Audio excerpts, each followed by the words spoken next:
Hello, everyone, and welcome to the Soesic Charity Event Overwatch Tournament. I'm your host for today. In the beginning of the day and later on, we will be joined by many amazing casters. But first off, it's starting with Bemmie and Swan. How you doing today, Swan? I'm doing amazing, actually. I'm really excited for this. It's a really good cause we're doing here right now, getting some money for kids. It's actually amazing. It is actually amazing. I mean, Extra Life is amazing as well. They're a wonderful charity event that I have seen throughout the ecosystem of gaming and esports altogether. Just all right. This is pretty amazing. What do you want to talk about, Swan? We're here. We're about to start off with our first match. It is going to be the Sadlads versus Lyon Gaming, and both are already winners because they're doing it for charity. Of course, we're all winners for doing it for charity. So Everyone's a winner. everybody, exactly. Everybody in chat's a winner. Literally everyone. Everyone won today. Actually, we could be done right now because we're all winners, but we aren't because we're going to put on a good show, and you can also donate to a great cause. And I mean, who wouldn't want to be part of an amazing event like this? So, all right, talk to us. Walk us through. What do we want to see for potentially the first game? What are some favorite compositions that you enjoy seeing? Well, seeing that both of these teams are pretty high rating, they're both in GM actually. Not really a lot of info we have so far, but looks like they're looking towards a regular 2-2 because I don't think any of these players are pretty what's the word? Long term? Long term, yeah. Yeah, they've been I don't know. It's just for fun. It's just for fun. It is for fun. Just go for whatever comp you want. Dude, all right, then that's what I want to see. This is my answer. I want to see some memes. I want to see some like good old meme comps. Let's see some. Just literally. Bastion. Yes. East Coast style. That's not even a meme. That's legit. East Coast style? Okay, what's the difference between East Coast style Symmetra Bastion versus normal Symmetra Bastion? I'm very curious. One, East Coast is fun. West Coast. Oh, that's just goats. Oh, you calling them out already? This is supposed to be peace-loving, Swan. This is for charity. Come on, dude. You just gotta like be able to be like, you gotta accept everyone for who they are. West Coast is West Coast, East Coast is. I'm also from the East Coast, so I can't like really like hash on my East Coast fellow people. I can talk as much as I want about West Coast. Yeah, go ahead. The West Coast. Yeah, I know. Fair enough. All right, cool. I don't know if that's how it works, but fair enough. Let's see here. Well, I don't know. I just casted a game earlier before this, and I was casting there was a thing called Puck Up, and basically it was like somebody was running quad tank, and they managed to get the whole quad tank. Okay, they had Diva Zarya, Winston Roadhog, and they managed to bring it overtime twice, and then their healers were Lucio Moira. But before that, they were Moira Zen. For whatever, for whatever reason, they won. They got a 2-0. So I mean, it worked. It's like then also there's like, what are some other good meme comps? Or not? Well, not necessarily meme comps, but I guess like a better way of phrasing it is like unorthodox. Anything but goats. Anything but goats. Or dive. Or dive. I actually love dive. Dive is ever changing, dude. Though, because like right now, there's even dives where it's where it's not even the Winston anymore. It's just the Diva Wrecking Ball. Wrecking Ball. I haven't seen that. The specific type of dive. I've seen that in a couple of open division matches, but that's roughly about it. It's not common because it doesn't really provide the bubble support that Winston does, but it can be effective. It's a more aggressive route, especially if you're going up against more aggressive compositions or more aggressive style of goats. There's also on top of like, I saw this earlier in like round 7 of open division, and it was just like, it was that, but it was also up against a triple DPS composition with like Wrecking Ball as well. So it was like Wrecking Ball dittos. I don't even know how that went down. It's so weird. What is the weirdest composition you've seen in a competitive setting? In a competitive setting? Yeah. I'm not sure.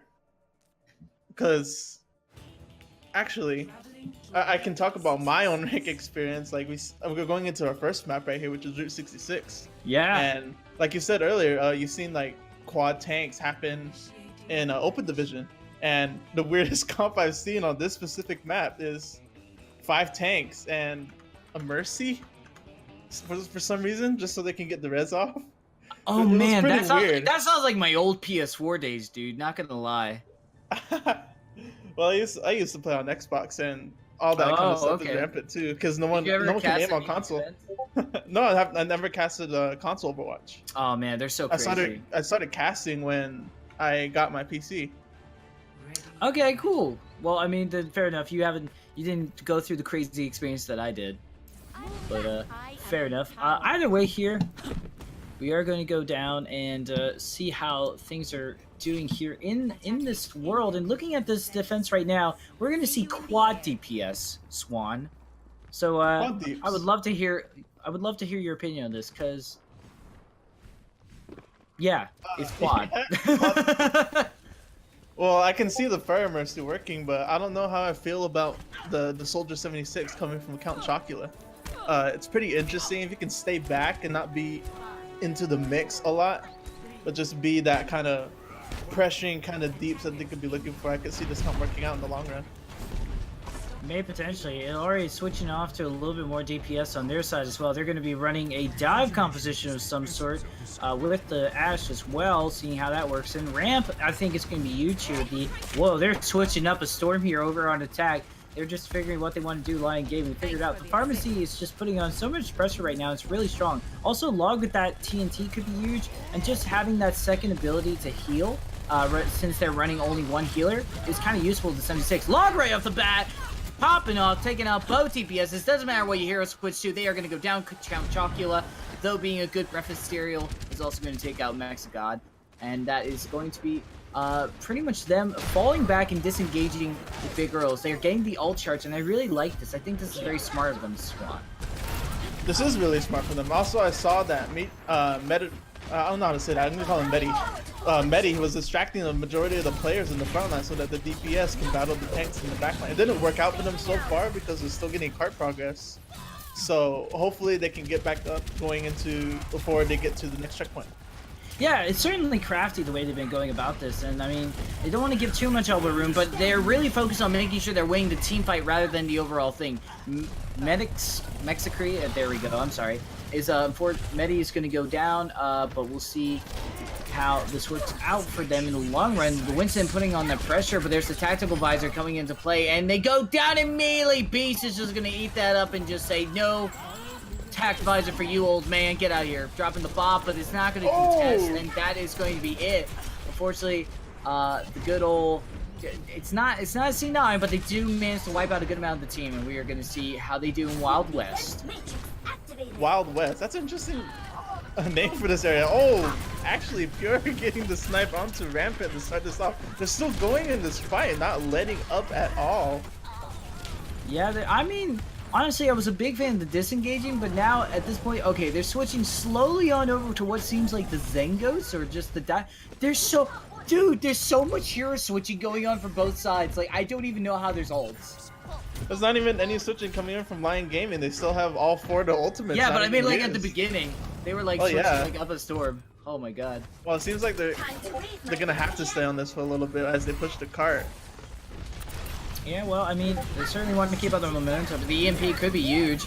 Self-destruct sequence coming in. EMP drop, not going to be able to find much, but at least they still find Medi, which is still huge. They take out the main tank, but Karn will go down to the help of a Zen and a Baby Diva. With their powers combined, they are unstoppable, and they are going to be pushing on through. Puro is just going to see if they can live for one more second, but unfortunately they will go down to the fist of a Diva, and they will just be rocking all over the place. I mean, really just good ground control coming in from the Diva, and this is looking very strong, and we're seeing why this dive is working out pretty well for them right now in Lyon Gaming. Also just because of that ult advantage they have. Yeah, and Sadlads getting a little bit too fed up. They're switching to goats, actually. It looks like they're here to win, get all the way up into the bracket, going with the regular goats comp as we see in most of competitive Overwatch, going and trying to contest this front line. Yeah, trying to contest this front line, see what they can do right now. Just goes for the pulse bomb, but it gets eaten by Karn! They're not going to be able to find anything result-wise from that. They're pushing on through. And looks like they're just going to go for the back and forth. Who can pressure the shield of this Reinhardt the most? Who can break it through? There's a rally going on. That does mean that they have an insurance policy if they want to go aggressive in this fight. Self-destruct sequence, there's no shield, but oh my gosh, Bemmie running a marathon just to be able to protect them. And then there's a huge grab. Through all that chaos, they are able to find it, but no real follow-up there. Unfortunately, they won't be able to push through, but they'll try their best to push on to get some kind of momentum to get this payload going through. Lyon Gaming, seeing what they can do, and they live through a grab. You know, a self-destruct sequence was dropped on them, so nicely done from the side of Sadlads, and Sadlads are happy enough to be able to get a hold on this point, and we got 3 minutes and 30 seconds to deal with this.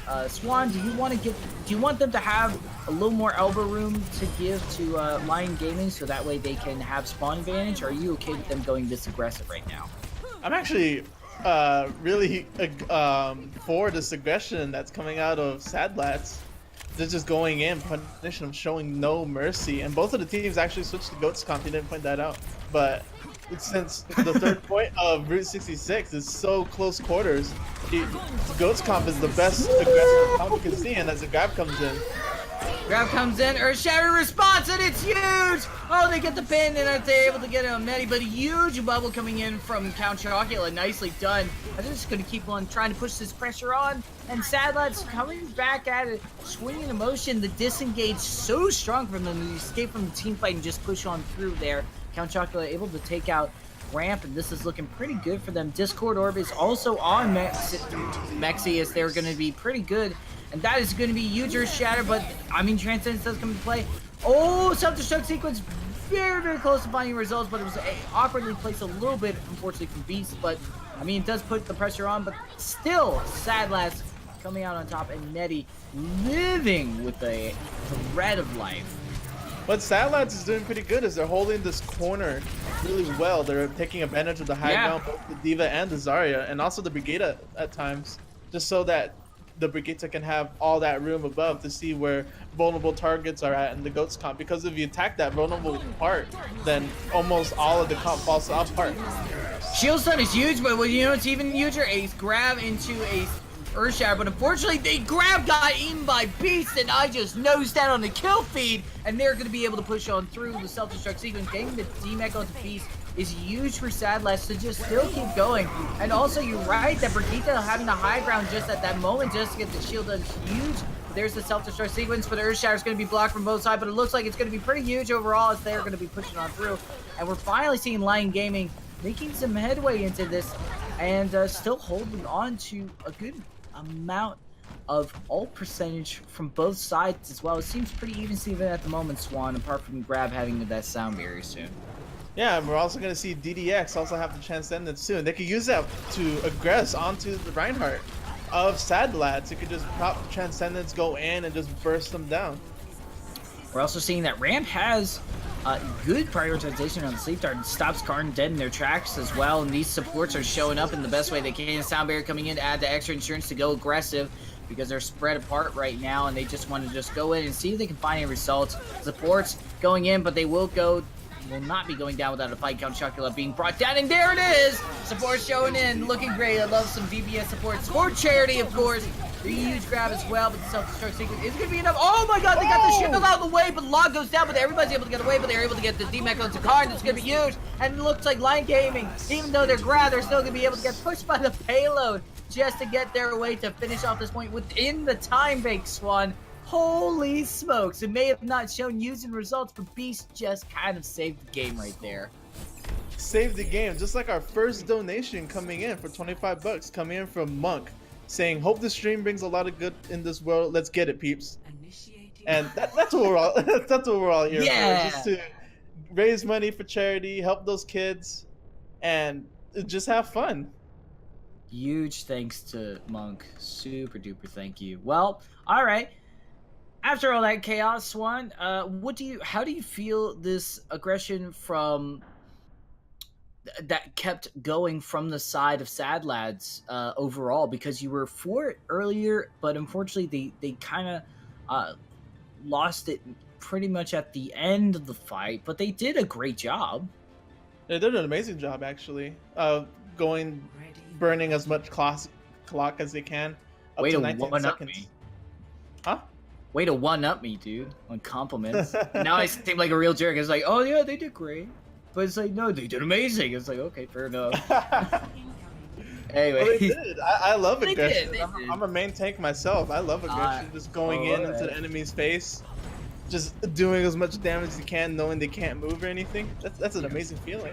One thing I also want to bring up that you did that was very observant of you is that Brigitte on the high ground, just the positioning of heroes are so huge, because if you can go in that backline and get the shield stun, that's just like so huge as well. It's just kind of like that knows what they're going for. It does send a message to the rest of the teams like, okay, we're going for the Reinhardt, we're trying to break through, we're going to be able to get X, Y, and Z out of this and get some ult charge and drop through, and let's drop the rally or sound barrier for insurance to go aggressive. It's huge stuff.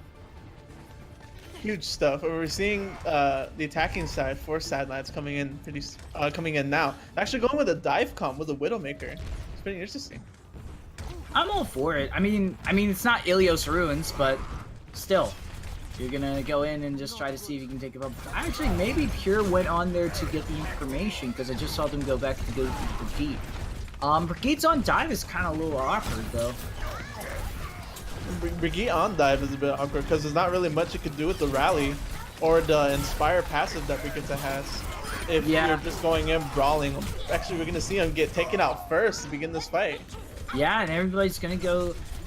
Everybody's able to retaliate though. They take out both tanks. I mean, that's pretty huge. And Count Chocula with the tracking is so good. Oh my gosh, I love this Zarya. It's just so good with the charging. And just really strong overall. Log able to follow the shockwave.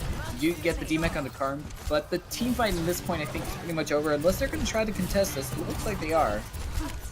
We're just trying to hold back a little bit. They have the Reinhardt back, so it is a possibility. 2 up, so looks like we're winning the fight, forcing them back and waiting for the rest of the tanks to group up. Very true. Log probably wants to fall back though, not just hide behind big girls, but I think they're gonna get staggered. Nope. Yeah, they're gonna get staggered a little bit, but not too much. It's not out of the realm of possibilities. They have pushed far enough that they don't need a dry push. They could actually go into an all fight almost right this very moment. Yeah, well, it would help going in for a dry push, getting as much damage as you can onto the Winston, so that you could get that the support ult going up, and then you can have the sound barrier, you can have the rally coming up soon. They do have the Graviton. I would advise not using it right now, just going in for a dry push and seeing where it goes from there. Well, I mean, maybe if they get a huge one like that, but the Bob comes into play here. Transcendence does come in as well. Nullifies Bob for a little bit, but Bob lasts for about 15 seconds, so that does allow them to get some damage on this huge grab. They're going to be able to follow up. A huge damage coming in from the Bob and the rest of the gang, and Beast just came in with a mighty grab to hold on to this payload. Bees just basically said, "Oh, that's a nice grab. Look at mine." Oh my gosh, it's just so good. It's amazing. It's huge. Just like this next huge donation coming in from NoctWolf, hey, 25 bucks. Nice segue. For the kids. For the kids. That's right. What the story is that the payload has really, I don't know, they have toys and they're trying to deliver it to all the good kids. Anyway, so toys for tots, exactly.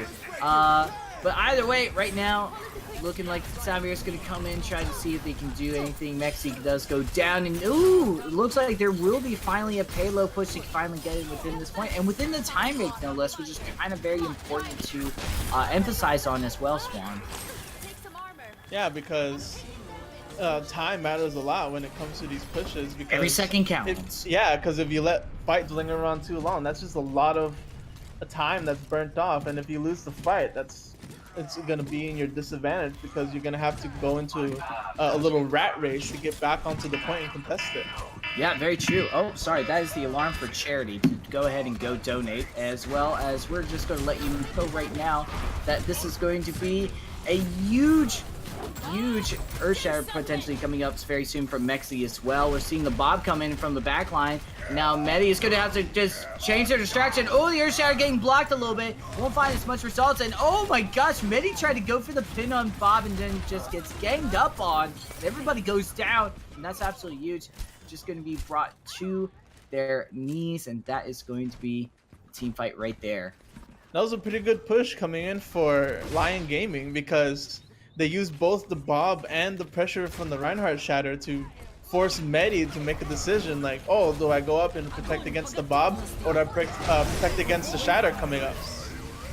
Use self-destruct sequence coming in. Does manage to find ramp. Is that the opening they need to see? Because that means the nano boost is not going to be available for the Reinhardt. Doesn't seem to need it though. Mexy's able to find Medi, and that is going to be used. The grab is also as well, but the Transcendence coming in to save the day. Just that nice failsafe. Always good to see a Zenyatta not baited out of the Trans. The Trans coming in is actually going to help them stay in the fight a little bit longer. They do have the grab coming in, and the Bob is going to contest a little bit longer. Yeah, but like, I mean, hold on a second. I just gotta say this real quick. I mean, we just saw Bob, what, like less than 30 seconds ago? This is so huge that they're able to charge it that quickly. Shockwave, the fastest Ashe I've ever seen in the West. And we'll see the Sound Beer coming into play, keeping them alive, allowing them to go that aggressive. And they take out Medi, just swinging on right on by. And they are going to be having to fall back. 60 seconds left on the clock. Look at that. By the way, Shockwave, just pointing this out. This is amazing because technically Ashe is one of the slowest charging ults in the game. The fact that they're at 70% almost already is huge. It was amazing too, that combo coming in for Rampart and Shockwave, both throwing out the nade and the dynamite. That's a lot of damage going on to a single target, bursted down the Reinhardt pretty fast. And any other members that were connected. Actually, we're going to be seeing a lot of ultimates coming in from Sadlads. I'm hoping they can get them pretty soon, use them in the mid fight when they're not expecting it. Yeah, I hope so too. We'll see if they can catch him off guard. I would love to see them get it all the way through. Sadlads doing the best they can. Ooh, good trance and the sound barrier into it. I mean, there's gonna be a lot of stuff going on. Grab comes in, that's gonna be huge. Ooh, but the Earth Shatter as well. Retaliation stops everybody dead in their tracks with a Fire Strike coming into play. Bob's gonna eat that damage. It looks fine. Transcendence comes in.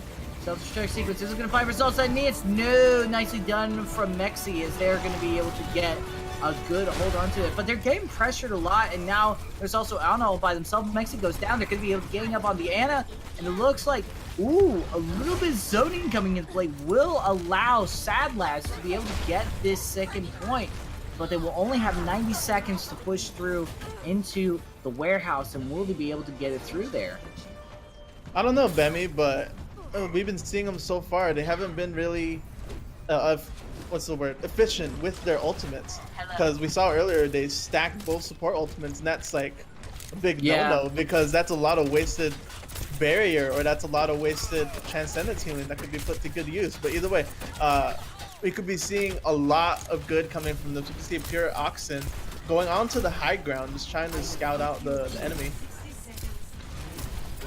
Yeah, absolutely. Yeah, they certainly felt pressure. I agree with you, Swan. We'll see how it goes for them. Bob, once again! Oh my gosh, what is this? Like, Mayhem? Ultimate Mayhem, or whatever that mode is called? Earthshatter comes into play. You nullify. They find Beast, but there's a sound barrier coming in. The Transcendence coming in from both sides. A little bit of back and forth, but there's the grab coming in. It's going to be able to find some results. It takes out Beast, super low on health. No way to getting the Transcendence out. And, I mean, that just happened right. The same thing happened just to the same, or to the other side, excuse me. Yeah, both teams actually do everything but the kitchen sink into that fight going on, except for Log and Karn. They both have the bomb and the Transcendence. It could be coming big in this next fight. Could be huge. Ooh, right behind, and Maywald's gonna be able to stop everything. Then the track is gonna sandwich a grab. Ooh, Beast goes down right after the grab. They're not gonna be able to follow up because literally they just group up the team and said, shoot us down, and they will be able to finish this into OT. But now this could potentially be a draw or the victory. There's not a lot of time and time make as well for Lyon Gaming. Not a lot of time, actually. No, just 19 more seconds. But like we said before, seconds count a lot in this game. So that 19 seconds could be an extra push. It could be extra time to set up, get in a good position if you're on the defense or offense. So 19 seconds can go a long way if the teams use it correctly. And it's very true, especially with Shockwave just being able to charge these bobs. Shockwave. That was so many bobs. I've never seen that in my life. How do you get that many? What is the cycle for that? Is it the heads? I guess so. Shot head, shoot head, shotgun. Shoot heads, forehead. 10. TNT. Yeah. Just get nothing but headshots. Forehead. Oh my god. Um, Also, it could help too that Medi didn't really protect his team that much from the dynamites because he was getting big dynamite damage going on, and that that's helps a true. lot when it comes to Bob charge. I mean, they were also to be fair to Medi, they were bullying the Reinhardt. Their target prioritization on Lyon Gaming was very, very good. Yeah, Lion Gaming, they know the pressures that Reiner have to go through in these matches, and a lot that could go through their mind, and you can just mess with that and use that to their advantage. Actually, we're gonna be seeing Lion Gaming doing a little cheeky setup right here, posted right on the payload as it comes out. And this is why people do reconnaissance missions right now with like Symmetra, Diva, Symmetra, Sombra, and Hanzo. But we'll see how it goes. DDX able to both Zens just able to find some results, but it looks like Log will be able to take the bigger fish as they will be able to take that main tank down. Mexi overextend just a little bit, and they will be able to take advantage of that, pushing the payload quite nicely. Actually, they could potentially get this first point. I know this is a long stretch, but ooh, a stagger like that could actually do that as well.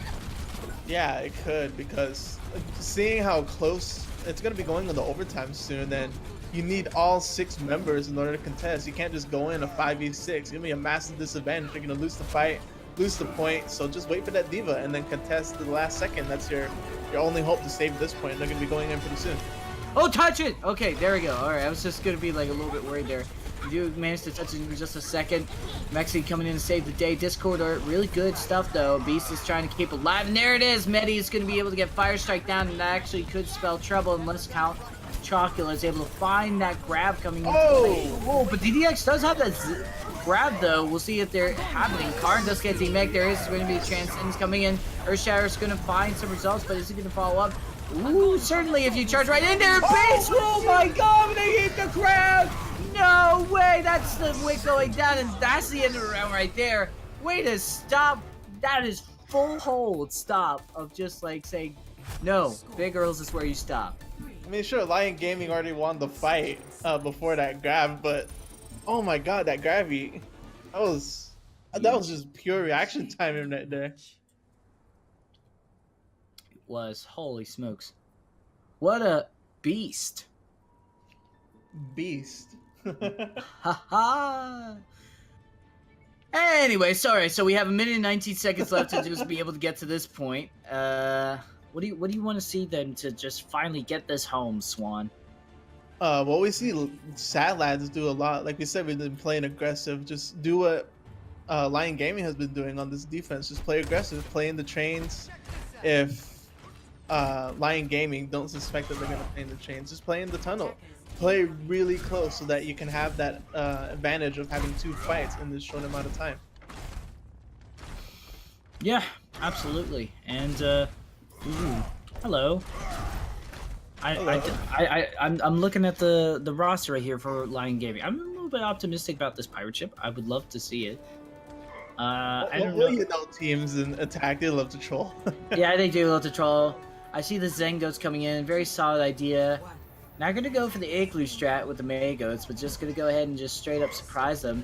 Oh, reconnaissance coming in, and they know exactly what they want to do. Fire.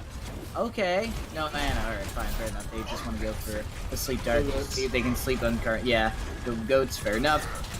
It's a good old reliable. Why not? A little bit different. Well, it's good. It's good in this position too because they can stall the fight long enough and get into overtime so that the respawn timers are long. So it's gonna take a long while for Sadlads to come back, especially Karn since he dies first in the fight. Yeah, it's kind of huge, and I mean the huge ante as well. Just be able to put that pressure on damage. Ooh, a huge pin though coming in, trying to just zone out wherever they can. They're trying to find the Zarya. It might be a little overextending as well. Shockwave able to find Medi, and yep, they will be able to find grab. Log takes out Mexi, but they are right at the spawn, so it doesn't really matter what picks they find. Just taking down the time bank at this point. Huge amount of damage coming from Lion Gaming. Almost all 6 members have their ults. Almost. Yeah. Mexicod is kind of slugging behind, but look, 72 for Diva Bomb, 84 for Barrier. Yeah. Trans, Nano and Grab all online. Could win this fight right here if they use these ults correctly. Yeah, they absolutely could. And next, we'll see if they're able to find that Earth Shatter. There's a huge grab coming in. Can they follow up with a huge Earth Shatter as well? We gotta make sure to touch this point. Sound barrier comes in. And a huge Earth Shatter as well. No protection whatsoever. Medi on the low ground. They're able to find Log. And there's going to be the pin to T-Mac on the card. And there's the tank duo working overtime. Car's able to find DDX. But that is going to be roughly about it as they go down one by one, pushing this payload, and that is going to be it. Karn's the last one remaining, and they're not going to be able to try to stop it at any point soon. There is a little diva, unfortunately, without their mech, and that is going to be Lyon Gaming not taking the draw. They're going to be taking the round.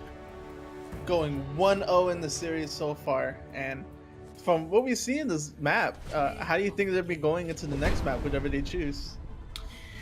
Well, I would like to see from alt resource management from both sides. Really, that was pretty fine, but Lyon Gaming with the target prioritization was super strong. We saw that earlier, as you mentioned, how we saw earlier how there was the Brigitte on high ground at warehouse at the third point in Lyon Gaming, and they were able to just sort of shield stun the Reinhardt, get the ult charge, and you saw people like Shockwave being able to just look like an absolute god on their hero, where normally we'd see like maybe 1 or 2 bobs in a map like this. We saw actually like 7 or something like that. Some ridiculous number. I think it was about 6 bobs. That's Six a bobs? full team of bobs. I think You could have a barber quartet. quartet of. You could have like a barber quartet and then some subs of Bob. just 5 bobs. That can win right there.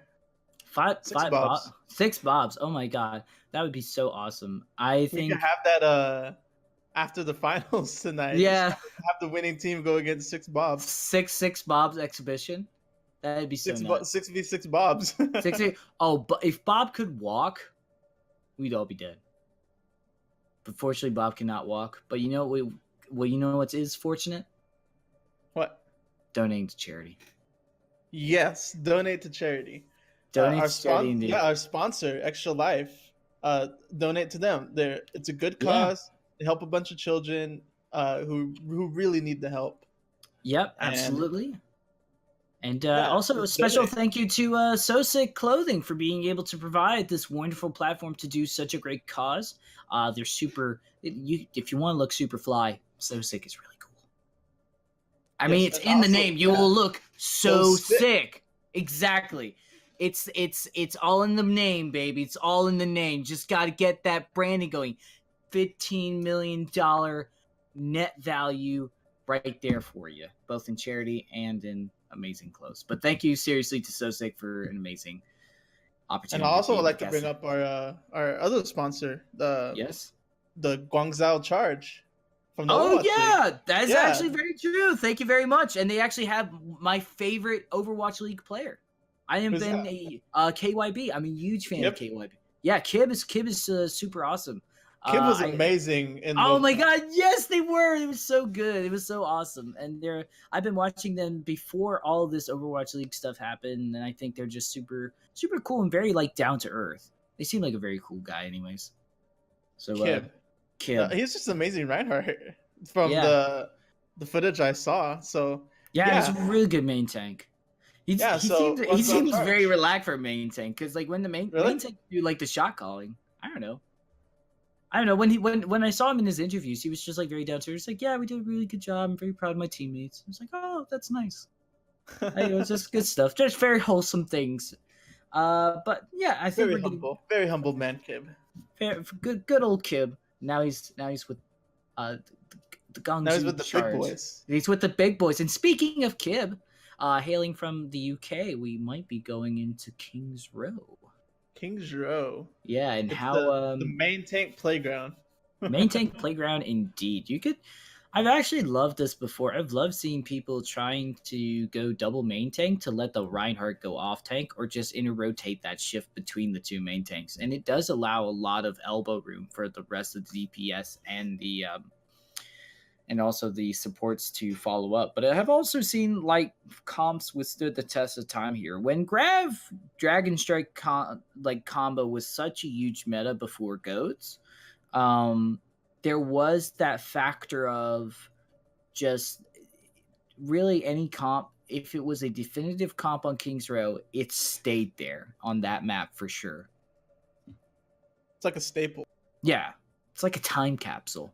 You put all King's the Row. you put all the meta comps in King's Row, and they stay there. They stay in cryostasis, and they just like they don't go away. They just stay Honestly, there. I think King's Row is one of my favorite maps. Actually, it's pretty funny. It is fun. Because I barely moved, and when I got my internet, the first thing I did was name the internet King's Row. Okay. What did you set the? What did you name the password? Did you name the password payload? I named it Ragnarok. Okay, fair enough. Anyone who somehow gets to my house, I'm gonna switch the password just for that, just because everyone in the chat knows now. Yeah, absolutely. Oh man, well I don't know. Just don't go to random people's houses. That's a very bad thing to do. We don't promote that or endorse that at all. Let's jump off that and focus on the actual King's Row itself. What is your favorite comp to go on here? Are you a big fan of like Goats going on here? Or are you a big fan of like the Death Ball composition with the Reinhardt Zarya? Well, the Death Ball composition, it's still good on King's Row. Yeah, but it's not as good as it used to be with the introduction of Goats. Well, into the meta. I mean, it can still be a good comp, but it's not as powerful as Goats. I would say to an extent, yes, I agree. I think that really comes out to the layout of the DPS, because there is also that factor that before Goats was coming into play a little bit more, we did see the fact is that a lot of the time the Death Ball would run long range DPS, double sniper 222, and that would be like the Hanzo Widow.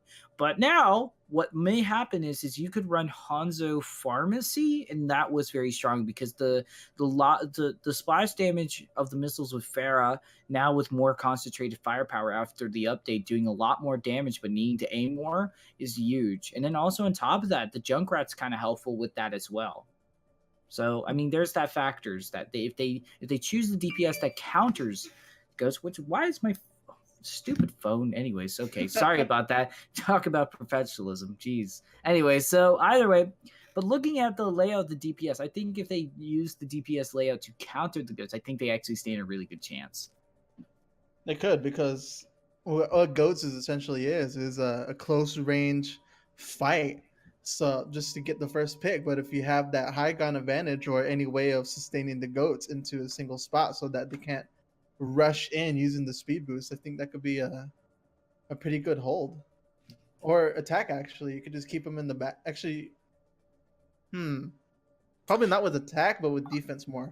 More defense, absolutely. I would say for defense, you would probably like maybe want to go the Junkrat route, and because you can just sort of fall back into a hotel and get that nice little corner, and they can't really touch the Junkrat, and then you get the Riptire. You can target prioritize the Reinhardt, Zarya, get somebody out the way, or get some of the squishies in the back line once they start charging in, or you can go ahead and get pretty much the pharmacy on attack, which kind of allows you some information, and normally there isn't long range DPS, so they kind of are okay.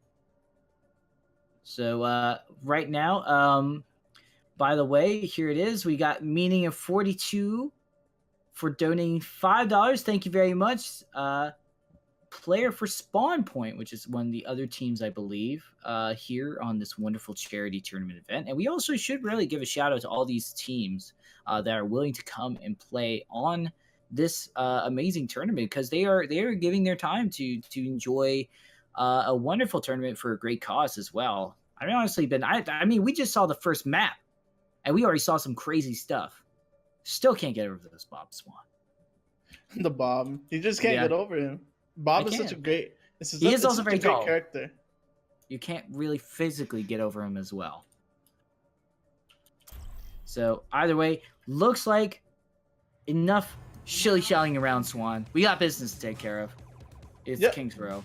King's Row. We got an EMP to stop. If anybody knows the lore, Overwatch. Oh yeah, the bomb. I keep forgetting the payload. Yeah, exactly. So the payload is like there's an Omnic village or like underground Omnic village, hiding from all the humans that hate them, and then there's like Talon that's just going to drop an EMP to drop a terrible. That makes me not want to push the payload anymore.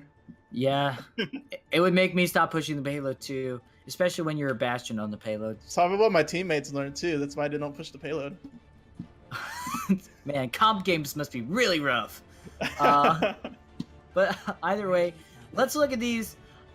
Oh, what do we have here on defense? It's a Maygoats. Not really surprised. Maygoats is really good here. I like it. You just gotta be careful not to, which I have seen loads of times, is ice wall your Reinhardt's Earth Shatter. Oh my god. I can't even tell you how many times this happened to me. just in the moment. Just in the moment. Oh, I'm having flashbacks now. Oh god, Swan, stay with us, buddy. Either way, yeah, May could do a lot if they work in conjunction with the Reinhardt, because what the Reinhardt's job mostly is to soak up damage and to keep holding positions that they can. And with the May wall, you can get that pressure off of the Reinhardt for a short amount of time. And if you're lucky, or if you plan it right, you could trap the enemy, and then you have an advantage, a man advantage if you kill that enemy. Yeah, that's very true. You could definitely have. What is this?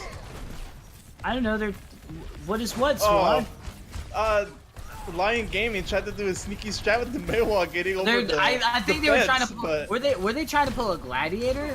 They were trying to pull a gladiator, but they were on the low ground. They kind of flubbed it up, but it's still going in their favor. Rampart getting the first kill. Yeah, Ramp is going to be able to ramp things up for the side of Lyon Gaming. Shockwave looking pretty good. The icicles are super strong, but the guy be careful. DDX is going to almost go down. Pure will be able to find the results, but the Storm Arrow, Ramp is just going to keep things under control. And now with a nice amount on the time egg, they are going to go aggressive, see if they can make sure that this point doesn't get stopped at the chokehold. That was a pretty interesting attack strategy coming in from Lyon Gaming. It still worked in their favor though. And unfortunately, the guy is going to get killed in the backline, so they have to wait for him before they just wanted a drink, man. Yeah. Yeah, you just wanted to have a little drink. Oh dear, they are a little all over the place right now. I'm looking back at this point. Beast is able to find Medi, but there's the ice wall. Stops them for a little bit. Nobody's pushing the payload, but they are going to be able to find some results here, and they push on through. But once again, Mexi overextending a little bit, and they will lose a little bit of that progress. They keep going with this aggression, even using ultimates in that, getting grab in that dragon. So, pretty interesting start off fight. They have to wait a bit longer for grab to come back, but it's a Lucio. He'll get back in no time before they can get to this corner. But unfortunately for Lyon Gaming, they need their whole members not back yet before this fight can start. Absolutely. Well, hopefully the Blizzard will also be huge as well. That's one of the reasons why they also run May on King's Row, which we didn't mention about. Surprisingly, kind of slipped our heads, but there you go. Oh no, Beast! He dropped the grab and right away. Oh, oh no! The Blizzard got eaten as well. Oh god, Karn. Oh good lord, Sadlads are showing up right now. They've just taken out all the ults, and then also on top of that, have stuff ready in the wing. They got self-destruct sequence. They only dropped the rally, really, which is huge. Yeah, and this is the new patch actually, so they're gonna need to go into this fight pretty soon for that rally to have any good effect. Oh yeah, it does take a little bit longer to charge, doesn't it? No, it actually has a countdown timer now. But speaking of timers, we're gonna see this trans come in. Huge Earth Shatter though, but the Sound Barrier will be able to keep them protected. Not able to find Mago in the process, so they'll keep going. Earth Shatter comes into play, but Medi is able to keep them alive. Oh no, the pin though! That leaves everybody exposed. They get a double kill, and there's a leave, and everybody. Oh my gosh, that self-destruct sequence was so huge that crashed one of the players. It made Beast leave. That's how big that bomb was. Oh my god. Well then. Hi Swan, how are you doing? I'm doing good. I'm just watching some Overwatch. Nice. How are you? I'm doing good. I'm doing roughly about the same thing as well. And really? Yeah, the Overwatch is going pretty well. We saw a Blizzard get eaten, which is like a huge feels bad, man. Oh, that's gotta hurt. And I also just saw a big bomb that actually made a player disconnect. It's pretty Yeah, unfortunate. I, I love it when like I love it when huge alts get dropped and just like you see everything stop and it's just like, did we just not process the game well? Not the players, I mean like the game itself. Sometimes, hey, any game will sometimes have a moment in their game when the client just can't handle the pressure of some intense gameplay of their game. Yeah, that's happened to me unfortunately a couple of times. Oh yeah, big oof. Ah, don't you hate it when you're like when you're in comp, you trash talk the lever, and the lever comes back saying, "Sorry, I got DC," and you're like, "Oh, welcome back." And you Well, just now feel I like feel bad. yeah, and you feel bad for the rest of the game. You're just like, you don't make any shot calls or anything. You're just like, I'll be quiet. I'll just drop my other shadow when I can. Sorry. We'll switch to Winston against Yeah. Goats. Did Beast? I don't remember. Do you remember Swan and Beast had their grabber close to it? Actually didn't see, but he's gonna be Switching going. over. Yeah, to he's gonna be switching with Diva. Shockwave. Yeah, Shockwave. Interesting. Okay, fair enough. I guess they're trying to account for it. Might be Beast's ping is not as strong, and maybe it's easier to run Diva on the ping they're at as opposed to Zarya, so they're switching roles real quick. So that could be understandable. They do fall back though, and it does make it very awkward that DC for Lyon Gaming. They have 2 minutes and 45 seconds though, Swan. Yeah, that's enough time to get back a lost Graviton if they had it. So they're gonna be going to this fight with a nano boost actually on the Lucio. Might have been a misfire. Lucio might have went in the way of the nano boost. So Lucio wins fights. That's what I learned in my experience. oh, but Earth Shatter so huge. They're able to follow up back on that. The grab comes in. Holy smokes! He just came back at that with a flaming vengeance. I don't even. Oh my god! I told you, Lucio wins fights. Boostio. Even if the Boostio doesn't do much during his boost, but Lucio wins fights. It's a scientific fact. For scientific fact, what's the win rate? 100%. 100%. Just Lucio, you win the fight. I would love to test that with my idea of like 100% Torb win rate on defense. Huge double pin, by the way, Mexi. So, overlook my memes. Look at these tanks going at it right now, Swan. This is so much aggression coming in from Lyon Gaming. Mexigon is gonna. They're making up for good time. Sneaky. Yeah. Ooh, baby. Oh my gosh. Lyon Gaming looking on top of their game. Let's go with Mexico. Let's go into Mexigon. He has a shatter. He's looking for the sneaky shatter. But they found him! No! Oh my gosh, that could be huge. Self-destruct sequence coming in, but it's so spaced out. Beast is not going to be able to find a result. A huge Earth Shatter, but the Transcend is going to be living through. The Earth Shatter comes in. Beast is getting ganged up, and there's the self-destruct sequence coming in, but the Sound Bear does have the huge insurance policy that they are going to live through this very immensely. They're getting very close to finishing this point. They get the loop onto Pure. Grab seems to manage to grab a kill onto Mexi, and they will be able to hold on to it. Very, very close to taking this point, but at least they didn't drop too many ults there, Swan. Actually, that was a good amount of ults they could have used, using the Sound Bear to solidify the fight. Beast. Oh, but they could take advantage of Medi. So Medi goes down, so that's going to be an easy push from them right now. Yeah, and with all the ults, and let's see if they can boost this 100% win rate Lucio of yours. They're at 100% charge Zarya. They're feeling pretty good. There's the grab coming in. DDX is going in. A nice pin onto there. And there it is. That is going to be the missile coming in rain from above. Oh, Log goes down very quickly, and that is going to be the point right there. Oh, that was unfortunate for Log. He could have contested a little bit longer, but he just slipped off the edge. During his chance. Yep. That's unfortunate, but what more can you do? The fight was, to be honest, the fight was kind of already lost, but whatever. Let's go into. You don't know that. Yeah, I don't know that, but whatever. Let's continue on. Let's go on to the Lyon Games attack. Lyon Gaming was on defense, right? My mind. Lyon Gaming was on corrects attack. me. Lyon Gaming was on attack. Okay, so it's So Sadlads now they're on attack defense. right now. Lyon Gaming's on the red. Sadlads on the blue.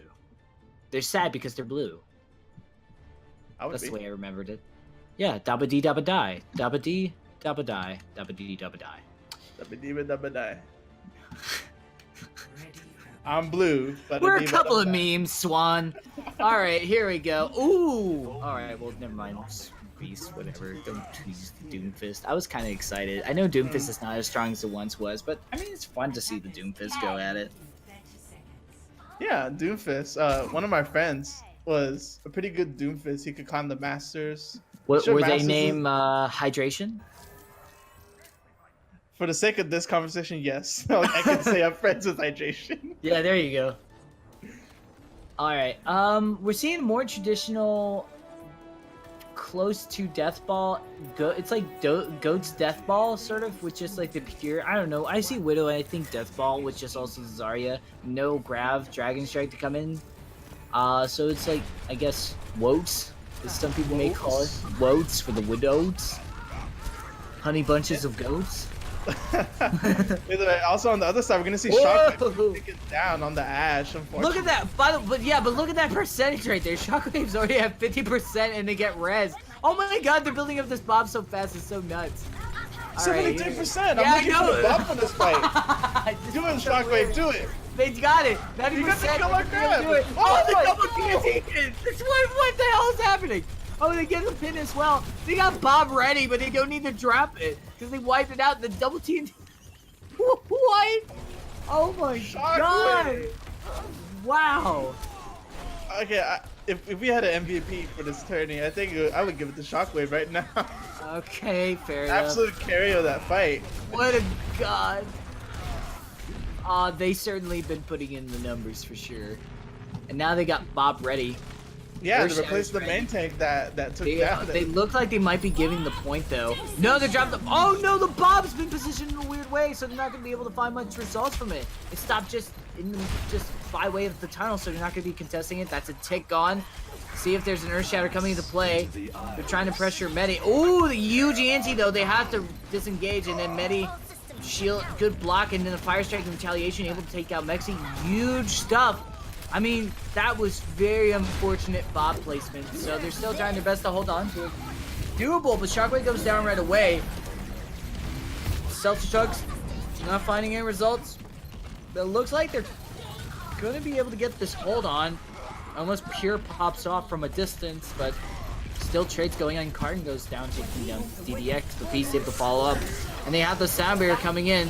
Huge stuff, especially with the Nano boost happening right now to Reinhardt there, making sure that they're alive. They're trying to gang up on him, doing what they can. Pure's trying to demech this D.Va as well. Huge grab. They are certainly buying a lot of time on the time bank, if nothing else, and they finally get this point, and there will be a couple of staggered kills. But Swan, that was pretty dang crazy. I feel like Shockwave, if they just managed to get that Bob on point, could have been a different story. It could have flipped it, actually. They could have used Bob as a replacement for Mexigod, who got taken down early in the fight. Yeah. And they could have been in an even 6v6, and it could have swung in their direction. But you got to admire the courage coming in from Mexigod, going in and finding basically a 1v5, almost 1v6, trying to hold the point for as long as he can. If I were them, I would have falled back a little bit, give them some tick. And then as soon as the team is pretty close to gathered up, just go in. Since they have the Lucio, they have the resources to go in. But either way, we're going to go into this next fight, actually. Mexigod is going to have the Shatter alongside the Bob. Huge Earth Shatter. See what they can find. They will be able to follow up quite a bit, get the D-Mech. Huge anti, but I mean, they dropped the Bob right away. You know what, Shockwave? Swan, is there an update where, like, Ashe made E their, like, Bob? Do they get Bob every 3 seconds or something, or? I don't think so, but it sure looks like it. It does look like it. It was pretty cool too, because Shockwave and Mexigod, they both comboed the Bob and the Shatter, getting the whole team in the backline except for the Reinhardt, who was in the air. But either way, we're gonna go into this next fight with only the Nano boost on the ready for Log. Oh no, the pin is gonna come in. It's able to find Medi, but the payload's able to be in a position where it does help a lot of the team be able to get away from it, keep it alive. We'll see Nano Boost D.Va versus Nano Boost Reinhardt. See who can find better results. Oh, Mexi with a huge Fire Strike able to find on to grab. Lyon Gaming looking pretty good now. Losing Anno in the process. A couple of members. Pure is actually on that Hanzo now just to synergize a little more with the Zarya. And it looks like it's going to be pretty good for them. They have kind of the team staggered at the moment. It's staggered, but it's actually going to go in favor of Sadlads in a little bit. Since well, yeah, that's what I meant. Yeah. since Pure, he was able to frag out getting 3 in that, pulling a profit, and just waiting for the whole team to come back. Either way, they're gonna have 4 ultimates on the ready. They're gonna have the Earth Shatter, the Grab coming up pretty soon. They're gonna have the Grab Dragon combo coming in. So as long as it don't get eaten by Beast, he's been a beast on this D.Va so far. It could work for them. A little too far away to be able to eat, but there is going to be the Transcendence coming in, Sound Barrier as well. Only finding Mexigot, but I mean, that's still pretty huge in itself. Earshot's not going to find really much result. Oh no, it's a weird position. Are they going to be able to find result? Everybody's able to run away and keep safe. Only going to find Ash at the moment. Karn, nicely done, able to get that result. Pure keeping up with Mago. And actually able to get the supports. Good target prioritization. Doesn't even need the high ground. Beast does take him out though, falling back. Earthshare coming into play. Huge! Oh my gosh. With the anti as well. But the Sound Barrier does come in and allows them to push on through. Looking great. They try to go for the pin, but Count Chocula is just able to take advantage of that. Count Chocula, by the way, has also been a super amazing Zarya. Look how fast they've been able to produce Graph Charge and stay on charge. And then also the tracking from them has been huge as well. Amazing, Count Chocula. Not only a great cereal, but a great Zarya player too. I made that joke already. Well, I just I'm calling you out.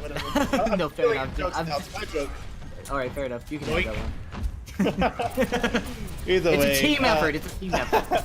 Yeah, it was pretty unfortunate for Lyon Gaming though. They wasted a lot of ultimates and got no value from any of them. As you see the nano boost getting put onto the sleeping Reinhardt, the Lyon Gaming is going to fall back a little bit. Maybe use their own nano and just push up on this.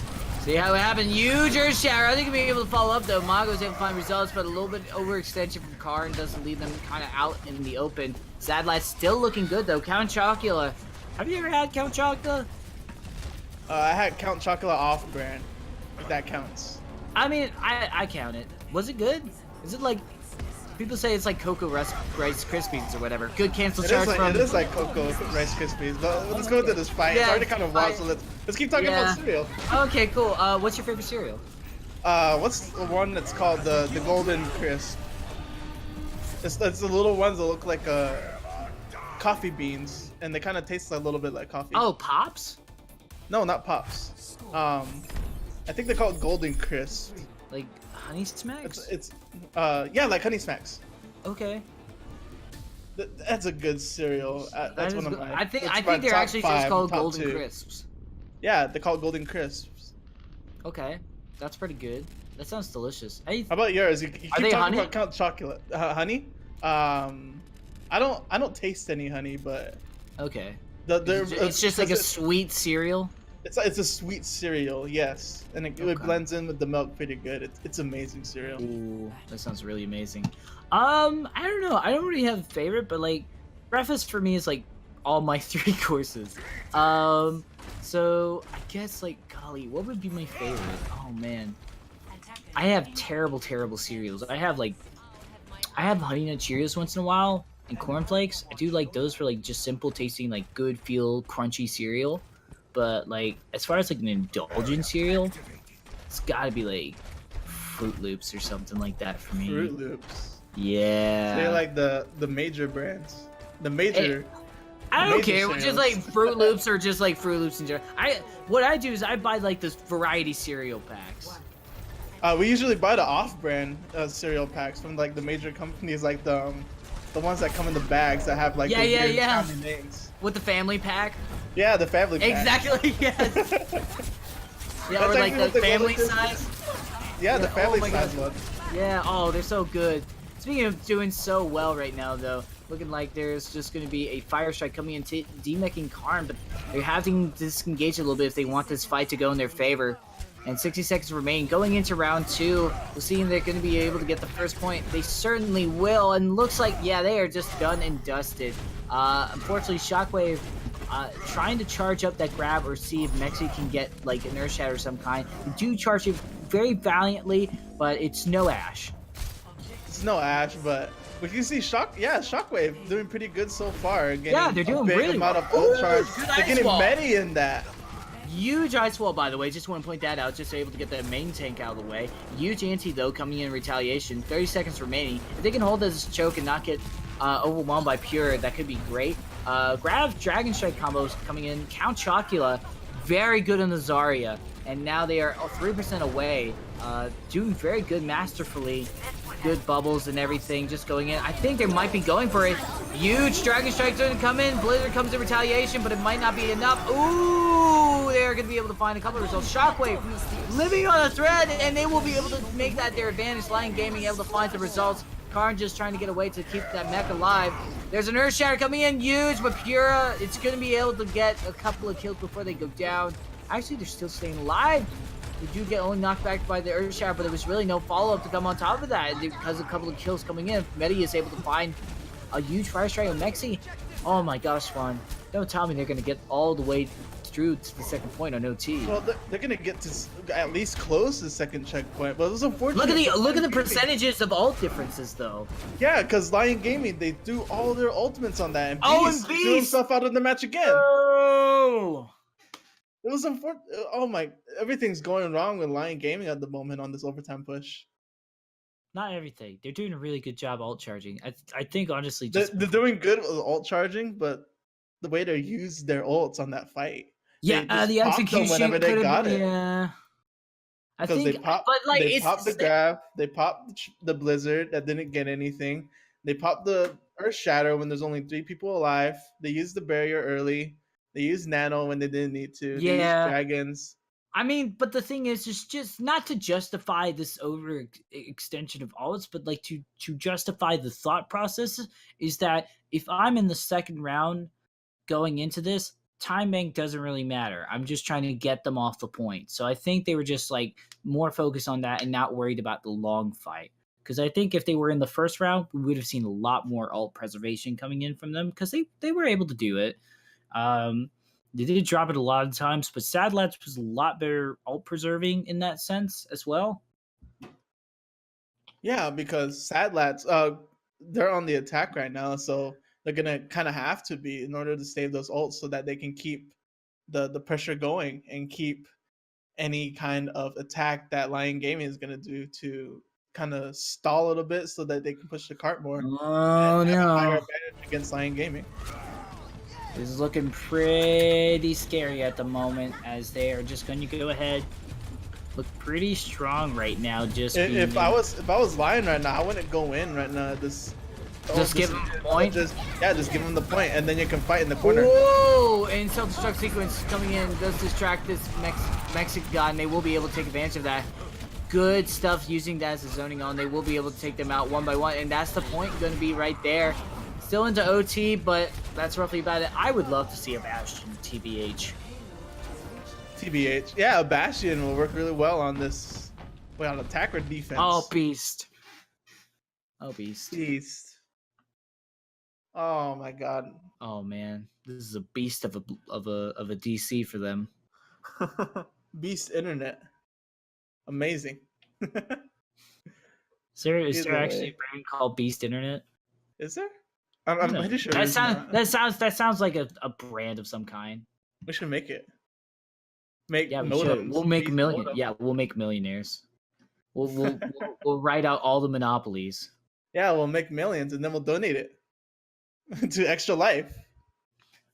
Extra Life. We'll make it like, and then like we'll make like we should give like 35% Extra Life, and then support, like we'll be like the name of the ecosystem in esports. I don't know. We're just dreaming big. Go big or go home though in esports, right? Yep. That's the name of the game. That's the goals game. Well, I mean, speaking of go big or go home, special thank you to Gangsu Charge. They're going big into the season. How do you think they're going to fare? I think they're going to do very, very well. I think language barrier actually isn't going to be that big of a deal for them. They're one of the stronger of the 4 Chinese teams, I would say. Yeah, the Mount Rushmore of Chinese. Yeah, I would go brands. Shanghai, because they had a whole bunch of WeWork in their roster and their coaching lineup. And then Guangzhou right after that. It's interchangeable between Guangzhou and Hangzhou. Yeah. Just because Hangzhou is the former X6 roster. Yeah. And then at the bottom, Chengdu, because of the language barriers that they have. Yeah, that's very true. But I think they're going to do quite well. They do have Hotba from Philly, and they made it to the playoffs, so they did very, very well. They also have a couple of members from the original LGD Gaming Overwatch roster, which I thought LGD Gaming was a fantastic team as well. So they're shaping up some titans here.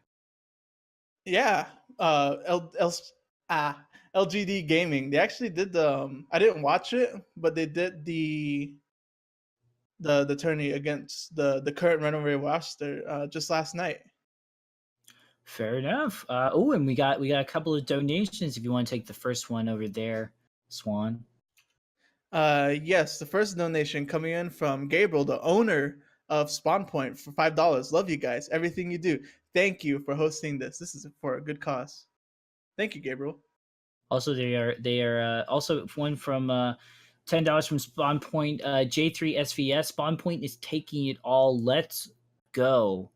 Very interesting. And then also we got a $5 donation from Luke Brown. Doesn't have a message, but super super Thank thing. you, Luke Yeah, Brown. but every dollar counts, and if you don't want to say anything, that's totally fine. We appreciate the donation, whatever it is. Every donation counts, and they all matter. Super. I mean, honestly, honestly, Beast is the real MVP for all these DCs. We have time to read these donations. Thank you, Beast. You're doing a good cause. Yeah. And then long story short, we also have we got our man on the scene coming in here. But either way, I think honestly, Spawn Point. Have you seemed like a very very enthusiastic team for charity? Seems very good. How do you feel about this? Also, just to let everybody know that Temocs have taken a 2-0 over Upenn. Temocs is right now moving on in the bracket, so we'll be doing pretty good. So nicely done for them. Seemed like pretty good game, but we're back in this, coming into it right now. I'm sorry to totally ask a question and not let you answer, Swan, but we'll let you answer in just a second if you can remember that question, because I already forgot it. We'll see how it goes for them. Oh man, we're that's a done last for. question. Oh, Just user like shatter. Oh yeah, it is pretty huge. The grab comes into play. Count Chocula will go down, unfortunately, not having the time to self-bubble itself. The Dragon Strike coming in as well. Huge zoning as well. Mago, whoo! This Lucio's a mad lad, and they will be able to stop the Sadlads. Sadlads getting a good distance on this cart, actually. Not getting it fully, but getting it across that last turn, which is a pretty good spot you want to get into, because if you can get it there, you can hold in the first turn if they somehow push it all the way past the second checkpoint. And that's a good spot where you want to defend. Yeah, I mean, that was super far. So, yeah, Sadlads have all the room in the world. Never To mind. get them off the point, yeah. Yeah. Well, they have, yeah, because the way they got it all the way back there, you're gonna need that overtime clock to go down. Actually, it's gonna go down actually, because it's almost no 2 matter minutes. what. There's no way you can get it to the. It's round 2, dude. In time to not go into overtime. So yeah, rise up, gamers, get the spread. This is working in the favor of sad lads right now, being absolute mad lads, pushing all the way that far. So if I was sad lads, I would be playing a little bit cheeky. Like, I don't care if they get the first checkpoint. I don't care I don't care if they get if they unlock the point, because it's gonna go into overtime anyway. All we need to do is worry about getting them off. Yeah, absolutely. We'll see if they're able to hold here. They are not going to run the cheeky May Ghosts. They're just going to run Death Ball Goats, as we'll just say Grab Dragon Strike Goats, as there's still the elements there, trying to see if they can charge it up as quick as they can. Count Chocula has been very, very good. Here, it's also been popping off as well. Nice little disengage. They don't mind giving a tick if it means buying time as well, and also just keeping the team alive. Mexigod almost going down as well. Falls back, disengages, nicely done. Still keeping strong though, doing what they can. Tries to go for the pin, does get Karn's DMAC. This is looking great for them.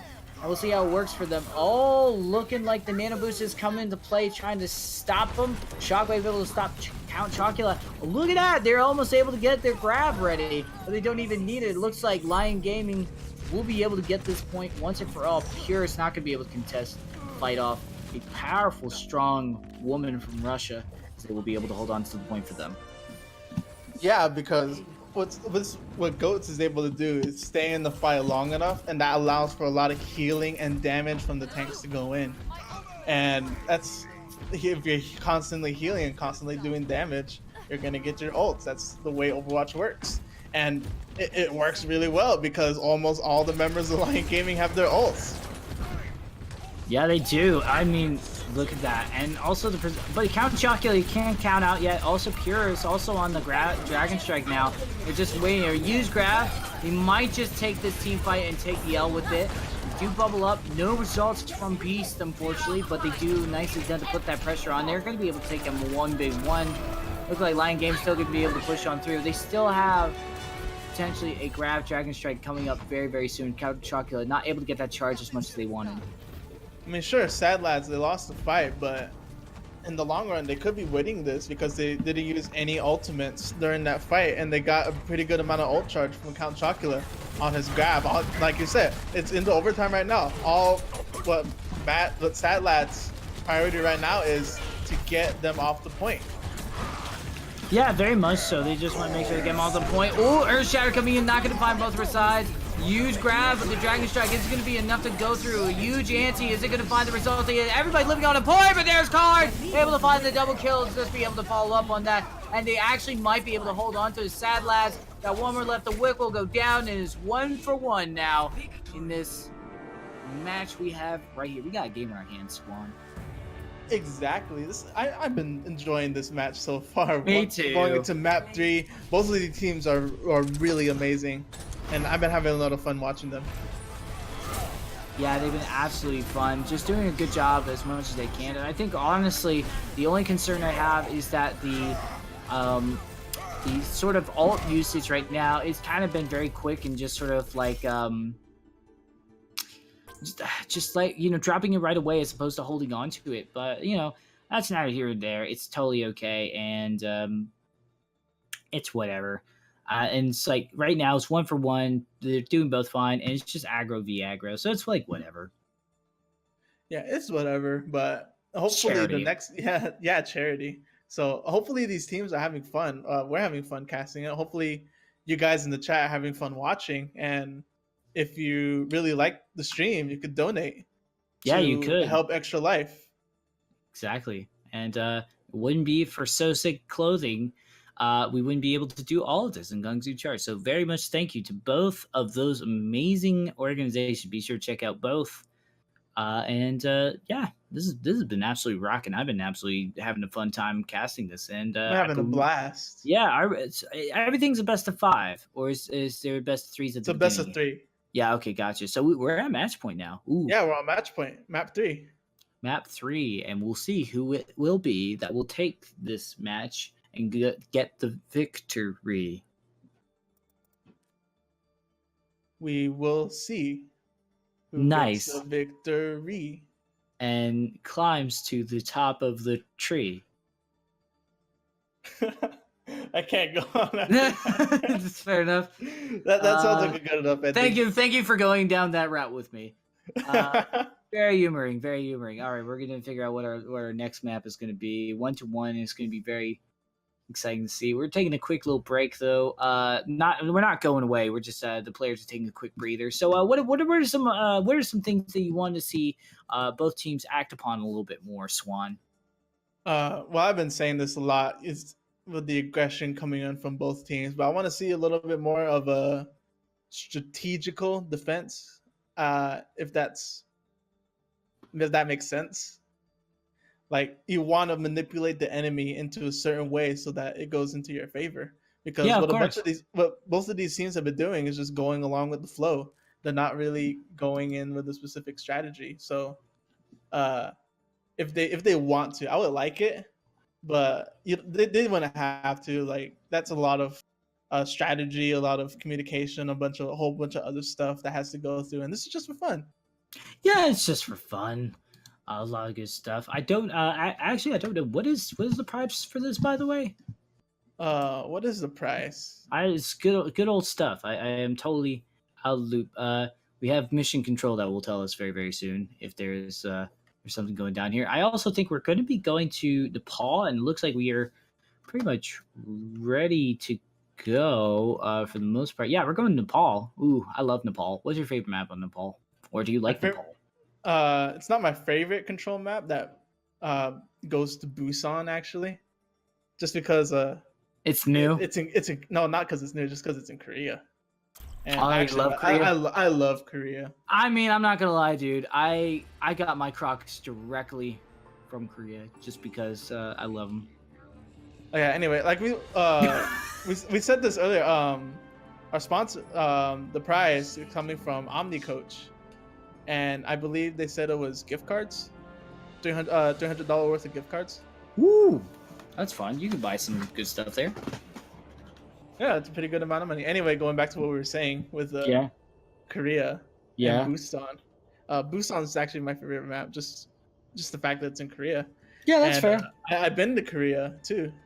Yeah, I don't know if I told you this.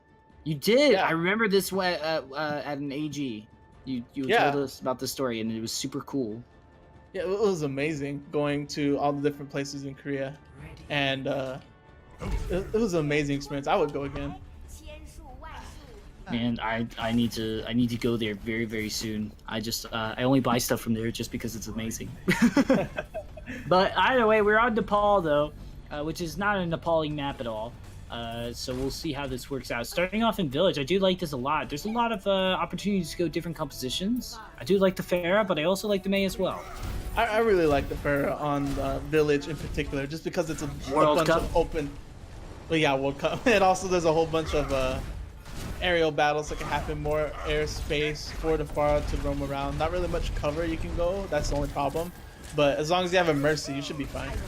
Yeah, there is that kind of situation of like, there is debate of like how close can you get with the Pharah and be personal with it versus like how can you kill. Right now, Ramp is showing the cause for the Pharah right now.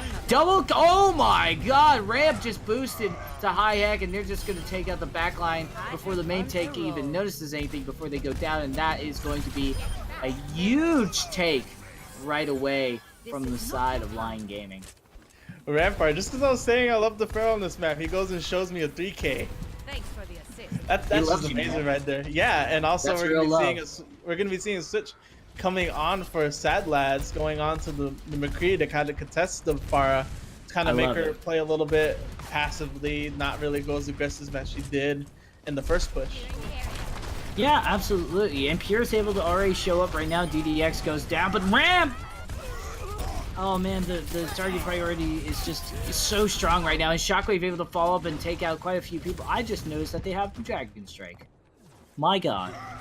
That could be huge. Ramp does go down, but Shockwave is still trying to fight this as best they can to get a 3K, but it might not be enough. They might finally have to give up this point, but it's an awkward 2v2. Seeing how this goes for them right now. No Reinhardt, but they're following up. Who can get back with their team the quickest? No, Mexican Beasts go down before anybody could, and yeah, they are falling back. They take the sign that, yeah, this is not their time to fight, but 52% is very, very well done. And they actually knew that they were going to kind of lose that fight, gaining, just stalling a little bit, getting a little bit ult charge, and also, not ult charge, but a little bit of point control, and also keep their ultimates at the same time. We have Beast with the Graviton and Ramp having his barrage, so I'm looking to see that coming in soon. Yeah, I'm hoping to see that come in. Right now, the grab is going to be pretty huge. See if they can follow up on it. They managed to take out Pure. Ooh, looking pretty good for Lions to take this back. I mean, Mexigod just going in there a little bit riskily, but Mongo is able to keep them afloat, and they do have such a huge auto combi that they didn't have to drop right away just because they managed to choose their time to drop the grab and then focus on everybody else was so huge. That target prioritization kept them rich. That was amazing ult economy coming in for the side of Lyon Game. I was expecting them to do a Graviton combo. Yeah, just like drop everything. Yeah, just to grab. That's all you need to win. And they're gonna start this off with the this could be huge. This zones out everybody, and they managed to take out a couple of people. Shockwave choosing the right time, and it zones out the main tank as well. And ooh, that is just going to be pretty much it there, Swan. They are dropping it one by one. This is such a different side of them that we haven't seen yet. They're playing really passively with the ults. They're being smart with it. Like I was saying earlier, having smart defense coming in, and as it goes into one fight territory, they have 4 ultimates that they could use to seal this deal. Yeah, they have like so much to go for this. Yeah, they have to go through the sound barrier, see if they can even through that damage. There's gonna be the barrage coming in, and I like this. It's just sort of a nice spray, and it does separate people. Oh no! Ramp! The boost, Ramp! it was so good! And they were able to get the Deadeye, the self-destruct sequence, able to find Mago. But the Earth Shatter coming in from both sides is pretty huge. The grab, though, is able to come into play. Ramp does able to find grab, but everybody's going down one by one. Shockwave still trying to put up the good fight, holding on to that Dragon Strike to know that they can keep alive. And oh my gosh, a huge pin. Mexigod able to stay alive with their amigos, and they are just going to be pushing on through Swan with the first point. I think it was the pressure that the Pharaoh was able to do onto the defense, that not much they could do against it, that kind of forced them to go to that McCree and like kind of play a little bit scared, I guess I would say, because they know how much Rampart did in that attack. And I'm looking for them to either force Rampart to switch or just force them to play a little bit more passively. We're not going to be seeing him on the Pharaoh this round because he's switching over to the Sombra. Actually, Sombra could work a lot on this part of Nepal. It could be reconnaissance, where they just kind of use that and get the information. There is some argument to like giving the point to your opponents so that way they're kind of feel like they're settled in and then taking the advantage of them and getting really good. But it looks like they are going to go for this, and I like the hack. It does stop. They just got to be careful because McCree could just easily flashbang the heck out of them. Beast on that 76, seeing what they can find result-wise. No fair this time. I mean, we'll see how the ball goes round and round. Mexigod, I like this pressure. I'm just kind of worried that, like, if they're going to be able to just fight through the hammer and all the protection that Ghost is able to provide, just shaking up this composition. Lyon Gaming, I guess they're feeling like they're in the element right now. Mexigod almost going down. They will be able to go down. Takes some power of grab, and that point is going to go very much in their favor. Everybody's kind of spread apart on the side of Lyon Gaming, and they're just hanging out at point right now. No reason to overextend and go through. Beast does take out Count Chocula, but small potatoes in the long scheme of things. The Pure will be able to find quite a couple of DPSs, and this is the 3-2-1 combo is not working out at the moment. We're going to see if the Reinhardt works out, Swan. Hopefully the Reinhardt works. I think they're going to have to switch their comp around the Reinhardt, though. They can't have this triple deeps and Mercy on the field. They're Looks doing like it they are right going to be now. switching up. They're going to be mirroring the comp, except with instead of a Brigitte, they're going to have a Zarya Shockwave. Yeah, and I like that a lot. There is ways of following up with that, and I think Shockwave has been known to just charge up their ults very, very quickly, so they could be able to do this as well.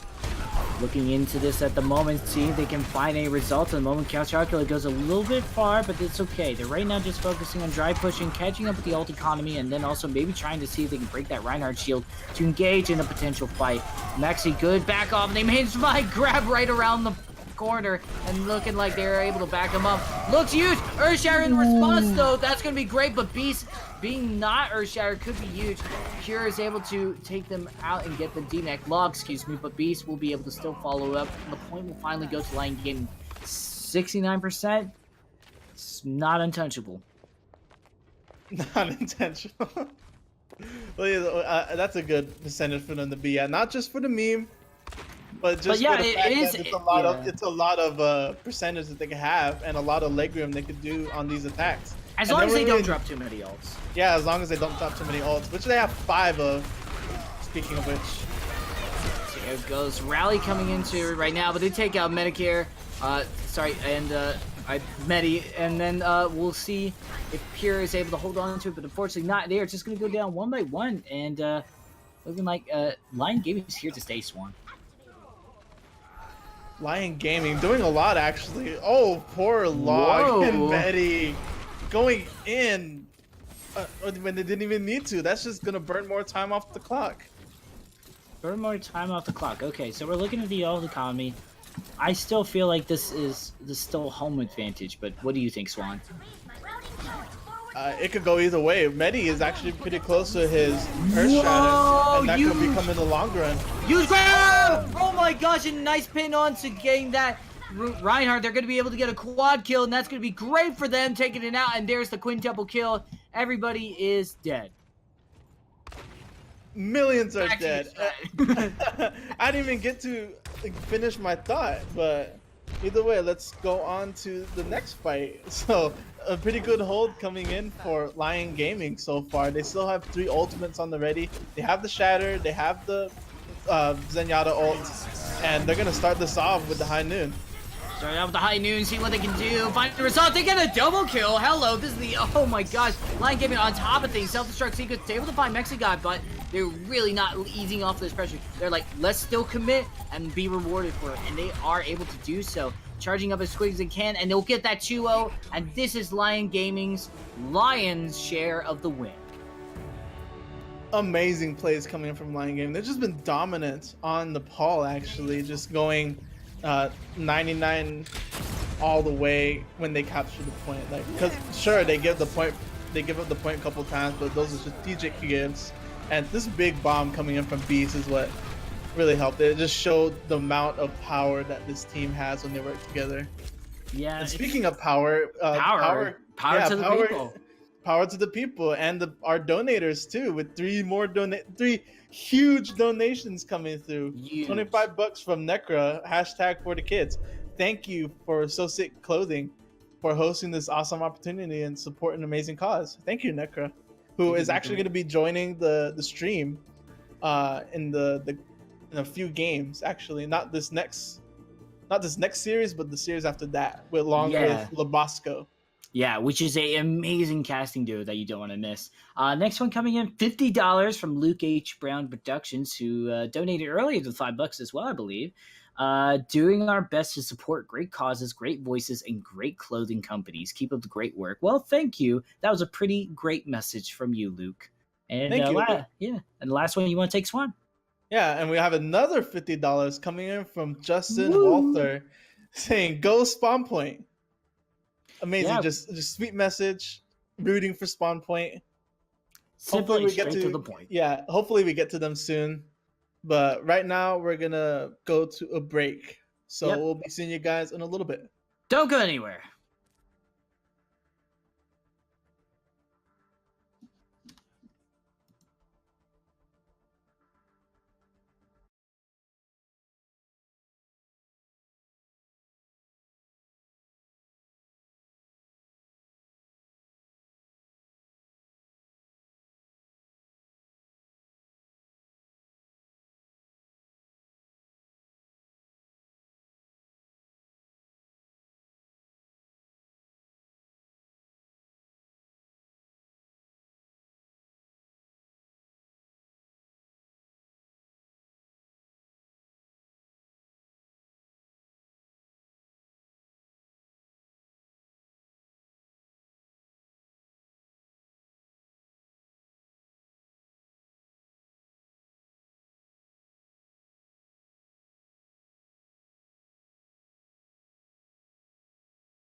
And a good morning and a welcome back to the amazing charity tournament provided by Soesic and also the amazing Gonzu Charge. I am Bemmie, your host for today right now in our last match as well. Along with me is my wonderful co-caster Swan. How you doing, Swan, after a hype match like that? I'm doing amazing. I'm ready to get into the next one. Are you kidding me? Hell yeah. We are going to break into this. Look, we are still figuring out what is going to be the match coming up, but we also want to remind you that you can donate to us on the stream. It's somewhere around here, exclamation donate or something along the lines of that. And Maybe towards the bottom. Yeah, or towards the bottom down here. And just donate and we'll read your messages out and everything goes to Extra Life. Yes, and you can also donate bits too, but we prefer you donate straight to the link that we provided. But you can donate bits, and those bits will be donated to Extra Life also. Speaking of bits, we have $5 coming in from Loon UTD, who sent $5 through bits. So thank you, Loon. And we have another donation coming in, $25 from Soesic Esports Fortnite team captain OG Slim 30. It's a good name. It's a good name. Thank you. OG Slim, the realest OG out there. Knows what's up. It's charity. That's what's up. And Yes. I mean, honestly, this has been very fun. Like, so what of the match in Sadlads and Lyon Gaming? Let's go a little into depth. What was your favorite thing? My favorite thing was I kept saying it throughout the cast was just the aggression coming in from both teams, because I love aggression. I love going in, just getting in their faces, and that was just an amazing thing coming in from both teams. They both knew how to draw back. They just know how to get into fights, I would say. Yeah, they're certainly like up in your face. The only thing was concern was the ult economy, just from that standpoint. But I mean, that was roughly about it. I mean, that is also can sometimes be a matter of opinion, because there is argument to just drop everything then there because they will not have enough to counter it. So, and then even then, you just bait out the ultimate, and then pretty much that would leave the team fight still even, and that still is justifiable in some way to be very important. Sorry, I got this. Yeah. So just more charity stuff going about here, or more charity. We're just waiting for the next match to come in pretty soon. Hopefully. I believe we're gonna be. Golly, do you want to read out the bracket? Do you want to see how much stuff has progressed? Yes, let's go through the bracket. Let's do that. Bracket is about roughly here. I think our production is going to go ahead and link that. Yep, it's on tournament. This is a very fun name to say. It's probably the most fun name out of all the. Wonder why it's 00. What does 00 represent? 00. That's game not played yet, I'm guessing. No. I mean like the 00 in tournament. Tournament. I I think it's just the name. Fair enough. I don't know. There could be like a double meaning to it. But yeah, let's just go through the bracket right now. Yeah, why not? So yeah, so we're seeing the game that's going to be coming up soon. Maybe, hopefully. Yeah, we got Lions. Temocs. Lions are back. Gaming Lions versus one of the games was Temocs versus Upenn And A. Temocs win that 2-0. Reckless winning 2-0 against Ragnarok. So Reckless will be going on in the bracket. And how's SpawnPoint? Because that is that seems to be a very popular one. Yeah, SpawnPoint. And the teams, this is double elimination, by the way, so we'll be seeing the losing teams on later. So right now in the losing bracket, we have Upenn And A versus Sadlads, and then Ragnarok going against the winner of Soesic Esports and SpawnPoint. Fair enough, and we're getting about to see Lyon Gaming versus Temocs. So here we go. That is going to be the first game happening, and I'm excited to see what will happen. So how do you feel Lion's game is favored to win the next round, or do you feel like Temoc won theirs? What was the score for that? Temoc won 2-0 against Upenn And A. Okay. So pretty dominant showing from what our production team told us it was a roll. So I'm looking for it. So I'm looking for a pretty even matchup. We've been seeing a lot of good stuff coming in from Lyon. Okay. So let's see here. Lyon's been very convincing. I feel like it's going to be a really hit or miss. It's still early into the tournament just to say like who's dominant and who's not maybe pulling their weight, but like either then that's not a good way of saying it, but like basically just sort of who has the most synergy at the moment. It's kind of up in the air. But looks like Temocs and Lion Gaming are going to be coming up, and that's going to be exciting. And see, I don't know. Let's see if any of the career profiles are kind of like up there. Nope, that is private. Indication. Yeah. Well, we have some of the stuff in our little thing. Oh yeah, so that's right. We do have that. Yeah, look at Temocs. Look at Temocs. Temocs is a mostly a grandmaster team, except for maybe Toxic and Worthy, who is on the higher end of Masters. So ooh, okay. We're gonna be looking for a pretty even matchup so far. What is the composition that we're expecting? Judging from these guys, it looks like they'll be going with a more tanky kind of lineup, because they do have two pretty good tanks with I can't see the name, with Dorito, Jukebox, Loon, and Rattle Pickle. All pretty good GM tanks, being Reinhardt, Zarya mainly, and I'll be looking at them mostly. Okay. So how about you? What do you think of these two teams going up against each other? I'm kind of excited to see how Temocs does. I think this is going to be another one of those close matches where it goes 1-1 into a match point. But we'll have to wait and see. I don't even know what our first map is going to be. It looks like it's going to be Route 66. Or Hollywood, or maybe. You know, that's what I meant to say. I looked at Hollywood and I said... You said Route Weird too, to add to it. Tournament. All right, but I talk good, man. Okay. Well, that's why we have this. Exactly. Have this job. Thank you. Well, thank you to Soesic for allowing us to be able to cast this. So, and also special thanks to Nekkra for coordinating it too. We'll see. So, looks like Gerg has map choice, so we'll see how this goes for them, as that would be Temocs. Temocs has map choice, so we'll see what map Temocs want. But looks like there are a bunch of Dallas Fuel fans. I already love them. Big fan of Dallas Fuel? Yeah, I love the Dallas Fuel. My favorite, I loved Envy back when they were Envy, before they were Dallas Fuel, when they used to play at Apex in South Korea. Okay. And when my favorite player on them was Seagull. And then I was really sad when he retired. Seagull's such an amazing player, man.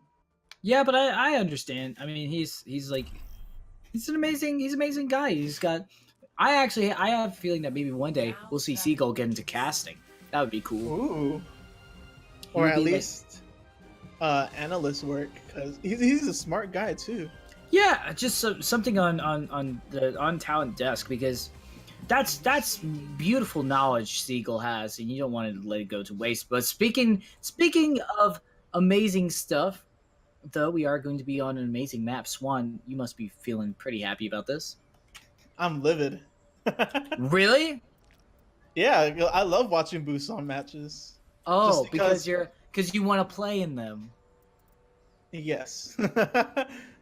Anyway, Busan is going to be our first map. We're going to the cultural center, as I like to call it, of the Korean culture. It's actually pretty accurate, I would say, because, like I said, I went to Korea, and all of this stuff is really accurate, and I just love this map overall. But on a gameplay side, it's really good too, because you have the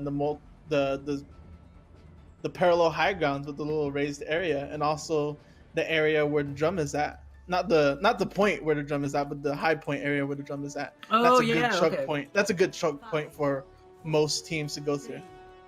Yeah, we see a lot of those like goat fights, which is what we're looking at right now. Seems to be the case. And there's a DC. Yep, and while that DC, let's bring up this next donation we have coming from an anonymous donor, $50 with no message. So Whoa. thank you to whoever you are. Thank you to the world. Thanks, Anon, for helping the cause and helping the children. That's what we're all here for, just to have fun, raise money, and just overall have a good time. What do we call them? What did we call them? Beast modems? Beast modems. What was the name of our company? Beast. After all the beast work that Beast has been doing, but either way, let's get into this match right now. And we're seeing a whole bunch of goats coming in from both teams. Mexigod just trying to stay back a little bit, try to contain himself, but Ramp is actually going to fall first, but it looks like it won't even phase them. Loon getting taken out alongside Toxic, and it looks like it's going in the favor of Lyon Gaming at the moment. Lyon Gaming looking very convincing. Shockwave as well. Look at that. Already at like almost 70% to their ult. Mexigod doing a great job too. They will be able to capture this point, and they're just going to rush this feed because they want to get that ult as quick as they can. Yeah, Mexigod, he did a lot actually. He was able to hold the front line, keep himself up, and get a lot of ult charges at the same time too. 90% to the Earth Shatter, and I'm actually looking to see him use it in his next fight to catch maybe Jukebox off guard a little bit. Yeah, we'll see if they're able to catch him off guard. Jukebox, very potentially pulling also the jukes. Oh yeah, pulling the jukes, nicely done. Good reference, but a huge grab coming in from Shockwave. We'll see if it's able to follow up though. Transcendence comes into play. They are able to get a team mech, and there's the Earth Shatter, pretty big. We'll see if it's able to result in anything. I mean, it was during trance, so they weren't able to find much. Rapid Pickle does get slept on, and they will be going down right away. A huge Earth Shatter, excuse me, Fire Strike coming in from Mexigod. And the cycle of ults looking pretty awkward, but still doable. Self-destruct sequence coming in with a couple of support ults and mana boost as well, actually. Yeah, they could actually use the nano boost and get really aggressive with Mexigod, because the way Mexigod is playing right now, he's just in their face, just trying to go get their attention basically, and then they could go in for as long as they can. And with the health bonus that comes with the boost, he could go in and go all in on Jukebox, who does die first in the fight. Yeah, and also just the way they prioritize that. I do love the pin self-destruct sequence that they've been pulling off, and right now, Swan, there's not much for me to say except this is very convincing right now on Busan for Lyon Gaming at the moment. They did 2-0 recently at Nepal, so maybe control maps is just a thing for them. It's just a... Oh, look at Shockwave! Silent, yeah. Look at Shockwave, he's got a grab coming. Oh, and a huge one, able to follow up on that huge anti as well, and they're going to go down. A grab's been eaten by Beast as well, and they're not going to be able to respond, and everybody goes down. There's going to be self-destruct team coming in, not going to be able to turn around. They're just going to be taking out the last bit of the support. Earth Shatter onto that, and the Wick will go down. No time to contest that as the first map going on over to Lyon Gaming. Lyon Gaming is just playing really aggressively, and it pays off for them a lot. And speaking of paying off, I would like to also say this, because nice. the Guangzhou Charge, they're sponsoring this event. They're also giving away mouse pads if you donate. And actually we have our first mouse pad winner right here. Monk has won a Charge mouse pad. And they were the first donor too, so thank you, Yeah, Monk. and the first donor. Thank you, Monk. Yeah, awesome. Your kindness has paid off. They took the initiative. They took the initiative and encouraged everybody to donate to charity. Yeah, so congratulations, Monk, for winning the mouse pad from Guangzhou Charge. It has their logo on it too. It looks really nice. It's a big mouse pad. Like I don't know if you guys will have a scale, but it's just about as big as a Steel Series mouse pad. Ooh, nice. That is pretty big. Huge. That was the anti. Yeah, exactly. Loon coming in is going to go down because of that anti nade. Not going to be too overwhelming, but it does allow them to push them back, and they actually might just give some of the members the responsibility to go to bang another huge anti nade as well, and they will go down one by one. Lyon has no mercy, dude. ramp. It's just going insane on the They're ramping it up. Ramping it up to 100, 102. Look at that. Nano boost is at 85%. Rampart is just going absolutely insane right now. DPS Honor right here. So, alright, how do you feel about Mecha Base? How should they go about this if they want to stand a chance? Go straight on the point like they're doing right now, but it's going against their favorite. The big anti-nade taking out Radopic out of his mech and Loon falling right after.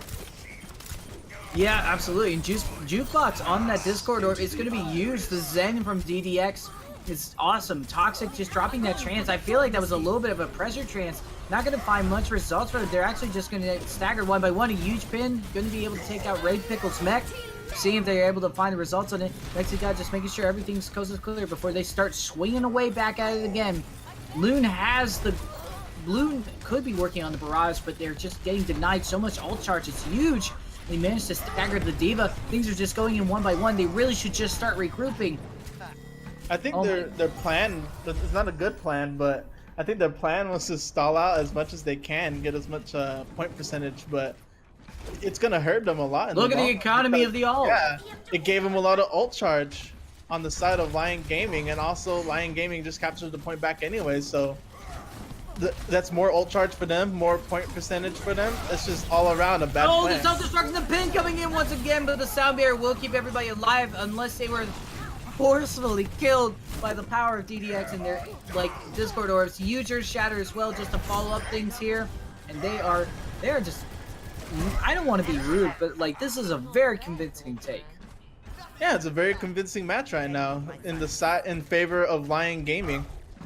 And they only used 2 ultimates in that fight, so they still have the grab, they still have the nano boost, the barrier, all the fixings they could have coming up into this next fight. It looks like they might be looking towards the grab. Oh yeah, absolutely. Anti-nade as well, just to follow up with that double pin, comes in and triple kill for Mexico. It's huge! So many ults dropped though, but I mean they do have their support ults and their nano boost to go in. Not gonna be able to stagger but I don't even know. Rattle pickle. Rattle pickle. They're okay.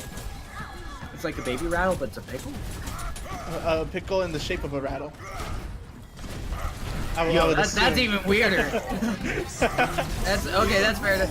That is some weird science right there. Huge grab coming in. No, that's not going to be science. That's just going to be ult is used. Oh my god, the Earth Share just to pop it down to get the triple kill. That is so many ults though just to take back this point. They're at 99%. They're just trying not to stagger this Ana. And now Mexigod and Beast, they do have the self-destruct sequence and Earth Shatter almost waiting at the wing. But is that enough, Swan?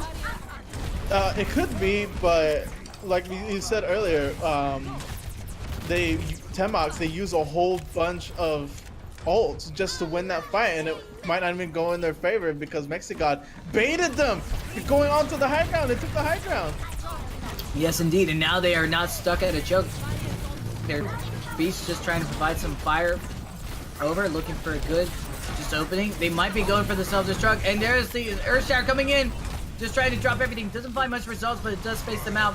And now there's a few people away from Jukebox. Huge grab, though, and that might be able to follow up. They're doing the best they can. They do manage to find Loon, but that's about it. Everybody's switching back around, and they do win. And now, ult economy-wise, could very much go very much in the favor of Temocs. We could see a reverse sweep here, actually. We could be seeing a reverse sweep if Temocs can hold this high ground, and they have the Transcendence coming in pretty soon from Toxic. If you can earn it fast enough, and that could sustain them enough in this as it goes into the overtime. Huge sleep does manage to get the pin though. That's a good prioritization. DDX is able to take out Toxic. Shockwave does go down though. Switch on over to Tracer, but a boop coming in from Mago. That could be huge. Loon going down. It's going to be great. We'll see the Earth Shatter. Absolutely huge. The anti-nades will help out as well. Get the pin, and this actually might be it. What seemed like a good opening. Oh, the shield coming in just in the nick of time, and they kill before they can remake. How? I don't even understand this. This is amazing right now. They are going down one by one, and that's the team kill. The Wick will go down, and GG. That's going to be 2-0, starting off the right way for Lyon Gaming. Amazing point. Amazing, actually, attack coming in for Lyon Gaming. Because they knew how to play the cards right. They knew how to play in the favor. Mexigod is just an amazing Reinhardt player, as you can see in this play of the game. And Well, I think they knew that Toxic was gonna have his Transcendence soon, so they knew immediately to go after Toxic, take him down, so they want to have that sustain for the oncoming attack. Absolutely, and I think honestly, just the fact that when your team, you know your team is good when you have to drop 3 ults just for that self-destruct sequence to work. So, I mean, what they dropped the grab self-destruct sequence, and then after that, after the grab was worn off, they dropped the shatter. Just the timing and the execution was just very, very awkward. So they had to drop so many ults, and even though they were able to block quite a few, they weren't. It just didn't really synergize well. That's just a personal feeling. Well, that's just unfortunate, and unfortunately, we're not going to follow that match because I think that Lyon Gaming had enough time in the spotlight. So we're going to be going to the losers bracket actually, and catching the beginning and fully going around with this series actually against Upenn and a third, and Sadlads. All right, Sadlads are going back in. We're going to see how they do in the lower bracket. Upenn and 1/3. So now here's my question for you guys, or people at our control desk. Is this map 1 or it's the first map is Route 66? Okay. So all right, so we haven't actually missed any of the series. We're actually just managed. So we got Lyon, Swan. Yeah, we got a lot coming in. And speaking of a lot coming in, we have more donations coming in too. $10 from LoBosco, who is also going to be casting with Nekkra pretty soon. With a message, you mean I get to broadcast Overwatch and donate to a great cause? I'm in. Yeah, he is in. He's going to be casting the series later with Nekkra. And we're gonna have another fantastic duo coming in. Yeah, and we're gonna have another donation coming in. $5 from Bottled Cuteness, SpawnPoint. Let's get this bread. Let's get this bread indeed. And last but not least, we got $25 from Heather Zons. Always a fan of Extra Life and Overwatch, so combining them is perfect. Have a great event. Thank you, Heather. You super awesome human being, you. So, all right, moving on to this map 1 in Route 66 we're going to be starting out on. And how do you feel about this going down, Swan? I'm interested in how this is going. I haven't seen Upenn and a half. I call him a third because that's what it said in game, but Upenn and a half is the actual name. Pretty interesting name, I guess I would say, but pretty interesting lineup they have here too. They have a GM Ana player who hit top 500 in every role. That's really amazing, actually. Yeah. This is for Upenn? That's DZ. No, top 500. Desi, I'm guessing. Yeah, top 500 in every role. At least hit it. And he's their flex support, I'm guessing. So I'm interested in seeing how this team plays with that big of a player on there. Interesting. Well, we'll see. Definitely that. I guess it comes down to also just how well the team synergizes with it, because you could be at a T500 and then like if it doesn't really work out with everyone, then it's like it could be hard. It could be. Because hard carry. From whatever. It's like it's just comes down to it. So I guess we're waiting for everything to start. We're pretty much all good, set to go. Ooh, actually, I'm getting fooled. It's gonna be Watchpoint Gibraltar. We've been baited. It's not Route 66. No, it's not Route 66. It's more viable Bastion play is what I am. Ooh, let's get the Bastion in here. If you're listening, teams. Yes, listening to us on a delay to avoid stream sniping. So we'll see how it goes. Hopefully we'll see in a few minutes. Get the Bastion going. It's most likely also dive long range DPS, but I've seen a lot more Ashe than Widowmaker lately, just because of how viable the Ashe is. Yeah, and like you're just gushing on about Bob earlier. Bob is actually really useful on this map too, especially if you stop him in the dip. That was really good. Yeah, if you stop him in the dip, where most teams usually get stopped at in my games, if I'm being honest. And if you can get the Bob in there, you can get in the back line, or even put him on the corner where the blue box is, on the bottom corner. Bob could provide a whole bunch of space to be used for the teams to go in, and a lot of damage to force the enemy back into the little dip. You mean car wash? Is that what you call it? Well, that's what like the olden days we called it, but I called it dip. because it is It's the a little dip. dip. Yeah, it's a dip. That is very the whole true. reason to call it the dip. I mean, fair enough. Looking at this right now, we are going to see double long range DPS. Ooh, actually, hello, we're seeing a 3-2-1. 3, 2, 1. Yeah. Interesting. Okay. I'm all for it. I mean, the aggression onto the high ground does allow them to be able to get more safely across this dip, as the kids say now. And we'll see what they are able to do. Looking pretty strong here, though. Right now, Yeah. still the high ground. It's just the I guess unique kind of goes with the Sombra they're doing right now. Pure is really good at prioritization, just hacking tiers, and they're going to go down. Teams so far spread apart. It really isn't working out right now, this aggressive sort of line of combat that they have. Yeah, I think the advantage that they have too is the Winston, with going with the 2-2-2. Shield. So, yeah, you have the shield, and also you have the pressure against the Widowmaker in tiers. So, and Hammond, if he already used his grapple hook, then not much he can do. But just wait until he gets back, and there's not even a chance that he can get there if he messes up his hook. Yeah, absolutely. We'll see what they can do. Looks like Medi getting caught a little off guard, but still able to stay alive. Good use of the shield to get out of that situation card, taking out Bruce as well right now. Getting that res in. This is an unfortunate spot that they're in. Ooh, yeah, they're in the dip, but the landmines will help them stay alive, and Bob will help just sort of get them across the dip. But now there's the high ground advantage going in a little more in favor if they want to take advantage of it for the side of Sadlads. But do you think it's that big of a deal? Pure's able to take out Bruce, though. They're just kind of stalling at the moment. Log will go down, but Ujanti allowing them to get a double kill, and Pure's going to be able to follow up on that. This is a very aggressive Sombra play that I really am enjoying right now. I think the flip of that fight, because I think it was leaning in favor of the other team, in the favor of the attacking team, and that big anti-nade coming in really helped them secure that fight. Yeah. So I think what Upenn needs to do is switch it up a little bit. Maybe get another tank, maybe the Winston, like what Sadlads is doing. Actually, speaking of Sadlads, they have all of their ults. Yeah. I was looking at that right now as you were just saying that, and it's just like, this could be huge. A hack, though, coming in, and Desi will be able to get logged. No nano boost, but I mean, in the long run, that may not be that big of a deal. They also, it might be a little bit concerning because of just how long they've been holding on to these ults as well.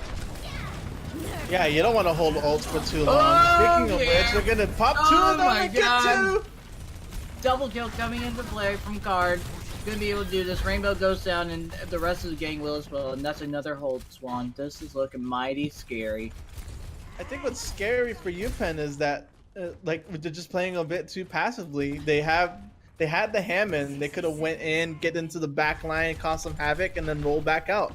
And then as he's rolling back out, the rest of the team joins in and starts wreaking havoc too. But the fact that they're playing too passively was a bit of a downfall. They switched to the Winston, so hopefully that changes. Yeah, hopefully. I will say this though, like, absolutely huge is that you know, your job as a Hammond is you're supposed to be obnoxious, and that's sometimes it's a tall task to order if you don't have the ability to do so. The Bob will come into play though, might help them out. Looking pretty good right now for Upenn to be able to contest this. Count Chocula will find Bruce, but is it enough? They're contesting it as long as they can. 50 seconds remaining. We have seen it where people overextend near the home stretch of Gibraltar and then not really hold down onto it. Dropping the EMP, trying to get Medi. Ooh, but Crab's able to follow him and get Desi. And they're keeping him alive. Samir coming in alive as well. They may come into play. They might be able to finally get this hold if they can take out Tabasco quickly enough. Doing the best to stay alive. Log is able to take out whatever's in the back line. Ooh, Bruce is gone. Not even close to Paul spawn. Doing what they can right now just to be able to hold on to this. Primal Race goes into play.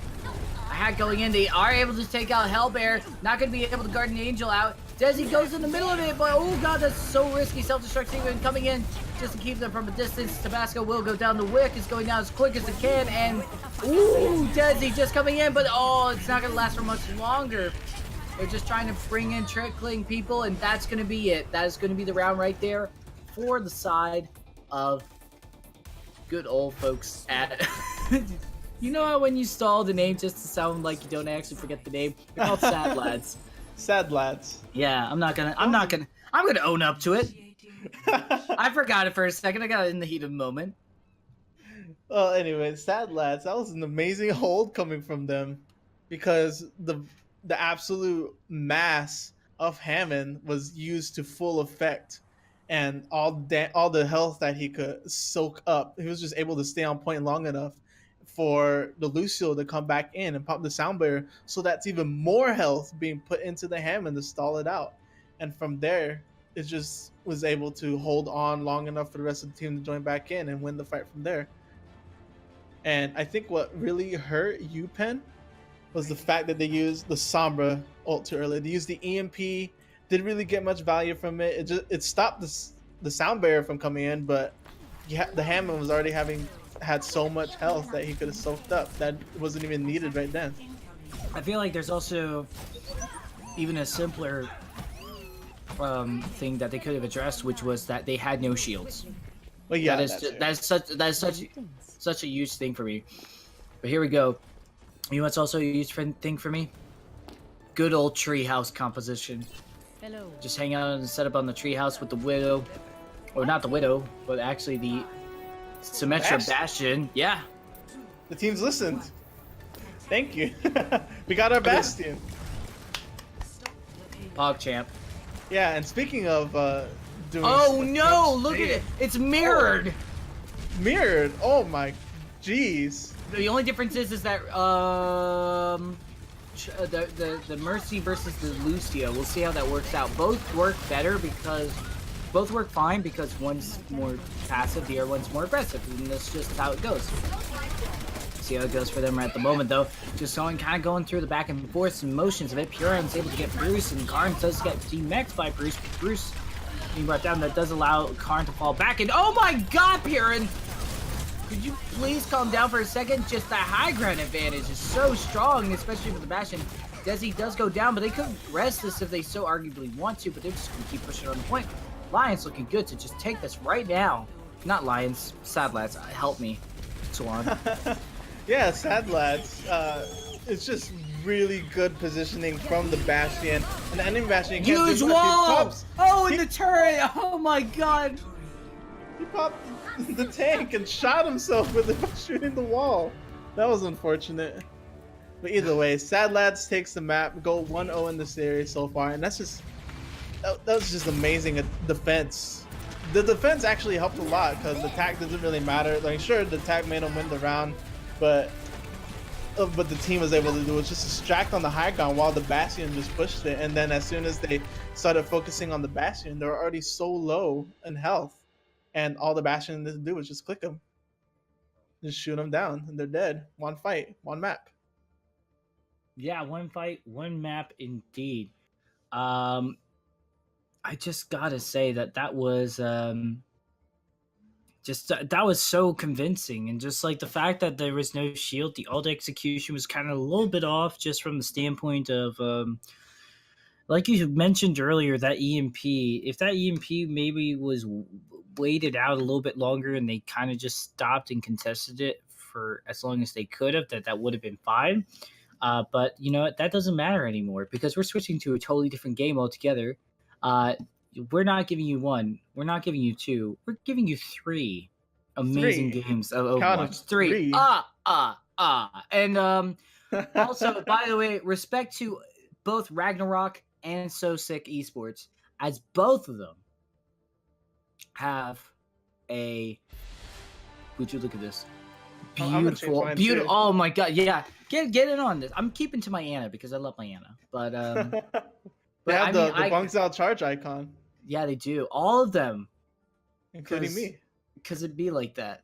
It's beautiful shade of blue. Yeah, blue. thank you. Yeah. This is my favorite color.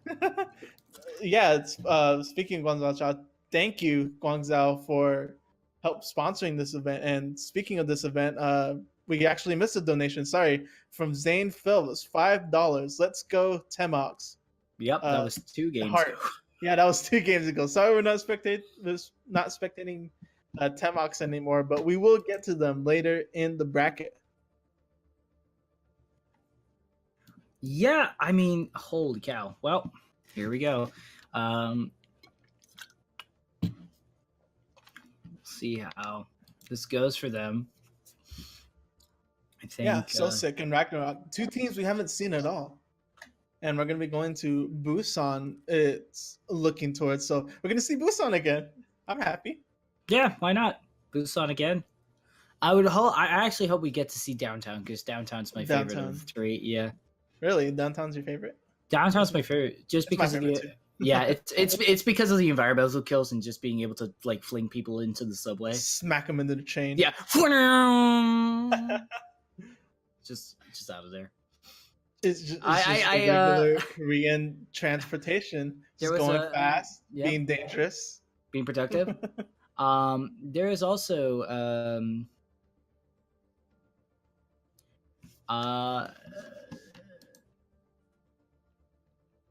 like I think one of my favorite moments was like I was on Downtown Busan as Junkrat, and there was a Doomfist. This guy uppercut me, and I just managed to landmine them, just to be able to just like boop them into the train, and I felt very good. And then like in public chat, my Doomfist said, I had to catch a train. And it was just best feel good moments ever. And they did like the cool emoticon with the B parentheses. I'm a nerd, okay? I thought it was very satisfying. Anyway, so all I'm saying is Busan's a very good map, and I think this was I think it's one of their best ones they've made so far, actually. I would dare to even say that. It's one of the best control maps. That's a fact. coming straight from me. Yeah. I think it's like because there's so much going on. It's the most like genuinely active map. There's like the walls and mecha base. There's the subway. And there's a whole bunch of moving parts. Yeah. Nothing going on in the sanctuary is what I learned. Well, yeah, because it's a sanctuary. Well, yeah, that's fair. I used to call it drum circle before I learned it was Drum sanctuary. circle. Yeah, even though it's a square, it's still a drum. I don't know, but mecha base. Here we are. Yeah, mecha base.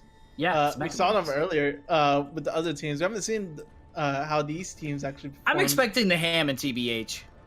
The Hammond? Well, yeah, because they were running the Hammond a lot in both sides earlier. Really? On mecha base? You know, I just realized we're not actually casting Sadlads versus Upenn. I just realized we're casting a totally different group. Yeah, we're casting a totally different group. This one is Soesic eSports and Ragnarok.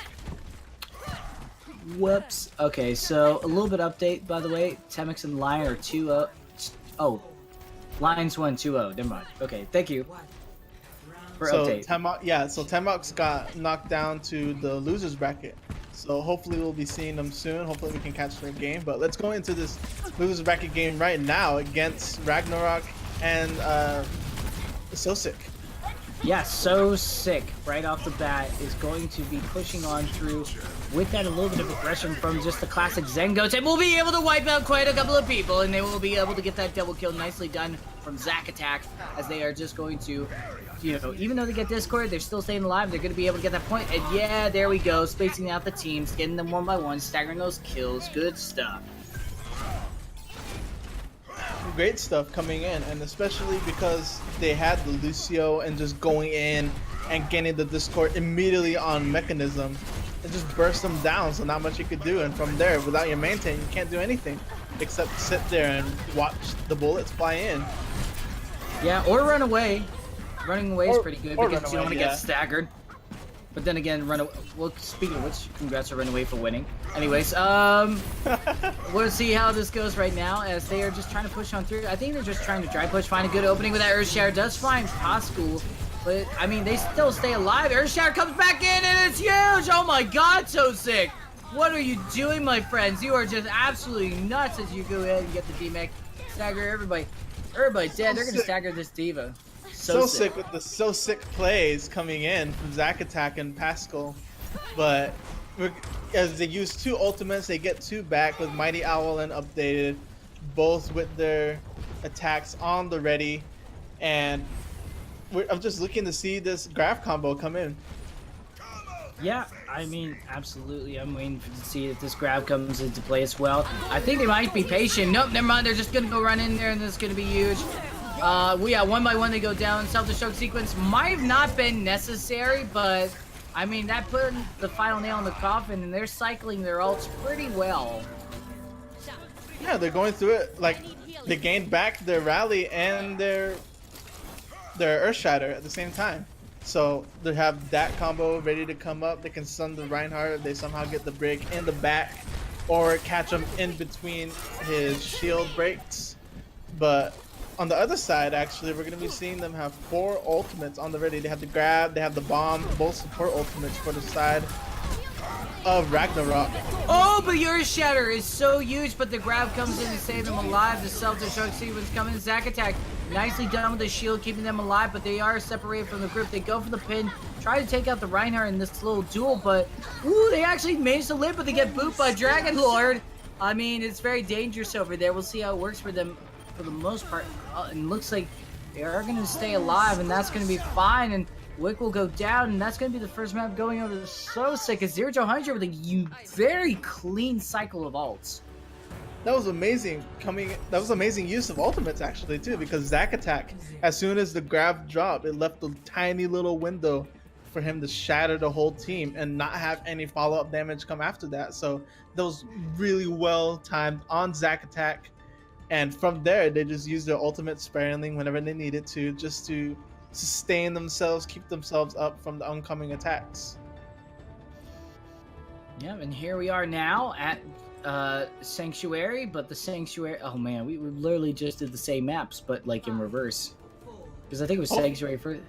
Yeah, it was Sanctuary first and then Mecha Base, so. Yeah. No downtown so far. If it's not a 2-0, hopefully we'll go to downtown next. But right now, both teams will be running the same GOATS comp that they did on Mecha Base. And let's see how this goes out. Who's going to take down that main tank first? Mechanism a little bit overextended. The bubble cycle is kind of a little too dangerous. They managed to take advantage of that, and they're just going to go down one by one. This is kind of a little bit something I've noticed from April, is that they throw out the bubble right away, and like they do it when the shield is up and not when it drops. So then like the bubble cycle is kind of a little bit awkward and doesn't allow the Reinhardt to be as aggressive. Yeah, because I'm sure if it does give you charge if the Reinhardt shield still is up and you put the bubble on him, but what the bubble is mainly used for in these comps is that to protect the Reinhardt and alongside giving you damage, allowing him to swing his hammer, get his fire strike in so he can build up his own ult. Charge up the Zarya pretty soon for Zack Attack. Yeah, huge Earth Shatter as well, by the way. They're just going to be able to follow that up very, very quickly. Transcendence comes into play. It does allow them to stay alive, but they already lost Mechanism in the process. That's a main tank gone.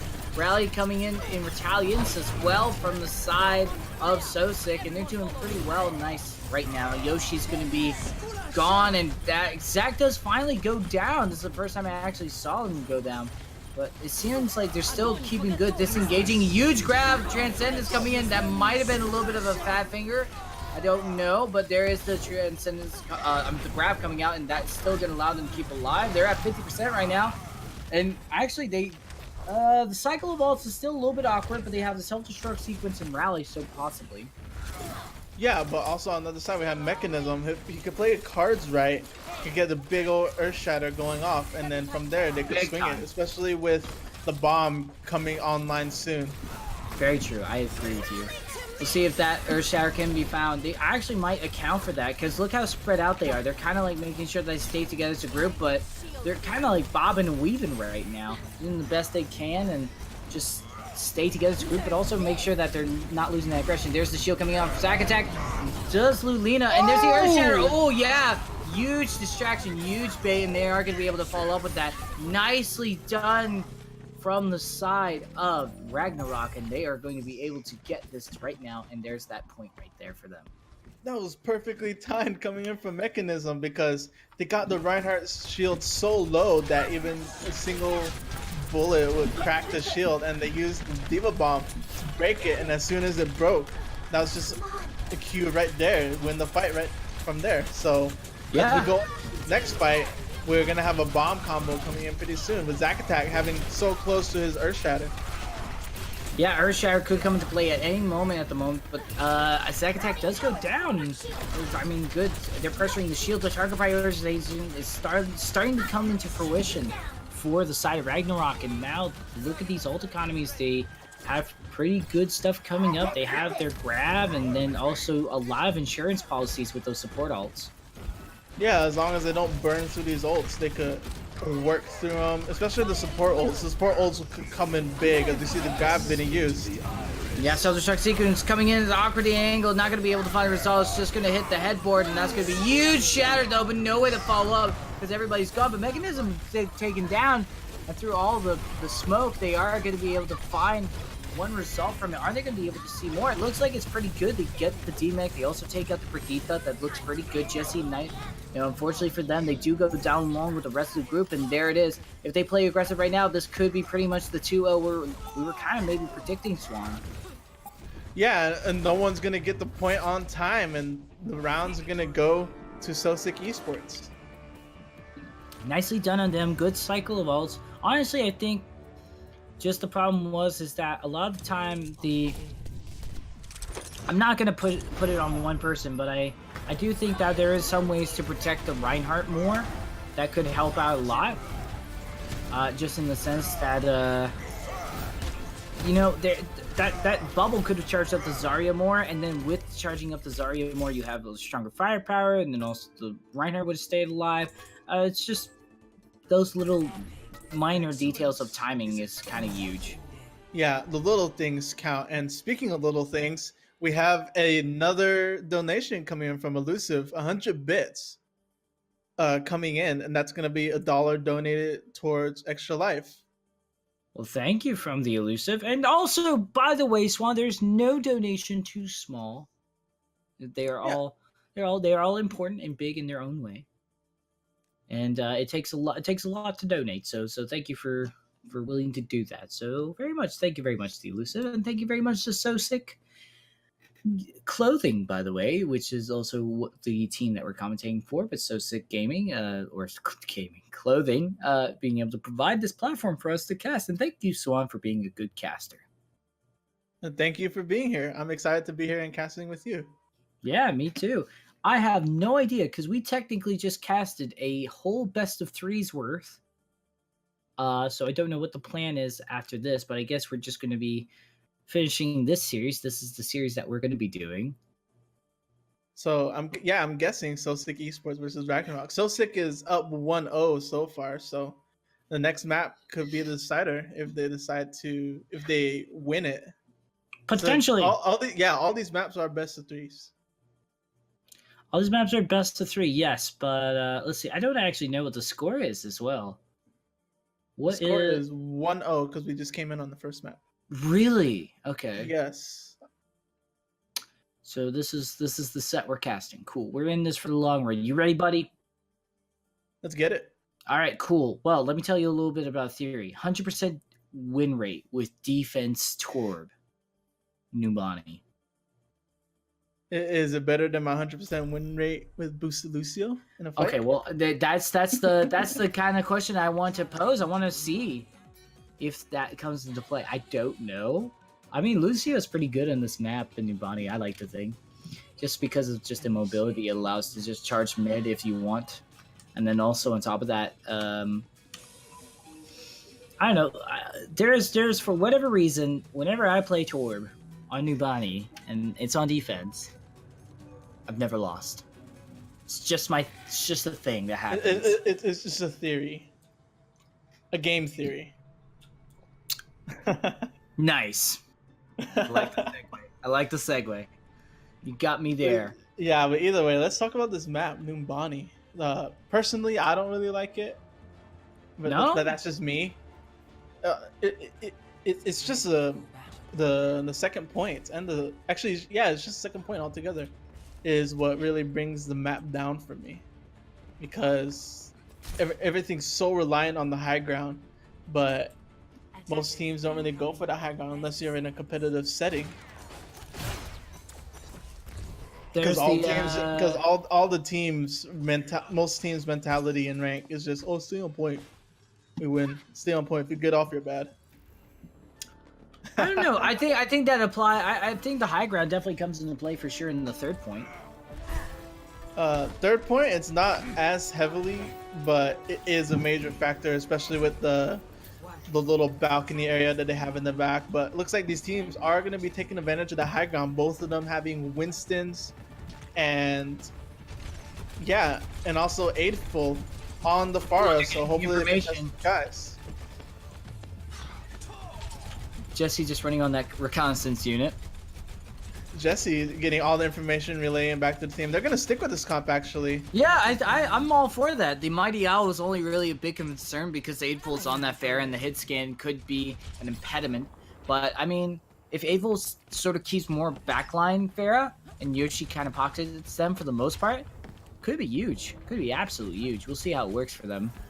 Well, they just got to play their cards right. They're just kind of sneaking their long ways, waiting for the perfect chance to dive. Oh wow, that was that was a 10,000 IQ move right now, right there from Updated, as they went ahead and sort of booped and denied the jump on the Winston, so that way they don't get on the high ground and still have the high ground advantage, or allow them to disengage like they're doing right now. The first tick is going to go in very much in the favor. Aidful does go down. Ice, Ice is going to be able to find Mechanism. Nicely done. The Discord Orbs are just coming into play. Super huge stuff. And Astro, I think they are just going ahead and just trying to go aggressive because I think the team is deciding to regroup. And normally it's just faster if the D.Va fights than just SDs. Yeah, and it was unfortunate for Aidful because, yeah, sure, they took control of the high ground, but they didn't put it to use. And if no one has the high ground, then everything else is fair game. And we saw that coming in, Zach attack, he was able to jump back into the fight as soon as the rest of the team was grouped up. And as soon as he jumps in, that's just a cue for the rest of the team to go in and cause as much havoc as they can. So hopefully this next attack coming in from Ragnarok will go better than that. Yeah, absolutely. We'll hopefully see that Ragnarok does very, very well. And I'm looking at this right now. They are going to be going in Ragnarok with a blazing fire, but Soesic seems not going to be prepared for the barrage. That was pretty huge, especially the fact that it was boosted. So good stuff onto them. It looks like Ragnarok going to be finally able to take this point, but I mean, commending to Soesic to be able to hold on to a good amount of ult and also be able to chip down that time bank a little bit. Ooh, oh, what a shot! Oh my god! That was the entirety of the second checkpoint. The whole entire street phase. That was an amazing shot. And it was a direct hit too. Like, montage or whatever. I would. Let me edit it. I would too. Alright, cool. play some copyright free dubstep. Hell yeah. But anyway, let's go into this next fight coming in soon. We have Zach attack. He has his Primal Rage on already, but so does Mechanism, so we could be seeing a little bit of a monkey battle going on for the high ground. Potentially, we'll see the Bob come into play. Ooh, they sleep on the Bob. That's pretty good.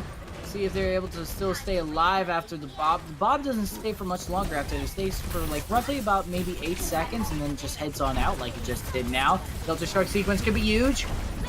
No good protection coming in. That's going to be able to stay alive. Everybody's disengaging pretty strong, but oh my god, look at this firepower right now. Just the pharmacy is so huge. They managed to sleep on it, but Aidful going to be brought right back up, and they're trying to rush in. Ooh, that could be it. Not going to be it. Never mind. I'm just going to always say that and not find it because everybody's going to run behind cars and just hide for their dear lives, but they hold on to the ults as well. And they just almost get to the second point, but thankfully Soesic able to stop it, and we still have a match going on. It's pretty good for Zack Attack, and actually Zack Attack has his Primal Rage back up after he just used it in the last fight. Actually, no, yeah. So pretty good on Zack Attack, able to go in and hopefully distract this backline so that the front line can do what they need to do. And alongside which we have Jesse with the EMP that could come up huge. 4 ultimates on the side of Ragnarok, so hopefully they put these to good use. Hopefully they do put into good use right now, as we're going to see Jesse still gathering some information, dropping the EMP, but where's it coming in after the follow-up? That is going to be the barrage, but the bubble comes into play. The Deadeye doesn't find the results that it wants because it goes down because of Pascal. We're seeing what happens right now as Update is able to take out the main tank. I think he'll be able to follow up. I mean, that Mercy is all by themselves. The pharmacy does go down, pretty huge.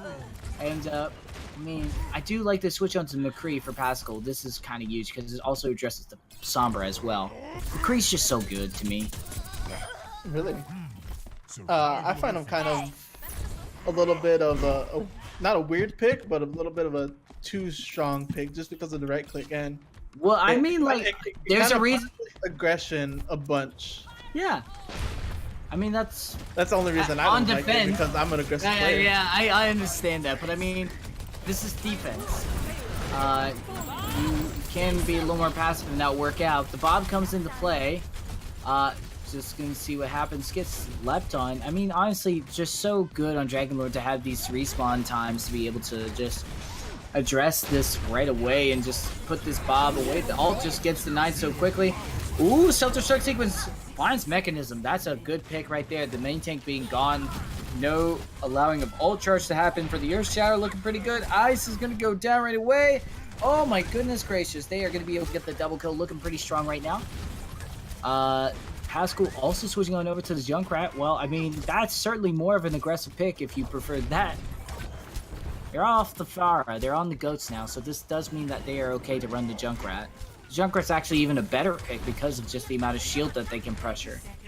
Yeah, because, I mean, sure, it could be eaten up by the Bent Matrix, but it's not even going to matter because DM eventually runs out. The tire is going to come out and hopefully capture someone unprepared and unguarded. It's going to go in, not get anything, but it does create a lot of space for them to back up. And with 10 seconds, they're going to need to push this cart. See what they can to push on to it. Update is still hanging on the high ground. See what they can go for. Ooh, self-destruct sequence is able to find Ice, but that's roughly about it. Oh, actually, a DMEC updated. Oh! Pascal able to respond. I mean, that is very, very strong. The nano boosted, but ooh, Aidful not going to find anybody with that grab. Does allow them a little bit of space to push on through just to see what they can do. And then if they can deny this touch, they will be able to, and that is going to be the round right there. Good stuff onto Soesic to stop it before they get the second point. I don't know if we caught this on stream, but I saw that poor Mechanism was stuck between the rock and a hard place, between the Bob and the Winston. Primal Ray? It was just funny. It was stuck. Actually, he was stuck between three places. He was stuck between the cart, Bob, and the monkey. So that's really unfortunate. Feels main tank, man. Feels main tank, man. Feels super main tank. All right, well, it's a new body and a new day. Swan, what do we got?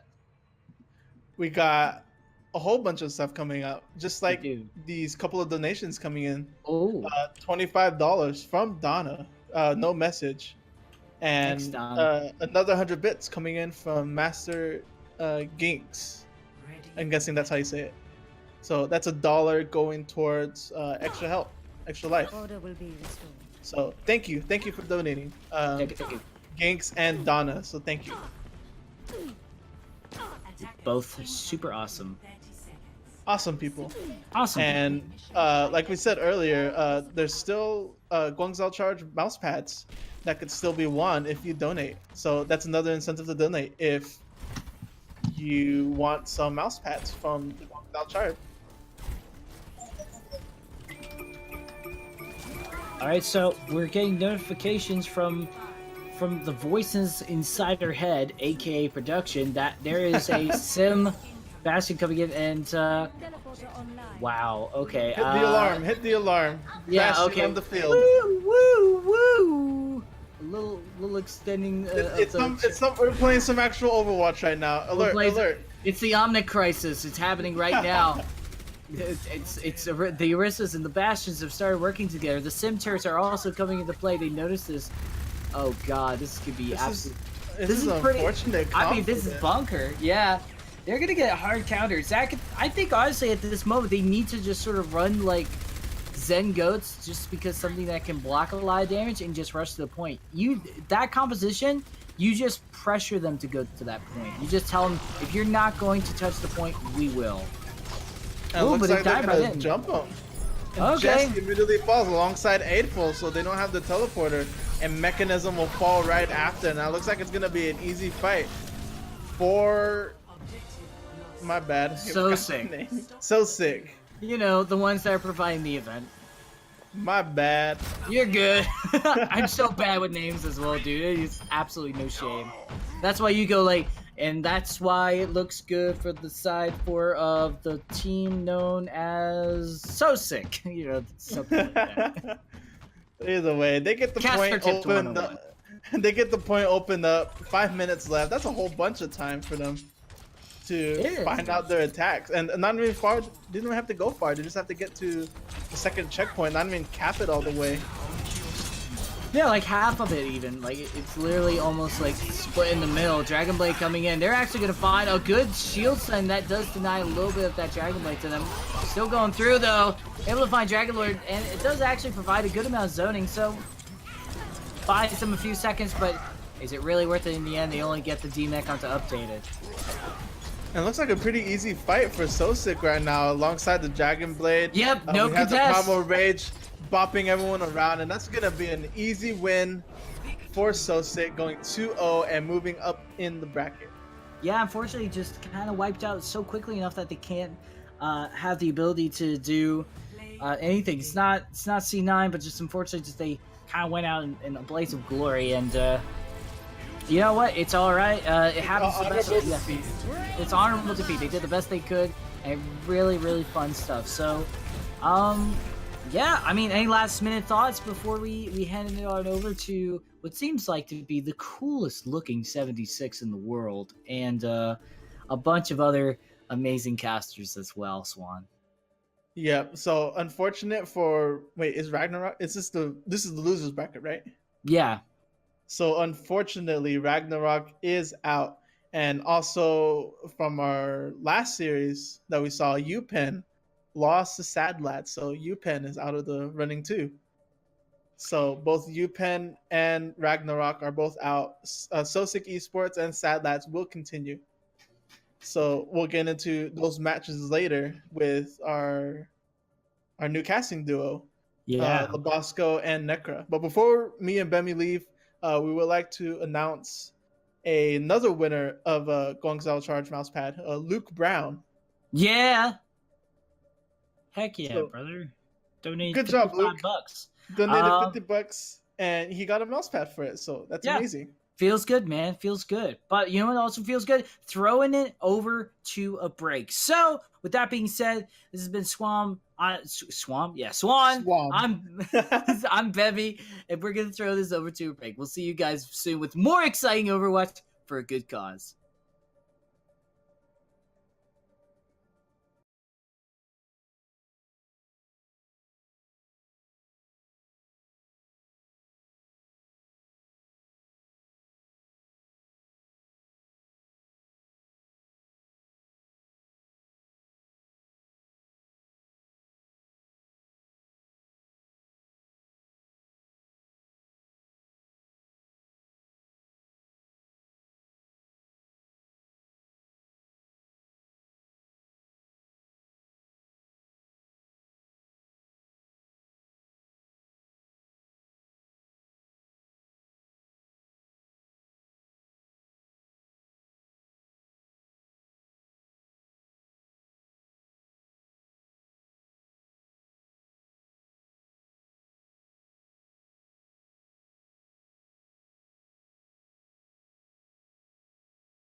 Welcome back to the Overwatch Tournament for Charity benefiting Extra Life. It is now LoBosco and Nekkra here with you, getting ready for our next match. But before we get to that, let's just remind you what Extra Life is. Extra Life is a Children's Miracle Network Hospitals fundraising program that empowers the gaming community to make a difference in the lives of local and sick and injured kids. Participants fundraise year-round, including a 24-hour gaming marathon, an annual gaming tournament in Orlando, Florida, and a weekend of tabletop games.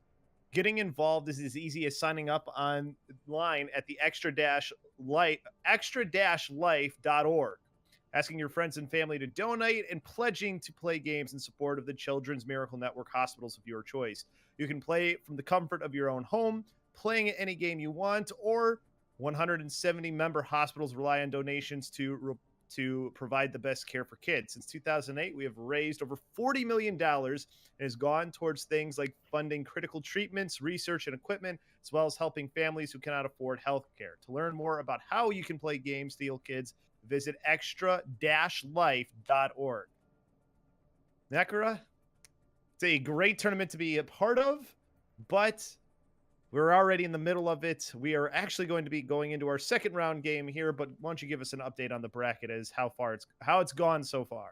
Oh, yeah. I mean, first off, we want to thank you guys so much for watching and all of the donations that we've received so far. We are $352 towards our $500 goal tonight. Let's blow that donation goal out of the water. You guys are already hitting out of the park, and we can't wait to bring you this next match. But before we do that, let's celebrate the 8 teams that have played in this tournament and are unfortunately, we've got 2 that are knocked out already. We just watched Soesic Esports versus Ragnarok. Soesic Esports taking that one 2-0, knocking Ragnarok out of the tournament because this is a double elimination bracket. We want to give everybody that second chance to get to the finals. And on the other half of the losers bracket, we had Upenn versus Sadlads. Sadlads taking that one 2-0. So it will be Sadlads moving on, and they will be playing the loser of this match. And this match is going to be an exciting one. It's going to be Reckless versus SpawnPoint. I know we have a lot of SpawnPoint fans that are in the chat right now, so get ready to see some amazing Overwatch action. Yes, and don't forget you can donate if you want. Just go look in the panels down below, and also look in chat too. They'll be putting it in there.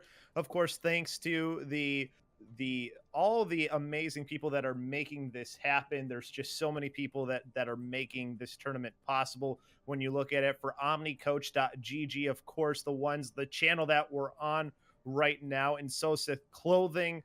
You also have the Guangzhou Charge as well, who are another one of those great sponsors that are making this happen. Of course, Extra Life for Kids being the main thing and the one that we're making all these donations go to. And of course, we have our game here first. Reckless for SpawnPoint is the one that we're going to have come up. And now for you and me, Nekkra, there's a couple of players in this. For those, we are actually part of the Owlet tournament, and some of the players here are actually players from Owlet. Yes, we have 2 players from Owlet that we want to just point out to you. There are going to be subs as of right now for Reckless and SpawnPoint, but that's Veritas for SpawnPoint and Sinful for Reckless. So this is definitely going to be a battle to the end. Are you guys excited to get into this match? Of course they're excited. We know that they are. We're going to Busan is the one thing we do know, Nekkra. As far as the map of Busan, one thing to mention, I think it was mentioned earlier, but for those of you maybe just joining us now because you really wanted to see Reckless or SpawnPoint, we are on the new patch. So there's a couple of different changes. One of the big ones was to Reaper, who now gets 50% lifesteal. But that was not the only change that came through. No, it wasn't the only change that came through, and I'm so glad that you're going to mention that Brigitte got nerfed. So Reaper was the only hero that I can say confidently got buffed with that lifesteal change, but we have 2 nerfs that ended up happening. We had the Diva nerf, so that defense matrix cooldown is now 2 seconds instead of 1, and Brigitte's rally, that armor only sticks around for 30 seconds. That's huge. Yeah, that is a huge difference from what it was before because it used to last forever. I don't know how much it changes her, though, Nekkra. She's still strong. I mean, her ult isn't as strong as it used to be. But when you talk about the things that were really made her super important to something like, say, goats, she's still a very, very viable option. But we're going to downtown first. That's not Yeah. exactly always a place we see goats. You can play goats, but there's usually divier comps that we see come out here too. Yeah, you know what I've actually seen a lot of on downtown Busan is I've seen a lot of triple DPS, and I love that triple DPS because you can use that long range damage, you can play with that high ground, and of course those dive tanks are super helpful in controlling that high ground as well. They really are. And just a reminder too, for those of you wondering, well, what are these teams playing for? Well, there's a couple of things. There's a $300 Soesic gift card that they can get if they are the winners, 18 OmniCoach video package to the winners, and then to the teams in second and third place, they will get 2 10 OmniCoach video packages that they will be able to have as well. So there is something for these teams to play, and of course they're helping charity out as well. So we have both teams coming out here. Reckless will be on the left in the blue, and it will be SpawnPoint in the red. Both teams making their way on. We're seeing goats from one side, Nekkra, and a dive comp on the other with a Widow. Yeah, that Widow's going to be really important to get an angle on these enemy teams. She might have some trouble there, but look at all this action already. Well, they tried to dive onto it. Looked like the Diva didn't go too well. Zangbeast, though, will come in for Reckless and get 2 off with the Lucio boot. So there's still a chance here for Reckless.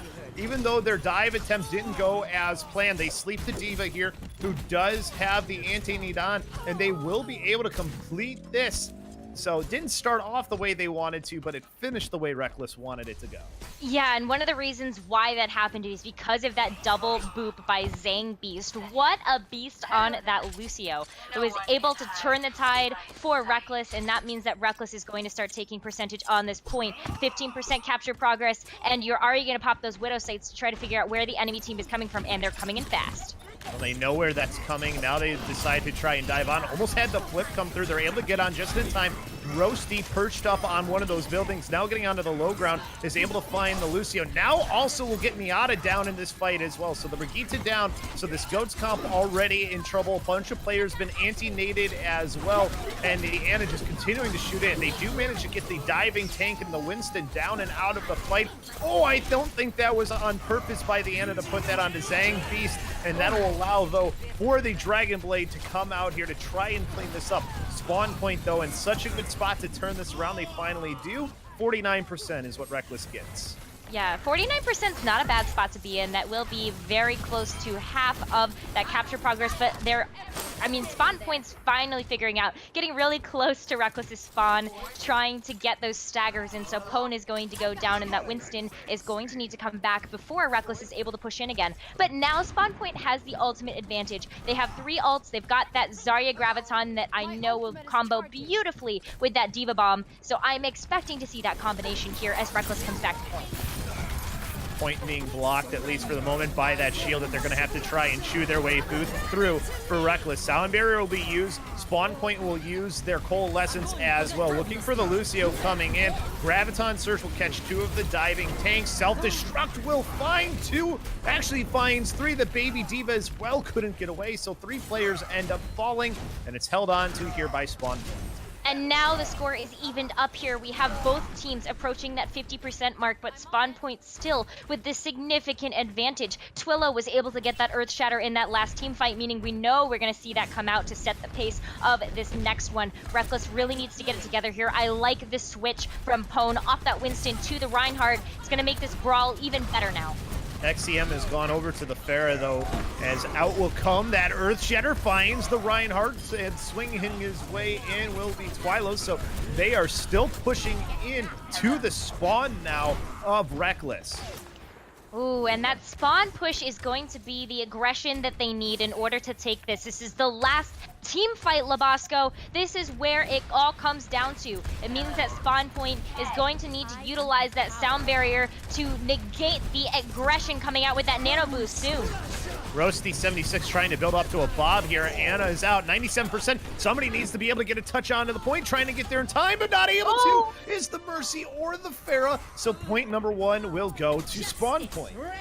Wow, that was so unlucky for Reckless. They had the ability to touch point, and they just weren't able to do so. So now SpawnPoint is going to be up in this series 1-0 as we move to the next map of Sanctuary. And I think we're going to see some different compositions here from both of these teams, especially because this drum is the smallest control point in all of Overwatch. I believe there was just a change too, maybe not as known of a change, Nekkra, is that you can no longer hide on top of the drum and control the point. Oh no, I liked that strategy. I've seen teams utilize that to their fullest advantage with having somebody hide on top of that drum. But you are going to see both of these teams start out with the ZenRein variant of GOATs. It's going to be a mirror match here with LoBosco. And of course, don't forget, if you want to donate to Extra Life for Kids, be sure to check out the panels down below. That's the whole reason this tournament is going on. We're trying to get past that $500 mark. Help us get there. The GOATs v GOATs matchup happening right now near that higher up drum, going in favor of neither team, as both players will find the Reinhardt. So far, so good for either side, but it's the point opens up now. The team that's closer is SpawnPoint, but they are still not in the perfect position to win this fight, but letting them have it right now is reckless. They're trying to wait for their respawners. It was really never a fight that they completely lost, Nekkra, but they did give up the point. They did give up the point, but they didn't give up ult charge, and that's what's really important there. Having Rekkles back off as quickly as they did is absolutely intelligent here, but they're coming back fast. Only problem is they're going to get caught in the Graviton Surge, and they're not able to save anyone, and the Transcendence is too late. So expended ult that's not going to help their team win a fight, and now you have a bigger ult advantage for SpawnPoint, who have the Earth Shatter, the Transcendence of their own, and of course they have that new changed ult in Brigitte's, which will have the rally go out that doesn't stay on the armor for as long. No, so that armor will disappear very quickly, but both of these teams do have that rally up, but significant advantage to SpawnPoint. That's just what happens in the GOATs v GOATs matchup. You win that first team fight and you have the ultimate advantage. Hopefully SpawnPoint is able to utilize those. Ooh! Massive shatter from Twilo, who was hiding. They didn't know where he was, and they cleaned this up quickly. Nekkra, SpawnPoint well in control with 57% already built up. Oh my gosh, I was going to say before that astounding Earth Shatter happened, was I hope that they utilize those ultimates well and stagger them. They only needed the Earth Shatter and the rally, so they still have the Graviton here. Hopefully Rekkles doesn't get caught off guard again. They have a Graviton Surge of their own, though, for Rekkles is the one good thing. If they can find the better grab, they still have a chance in this fight, and it is a pretty big grab. The D.Va wasn't able to eat it. Earth Shatter came out, too, in succession, but didn't find anything. The responding grab and self-destruct will have the charge happen in by the Reinhardt, and Twilo has to be careful that he doesn't fall. His team lost Bryce, their Lucio, so there's still a chance here for Rekkles to maybe win this fight, and Roasty76 is starting to make that happen, swinging that flail around. They still have to find a few more eliminations. 99% this has been built up to, though, for SpawnPoint is the only problem. Yeah, the only problem, but I mean, 99 problems, but the point ain't won right now. Not until Rekkles is able to take this point back, which they are going to do. So SpawnPoint now, though, they have one fight left. They only need to win one more team fight, and then that point is theirs, and the series goes in their favor. They're trying to figure out a game plan right now. They know that they have the sound barrier to engage, and Jackson isn't close to the Graviton yet, and Zem isn't close to that either, so they can use it aggressively here. Throwing themselves in, using that sound barrier into this fight. Nobody's falling yet. Miata did get anti-nated from the Ana. They now will use their Ana's nano boost, but falling was found, so they're all caught in this self-destruct. If they block it, they should be okay. They can't block everybody is the only problem, though, for SpawnPoint. They are at 99%, though. They're starting to lose this fight is the only problem. For Rekkles, or sorry, for SpawnPoint, Rekkles is still winning this, excuse me, so SpawnPoint has to go back to the drawing board. Yes, but I gotta point out something. Zimio's gotten a lot of last hits onto SpawnPoint's team. You already saw that nano boost come out that team fight, and they're 50% to another one. Still holding on to that sound barrier, which is going to be really good for meaning of 42's D.Va Bomb that could really swing the fight in their favor if it's huge. Gotta get that sound barrier on point, though. Earth Shatter is going to come out first here from Pone, and it won't be able to do enough damage. Transcendence was out to make sure everybody stays alive through it, so Pone not able to do too much there is the only problem, and Miata will take him out in response. So now you have the Reinhardt gone. The grab manages to at least catch Zang Beast, so it does work well enough. A little bit late of a rally here. This looks like it's finally going to be the fight win for SpawnPoint. They finally got enough ults together, and then they use the grab that got eaten. Oh my gosh, that grab eat was monumental. If Jackson was able to land that one, I think that this might be in a different position, but it will be SpawnPoint taking map 1 of this series. 1-0. It is currently round 2, Nekkra, as we, of course, are doing this for charity. For the Extra Life for Kids charity is what you can donate to. Just look out in the down below as we get to see the shatter again that they didn't even see coming at all that led to this for SpawnPoint. It ends up being a sextuple kill, so good for him. Yeah, I mean, donate if you liked seeing that earth shatter, am I right? Exactly. Exactly. A really good start though for SpawnPoint here, no doubt. They were able to turn things around, no problem, Nekkra.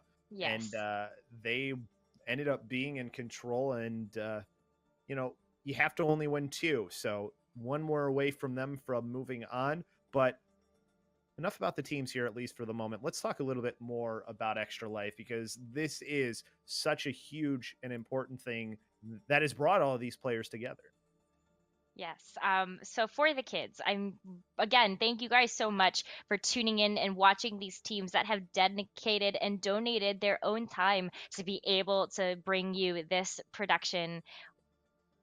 I gotta say that this movement has been actually huge. And even this year alone, you saw there was a huge Smite tournament that ended up raising $28,000 for this cause. And it's because of all of you that are donating, that are watching, and that are bringing just coverage to this that we can't thank you enough. If you're wondering about what Extra Life is, it is one of the premier fundraising programs for Children Miracle Network hospitals. We raise funds and awareness for 170 member hospitals that provide 32 million treatments each year to kids across the U.S. and Canada. All That's donation amazing. raised by Extra Lifers help fund critical treatments, healthcare services, pediatric medical equipment, and charitable care. Extra Life was founded in 2008 to honor Victoria Enman, who is a teenage game lover who lost her life to leukemia. So each year, more than 40,000 gamers from across the world participate in honor of this special young woman and the millions of children treated each year at Children's Miracle Network hospitals. If you want to learn more about just what this all goes towards, you can go to cmnhhospitals.org and you can learn everything you want to know. But of course, be sure to go fund here. There's links all over the place. They're ask for them in chat too if you really are having trouble. Yeah. I swear they'll tell you how to find them. But it's an awesome cause, and the numbers of people participating in this and the amount of money raised, Nekkra, just keeps going up and up each year. And we've already gotten so much money from you all, and it's amazing to be able to see all of the support that we've been getting. $352 towards the $500 goal of tonight's stream. So please keep donating. Please keep looking it up. This is an amazing cause, and we are so excited to be here to be able to bring this to you so that you guys can think about donating. Tell your friends, tell your friends' Yeah. friends, tell your family members, tell everybody. Just they don't even have to like Overwatch. Just tell them to go donate. That's the whole point of this. Is it's not really for the Overwatch, but the Overwatch is part of this, Nekkra, and that's what we have going on right now. Reckless didn't look great on the control point, but there was a lot of goats we saw come out from SpawnPoint. So how do they counter that with us going now to King's Row?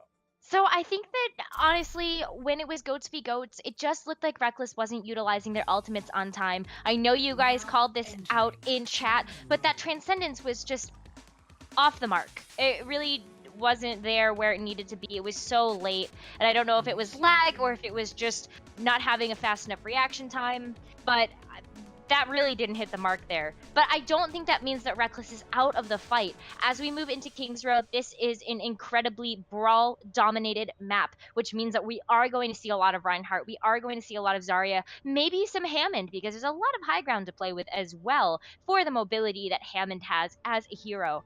So I'm really excited to see what both of these teams decide to lock onto, but that's just my 2 cents for right now.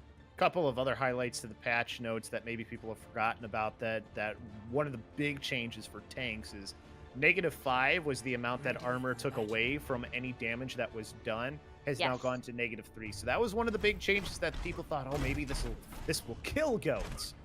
It didn't. No. I'm just going to tell you right now, it didn't. Did make things a little bit easier. A little bit easier to deal with tanks, though. So that's the one good thing, Nekkra. The other thing, too, Defense Matrix on a 2-second cooldown instead of 1. So now you just have to be a little bit more careful. Yes, but we aren't going to see Goats starting out. Looks like Reckless is going to be on the defense. They have a Mei in their back pocket, and that Mei wall, you can really have high utility from that ability. You got the ability to kind of section people off, split people up on spawn point, and even stave off some damage. So I'm really hoping to see Zem play that to its highest potential. It's going to be really fun to watch. And you're seeing more triple support, triple tank from SpawnPoint. If it ain't broke, don't try and fix it. And not a bad way to go. And Rias with the start there gets that a limp. So things are going so far so good for them. The Mei wall goes up, but the Mei falls in XEM, and this is going to be a very successful push from SpawnPoint as they only have one player capping the point, and there's Zenyatta. Now they start to come back. Bryce lost his life, maybe a little bit too aggressive, but that's okay because they're winning the battle where it counts most. Yeah, and it's not going to take too long for Bryce to get back either because of that Lucio, but SpawnPoint is going to have to be a little bit careful because they don't have that Lucio speed boost to be able to reposition themselves. Ooh. Oh, and that's going to be, of course, where you get out of that. Well, they regrouped as 6 by Reckless is the good thing. They have now gone to a Super McCree style comp, except with those more death volley tanks is the only difference. But it's worked out here for them so far. The McCree already showing that that right click is still pretty powerful. Yeah, that right click is super powerful. And you're going to see how powerful that is. We have a Zarya Graviton on the side of Reckless already. And it's going to be a big one, depending on where that lands. Well, the fight starts to happen. Now the grab gets eaten, though, so it doesn't matter if you have it.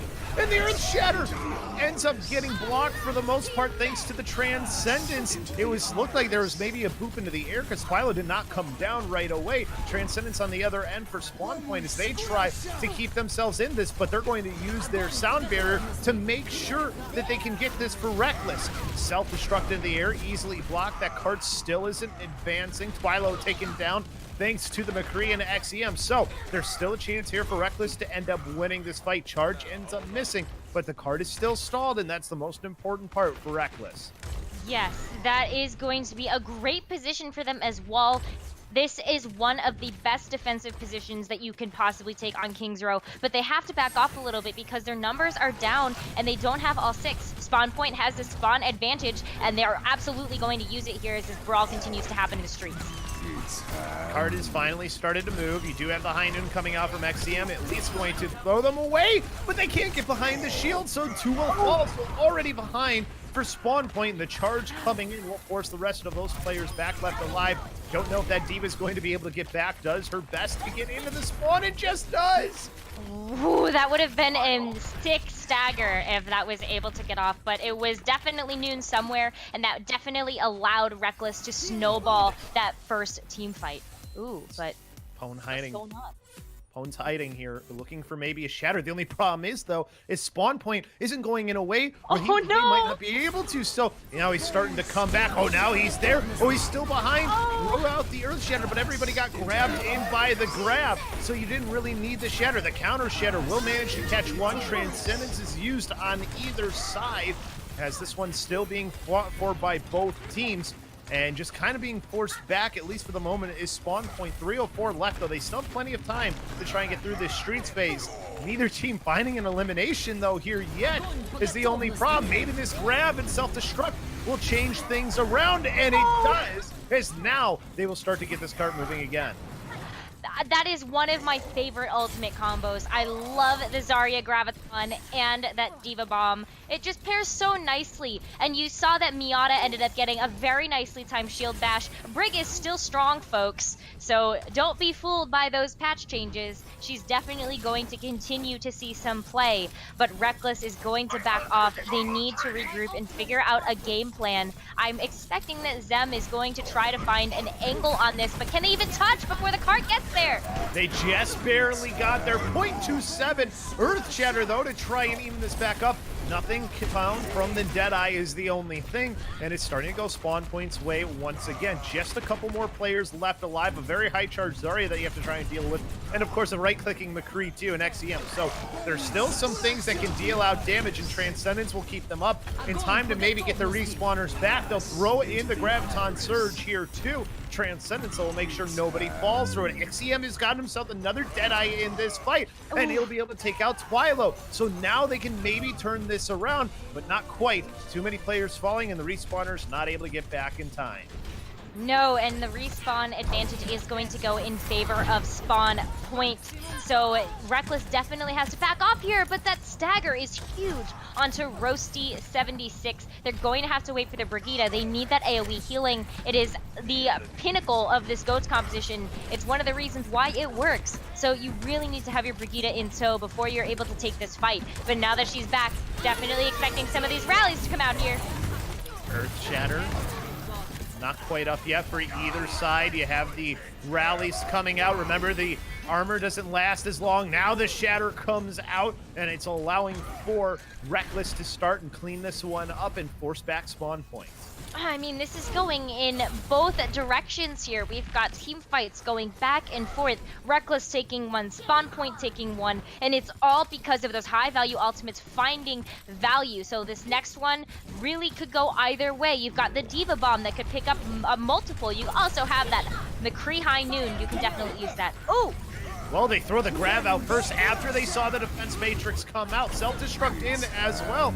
Finds too, but High Noon they have to be careful of. Can't fall to that. There are two players too that they have to try and deal with. It does at least get the barrier down and out of Philo. So they did that at the very least. Miata in will be able to take down Roasty76, and now the Earth Shatter to try and seal this. The card still can't go because Zangbeast is just staying on there and stalling for as long as possible. Transcendence out to stall a little bit longer. 1:30 left to go here for SpawnPoint on their push.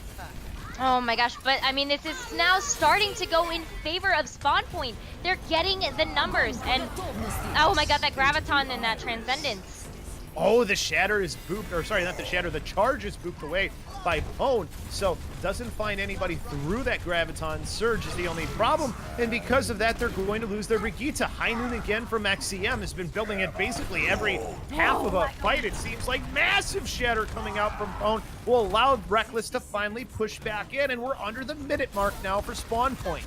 SpawnPoint is going to have one more team fight, and they don't really have anything online yet. They will have that Diva Bomb very soon, and you know that they're going to be looking at the Shatter and the Graviton as well. So with all three of these ultimates coming online for SpawnPoint, you hope to see the Earth Shatter first, and then finish up with that Zarya, Graviton, and Diva Bomb combo if it does come to that. But this is last fight. Blow everything here. Definitely want to use everything as we're under the 30-second mark. Want to have some time on the clock if you can. Don't want to finish in overtime. That's their goal. Throwing the grab out with the self-destruct is the first part. Charge in allows for that shield to not be there, and it's a triple kill followed up by Miata taking down Roasty76. Now it's just Lucio has to try and come in and stall in. 7 seconds left to try and stall for, but falls, and they'll complete it with 5 seconds. Oh my gosh, and that 5 seconds can actually be huge. If for some reason Reckless is able to get the point in three, all 3 points, like that's time banks for both teams. This is not overtime. They get more time on the clock. You're going to have 5 minutes on the clock if you're Reckless. There's still going to be SpawnPoint's opportunity. That's why getting it to overtime was so important for them. So the fact that they didn't, huge accomplishment by SpawnPoint. And really quickly, while we have some time here, Nekkra, do want to read one of the donations that have come in. A $10 donation from Lil Pepper. There was no message, but of course we thank you for your donation here and trying to help out. Yeah, we love that outlet support, so thank you so much for checking out that self-promo link and coming in to support the kids. But also, happy birthday to Demon Lord Bemmie. We saw that in chat. We just want to make sure that you have a happy birthday. Thank you so much for watching and being here to support the kids as well. So we get to see now what the comps are. We at least know this defensive comp isn't going to change. And it's not a surprise, really, because that's all they've played for SpawnPoint. They're going GOATs. Yeah, I mean, honestly, like with the new patch, a lot of teams are not comfortable with changing it up. So you hit it on the head. If it ain't broke, don't fix it. A lot of these teams are very comfortable running the GOATS composition, and it ended up becoming a staple on Kings Row. It doesn't surprise me here that they're going to be running it, but do you think we're going to see the new Reaper? Is that coming out of those gates? I think it is. It looks like it is. So their Zenyatta's a little bit far behind. I don't know what their Zen's doing, but they are going with the Reaper here. Again, 50% lifesteal is the change. XCM has to be careful, though, because a lot of damage coming through onto you. Doesn't matter if you have the lifesteal, and XCM will lose his life. So the GOATS beats the new Reaper. So much for Reaper being the answer to GOATS. At least for that first time. Yeah, for that first push, absolutely. I think that Reaper does have the capability of crippling that GOATS composition, but you have to play with your Wraith form and with your angles really well, and it's so hard to get that damage done behind the Reinhardt shield with that defense matrix up. You know that SpawnPoint is playing around that Reaper super well, but Rekkles is going to try again, this time with Zimio on the Ana, not the Zenyatta. So Zimio going on to that, see if the Ana makes a difference. The anti-nade, of course, can come into great effect here. It also boosts what that Reaper does, so that's also why it's super important. Has to be careful, though. Ends up getting stunned out. Has to Wraith away, and the Earth Shatter coming through is massive again from Twilo, so they will clean up another fight. Wow, they're gonna clean up another fight, and it was just the Earth Shatter that they utilized. So now they are starting to get on that treadmill of ultimates that GOATS is well known for. You will see that Zarya Graviton come out soon in that rally. Definitely gonna rally those troops together for this next round. Rekkles, though, Roasty not super far behind on that rally, but that our extra armor is going to matter a lot for SpawnPoint in this next fight. Again, armor doesn't stay there from the Brigitte is the one difference. 30 seconds is all it stays after the ultimate is over. So out will come the rallies on either side, but the charge in from Pwn will take out Go Crazy. So you lost all that damage from the Zarya. Self-destruct in desperation to try and get this even for SpawnPoint, but Rekkles still in a good position. If their Reinhardt, who's got the nano boost, can find a little bit more. Looks to find the baby D.Va, and now the Graviton Surge catching the rest of the players left alive. Big anti-nade, but it's okay because there was the use of the sound barrier keeping it alive, and Twilo answering back with an Earth Shatter of his own, but's going to fall instead. Ooh, maybe that Earth Shatter a little bit too much from Pwn there. It looks like they've won this. They still have the Zarya and the Lucio to deal with. I think that the Reaper is finally starting to pay off. I know that that sound barrier was massive, but that huge nade completely nullified the sound barrier's effect. Oh boy! Here comes the grab as they come back in for SpawnPoint. Good sound barrier, though. Keeps everybody alive. Have to stay on this point, though. So close to getting it. If they don't get back on, they'll give it up. The Lucio able to get back just in time. Twilo was kind of pushed back away, forcing his way back in, swinging that hammer into the fight. Rally out here as well for SpawnPoint in. This could be the difference. That armor could help them win. Have to be careful, though, of the Reaper coming in, who has himself his ultimate, but it's all blocked away. And then use the Shatter as well was Twilo to ensure that that Reaper was falling. So just as they were about to complete it, they stoned with 49 seconds left for Rekkles. My gosh, that was 99.6% capture progress. That was an expensive push, and this is the last one that they are going to have. If Rekkles isn't able to this one and take it all the way, that means that SpawnPoint is going to win this series. So they gotta pull something out of their back pocket here as they move in for this last fight. They're going to throw out the grab, but it gets eaten. No grab, and it'll force the Transcendence and the Sound Barrier, so they do get both support ultimates out. Only problem is are they going to have anything to follow it up? Pwn ended up falling when he was using his Shatter, so he can't get it off. So this is going perfect for SpawnPoint, and their Shatter hits plenty. Graviton Surge catches the rest of the team to self-destruct, and they can't even stop it. Only 2 players left alive thanks to it. So SpawnPoint, 2 seconds left for Rekkles. Pwn back in. He's the only one is the problem, and it looks like Rekkles is going to find themselves going down and into the loser's bracket. A good win for SpawnPoint. That was an incredible series. Both of these teams battling it out. Team fights going left and right. Ultimates getting thrown in a huge fiesta. But congratulations to SpawnPoint for being able to move on in this series. It means that you will be playing against, and hold on, I know I had this up before. You will be battling it out against Lyon Gaming in the semi-finals part of the winner's bracket. But we have so many matches to be able to bring you very, very soon. But oh my goodness, Reckless had it. They just, that last team fight, the second before last, they just didn't have the target priority that they needed before ult started coming back out for a spawn point. Yeah, they didn't have that priority, but I'll tell you one thing that's a priority, Nekkra. That's what we're all here for, which Yes. is, of course, the tournament. What's the whole point of this? Trying to raise as much money as possible as we possibly can. And so far, it's been going pretty well, but we're still looking for more for Extra Life is the whole thing, Nekkra. So Yeah. not done with that yet. Be sure to donate if you can. I think we're going to maybe the losers bracket as the next one, Nekkra, as far as the matches we're going to cover. So that's where we go to next. But while we're getting to that point, let's talk a little bit more about why we're here. Of course, that's to help fund the Children's Miracle Network hospitals. They've raised funds and awareness for 170 members hospitals that provide 32 million treatments each year. They've raised more than $5 billion, most of it $1 at a time, through the charity's Miracle Balloon icon. Its various fundraising partners and programs support the nonprofit's mission to save and improve the lives of as many children as possible. I mean, when you talk about something like that, Nekkra, it's like, how can you not want to donate? That's what I want to know. I know. Please get those donations in. We are so excited again to be able to bring these to you. And I think we might actually, yeah, we're at $372. So it's working, folks. We are getting so much closer to our $500 goal tonight. And it's because of all of you that are watching at home and supporting this stream. So thank you so much. Yeah, still have plenty of a ways to go. Looking to get into that next matchup. But until we do, Nekkra, let's just really quickly wrap this one up, though. Again, really close between SpawnPoint and Reckless. Even though it was a 2-0, I mean, SpawnPoint definitely controlled things with their 3-3 comp. But Reckless had some opportunities to maybe make it work for them. Yeah, I definitely think that Reckless has the ability to go further in this tournament, but it was just the target priority at the end and then the communication of when they were going to use their ultimates. We had a couple of late transcendences and sound barriers, and just the high value ults not really getting the value that they really needed to. They do have the ability, though, to come back from this, and I know that they will.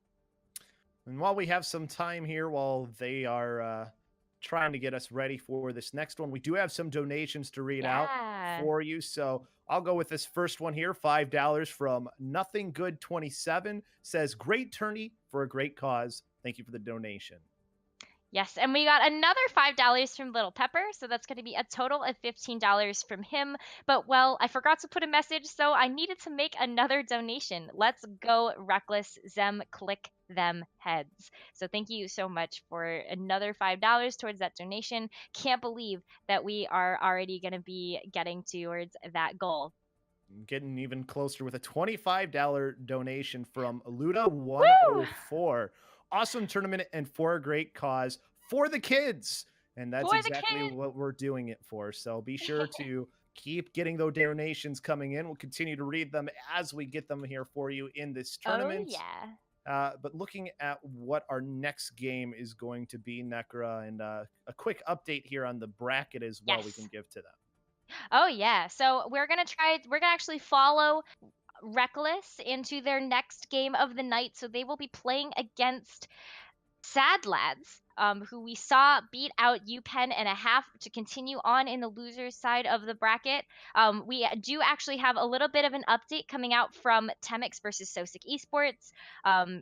Soesic Esports taking that one in a Temocs taking that one in a 2-0 over Soesic Esports. Thank you so much, Soesic Esports, for participating in the tournament and, of course, for hosting it. So we really appreciate you being a part of this and allowing us to be able to stream one of your matches. Yeah, they're the Twitch that we're on. They're one of the main sponsors for this, along with the Guangzhou Charge as well, the Overwatch League team that you'll be able to watch here in just a couple of weeks when opening weekend happens for the Overwatch League. And of course, we also have to thank OmniCoach.gg as one of the other sponsors as well. They're sponsoring some of the prizes that you can potentially win here as well. Get some coaching Yeah. videos from OmniGG. So that's one of those super important things to have coming in here as well for these teams that are playing. Do you want to remind them, LoBosco, of what some of those prizes are going to be for first, second, and third place? Sure. We'll start off with the winners. We'll get the $300 Soesic gift card and 18 Yeah. OmniCoach video package to the winners. And for the second and third place teams, they will get 10 OmniCoach video packages, so one for each, the second place and the third place team that goes to both of those teams. So some really cool prizes for those competing in this. And of course, all the money that we're raising as well is super important. Yes. Oh my gosh. I can't wait. I really hope we get to that $500 goal. Again, thank you guys for watching and for donating, because for the kids, I feel like every time I say that, I'm kind of saying it like in World of Warcraft, like for the Horde, for the Alliance, You can say it that way. There's nothing wrong with that. You can also, of for the course, kids. you can do the hashtag extra life as well too, and Yes. you can throw that on Twitter, or you can do hashtag for the kids. It's either one works. And if you want to say for the Alliance or for the Horde too and attach that on there, I'm cool with that. Especially if you're going to Always. donate more money. I will scream out for the Horde, for the Alliance. If you donate money to make me say that, I will do it. Yeah, do it. We'll put on like our accents and all of the good stuff. You just tell us what you all want. But we will be getting into the next match soon. We do have everybody in the lobby. We're just waiting on that map choice. So stay tuned, guys. Bear with us in our cheesy jokes. It's okay, because it just gives us more time to talk about the thing that brought us all here, which is Extra Life. It's a Children's Miracle Network Hospitals fundraising program that empowers the gaming community to make a difference in the lives of local sick and injured kids. So be sure to do that. Participants fundraise year-round, just like we're doing right now, including a 24-hour gaming marathon. Want to make That's sure that we know amazing. that it's gaming and it's 24 hours. An annual gaming tournament that happens in Orlando, Florida.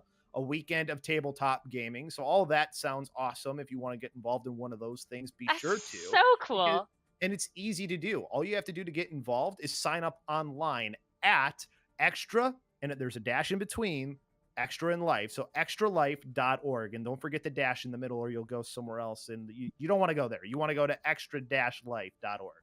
So ask your friends and family to donate, pledge to play games in support of the Children's Miracle Network hospitals of your choice. You can play from the comfort of your own home if that's what you want to do.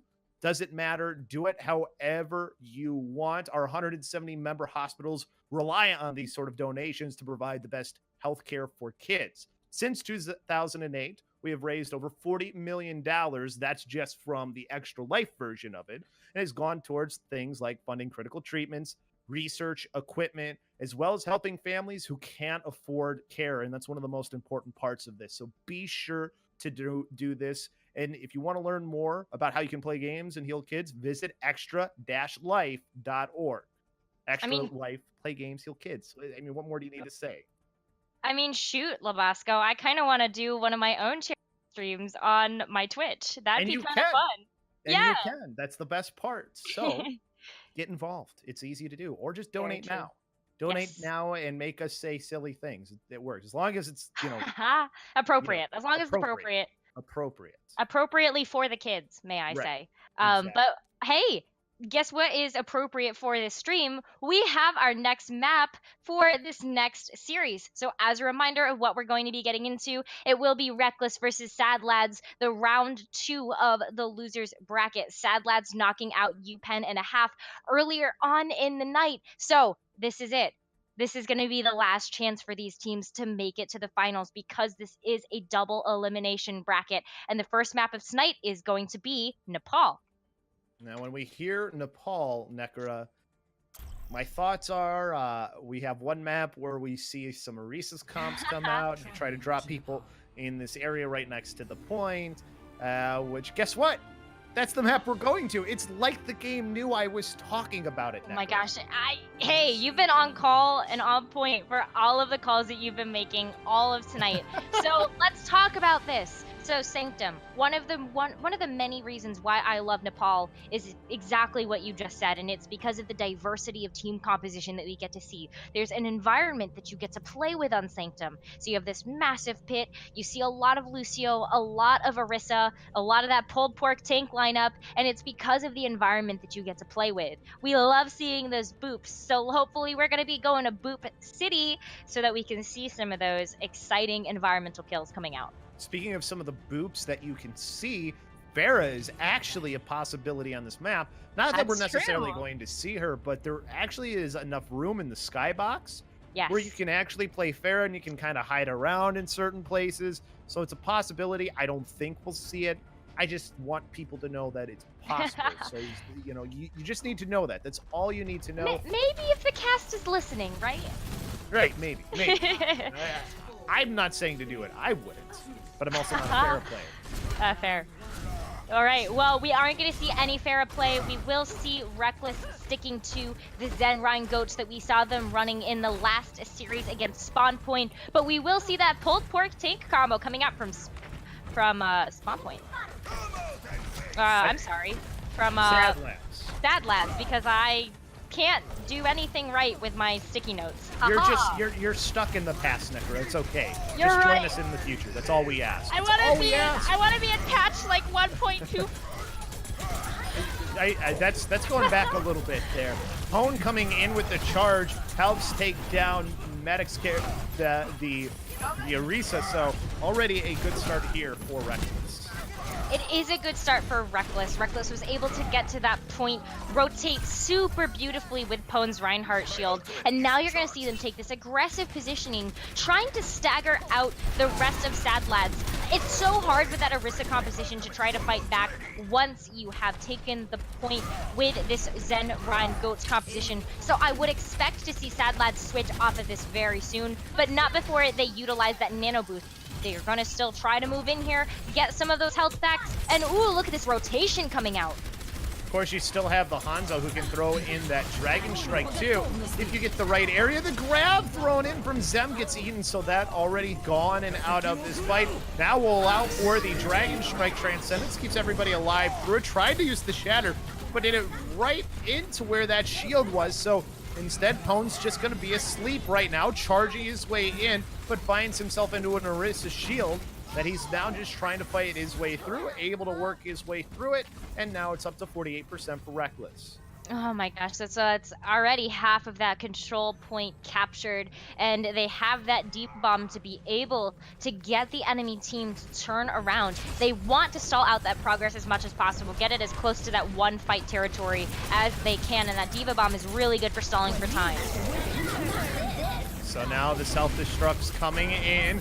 Jackson's will find one. Pone will swing his way in to log. Pure Oxen will be able to get Roasty 76 down, but for Reckless, this is still a fight going their way, as they're already up to 76%.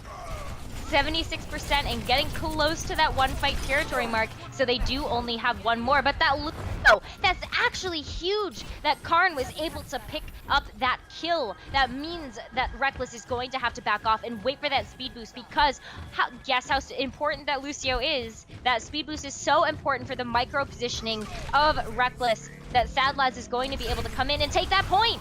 97% though has been built up for Reckless. They only have to win this fight. They have plenty of ultimates to do it, is the one thing. Out will come the Earth Shatter. Graviton Surge as well. They're throwing everything in to make sure they win this. Oh, Pone will go off the edge, but it might be too little too late from the Lucio, as there's just a baby Diva left alive to try and stall. 97%, 98, 99. Overtime meter will start. They're going to use the sound barrier here just in case. Nobody will be able to get there, Nekkra, and it'll go 1-0 Reckless here at the start on this map. Reckless is looking a lot better now. It's like they heard us talking about them needing to communicate about the ultimates that they had in their bank. But we will be moving to the next map of Nepal. So moving off of Sanctum, moving into the snowy sights of Village. But before we talk about these next team fights, let's talk about these next donations. We've got $5 from Reed Logan for the kids. Thank you so much, Reed. And we gotta say this next one together. You ready, LoBosco? Yes, count us down. All right, 3, 2, 1. for the Horde! So thank you so much, Zachary, for that $1 donation. That made you happy. Hope this next Overwatch is going to make you happy as well. It is going to be a May Goats coming out from Sadlads versus the Zen Rhine Goats that Reckless is going to run. That May wall very important here on this map. I'm apologizing now for all the years that I may have just heard with my For the Horde yell, but I had to do it justice. I just had to do it. Either way, this fight happening on the point right now, starting to go the way of Sadlads, at least at the beginning. Pwn is down, but they're still pushing their way in. It's Reckless starting to not go their way, so this May wall did enough here to help them take this as they'll control the point. One of the reasons why May is so effective on this map and why you see her played so often is because that May wall is so disastrous to some teams. If you end up getting caught off guard and you get caught behind that May wall or stuck between a rock and a hard place, that means that you're going to get picked off, and Sadlads knows exactly how to play around that May. So they're looking really good right now. They already have that rally online, so that extra armor definitely going to come out here, even if it only lasts for 30 seconds. Fight back on towards the point here for Reckless. They're trying to get this back cleared up. Sadlads in a very good position, though, controlling this. They have the May walls, too. That's why you see them playing on this point, as they can try and block someone off. Doesn't quite block anyone off, but it will allow for them to use this ultimate. They're going to catch the Reinhardt in that Blizzard. So, pretty good start for them, for Sadlads. They're going to use the rally as well here, but they're not pushing in with it is the only surprise. It's because they were chasing Roasty 76, who got split off. Now they use that wall expertly to block off that Zarya, and now they can try and chase down this Diva, and Reinhardt got caught out as well. We're trying to come back. Oh, Count Chocula is playing that May really well, and I want to point out an intelligent play that they ended up making. So not only did they utilize that wall to block off Reckless from being able to touch the point, it also hid that May Blizzard projectile so that Jackson couldn't eat it. Jackson's been on point with trying to eat those ultimates, and just, you know, Sadlads just made sure that that wasn't going to happen. But now Sadlads has a lot of ultimates online, so does Reckless. Reckless needs to set the pace of the fight here. Yes, that is something that they're going to have to try and do. Self-destruct thrown out here. Sound barrier in from the grabs that have been thrown on either side. Both Earth Shatters get used as well, but it's going better for Sadlads here as they are up already to 95%, and I don't think Reckless can do anything about this one to stop at 98, 99, and this is going to even up 1-1. Wow, Sadlads is looking even better now. They look like they struggled a little bit, and I think that they were struggling because of the pulled pork comp that they were running that they just didn't switch off of fast enough. Like we were talking about before, it can be very difficult to come back from that on Sanctum if the other team has already taken possession of the point. So you like switching off of that pulled pork comp as quickly as possible so that you can start getting on the ultimate train. But Reckless already had control of the point, they had control of the ultimate economy, everything was going in their favor. But I like moving on to Shrine. Now the series is tied up 1-1, just like you said, LoBosco, and we are going to see a Pharah. Are you excited about that? Because I know I am. It's always good to see a Pharah. There's not going to be a Mercy with it. That's a little bit of a surprise. Pharmacy comps are almost always the go-to when you are using a Pharah. So no Pharmacy and still Goats on the other side. So maybe they think that this Goats composition won't be able to deal with it. All, of course, depends on how the rest of the fight goes there on. Oh, but Log will take Roasty 76 out of the air. Oh no, and that's gonna be a nice cleanup and the signal to go for Sadlads to get aggressive here. Winning that first team fight, Mediocre already has their Earth Shatter. That is going to be monumental in swinging the next team fight. Of course, Sadlads is going to have to go back and actually cap the point, but you can see that Mediocre is going to get into a beautiful cheeky position for when Reckless decides to move into the point. So already, good spot. See if this hiding will work. This swing coming in, they knew it was there. Phone was able to get it. I think it was the Pharah who spotted it out in the air in Roasty. So I think Roasty 76 is the one that's making this happen. And now they'll be able to push their way in for Reckless. Although the res does come out. They did make that switch over to the Mercy, by the way, to make this a Pharmacy comp. Yes, and that Pharmacy is going to be really important here. But of course, not going to be enough to keep Roasty alive. Meaning that all of this change is for naught. It will be going in the way of Sadlads, and just as a cherry on that cake, you will see that rally coming out just to ensure that this team fight is won and that Sadlads is going to bring that control up to the 50% mark very soon here. Reckless needs to make something happen. They need to get closer to a rocket barrage, and we haven't seen one yet. Roasty is only 70%. You can see them hovering over the top there, just trying to get some spam damage onto Sadlads, but wow. Earth Shatter's used on either side, grabs as well. Count Chocula in the meantime is able to take Zang Beast down, so it's starting out a little bit better for Sadlads. The Diva is able to find Roasty 76 as well, so already going in their favor, eradicating Zem as well, and chasing down the Zarya trying to get away. Reckless is banking on Roasty76 being able to get off a fat Pharah barrage, but it might be too little too late. We are entering one fight territory. And after that barrage is utilized, they might not have anything left in the bank to be able to hold on to the point. Sadlads has that Diva Bomb. They might be able to snipe that Pharah out of the sky with it, but hopefully Roasty is able to get off that barrage before that happens. 95% build up to. Out will come the barrage here. It gets eaten, and Roasty will lose his life because of it, thanks to Log. Karn as well gets Zimyo out of the air. Overtime meter is started. Can't get off the point if you're Reckless. Earth Shatter into the fight, and the Reinhardt is going to fall, though. Just as Zarya left now in a Lucio. The Zarya has to get back on. Overtime meter's going away. Can they get back? No, and it's going to be the win for Sadlads. They come back after losing the first map to win the next two. That is a remarkable comeback from Sadlads. We love seeing reverse sweeps here on Overwatch, but gotta give it to Log. Look at this play of the game. The number of times he ended up sniping that Pharah out of the sky was enormous on that last map, but these Transcendences were pretty fat too. Look at those Discord orbs and how well the team actually ended up following that damage target. So congratulations to Sadlads for taking the first map in the series. We are going to be able to move to a map 2 after this. So Reckless again find themselves down 0-1, just like they did just a little bit ago, Nekkra. So they're already in a position now where they have to try and come back from this one is the only thing. So they've really got to make this next one stick for them and try and force a third game. Yes, I mean, the third game is exactly what we would hope for, especially because, like I just said, we love reverse sweeps here. Maybe Reckless is able to pull one of those out of their back pocket. But both of these teams have been looking really good tonight, and this is an even match right now. It really was pretty close, at least for the first map. It was really good. Reckless just dominated. The next two were kind of dominated by Sadlads. But before we find out who's going to be the winner from this one, we want to hear from one of our sponsors here, an Omni Coach, who's going to tell us a little bit about what they do.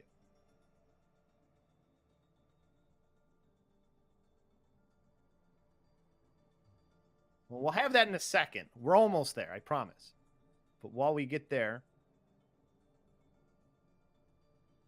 Yeah, so while we get there, we're going to throw to a really quick break, and then we'll come back. We just need a drink of water, and we'll be back to bring you all of that amazing action.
Play, improve, win.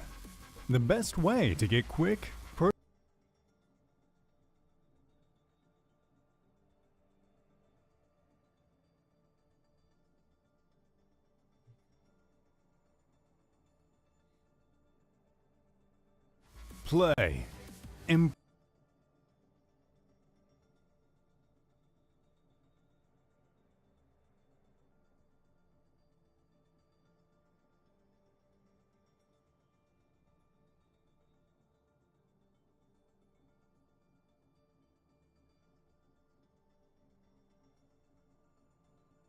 play, improve, play, win, improve. The best way to get quick, the Personal best way and hands-on analysis for your gameplay. and hands-on analysis for your tips that you can gameplay. check Actionable rewatching your tips that you uploaded can video. check rewatching In-game your exercises uploaded video. to help you In-game improve where you lack the exercises most. to help you improve where Master you lack your the hero. most. Optimize Master your your play. hero. Eliminate your Optimize mistakes and start climbing the Eliminate ladder. your mistakes and start Omni-coach. climbing the ladder. The ultimate Omni-coach. Overwatch coaching system. The ultimate Overwatch Built coaching to help you system. become a better Built player. to help you become a better player.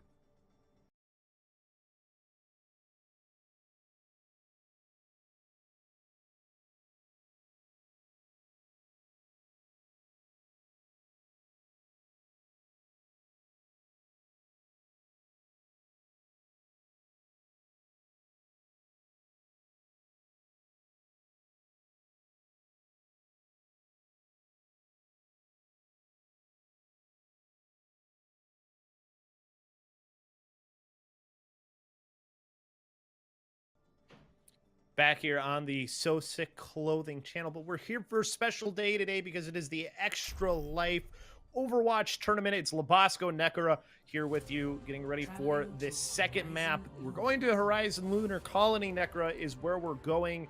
It is currently 1-0 in favor of Sadlads over Reckless. Yes, so Sadlads do have the lead, and we just got word we might have been saying it wrong. You guys aren't dogs. You guys are people, so it will be Sadlads. Sorry if we are pronouncing that completely correctly, but we are really appreciative of the Overwatch that we get to watch. So thank you guys so much for bearing with us on that one. But haha, Do you we really are want going to be people, though? Yeah, I mean, like, I kind of like Labs a little bit better. Like, who doesn't love a dog? I mean, I who love likes- my dog. Who likes people? Like That too. I like dogs better than people for the most part. You know, I agree with that one. they're, But- they're, yeah. Yeah, I mean, do we have dogs in space though? Probably not. But we will be moving to Rise Colony. I know we've got some apes up there. How about shout out for Winston? Love that guy. Yeah, he's pretty good. Although right now we're not seeing him on defense from No. Reckless. We are seeing an Omnic and a member of one of those corporations that some people like, some people don't. We have ourselves a Symmetra. Yes, and that Symmetra is going to be really fun if they do decide to stick with it. You got to play around that teleporter really well, and of course the deployable Arista Shield. I think that both of those actually end up being comboed very nicely together. That Bastion is going to be set up pretty nicely here, especially with those quick rotations coming out from that teleporter.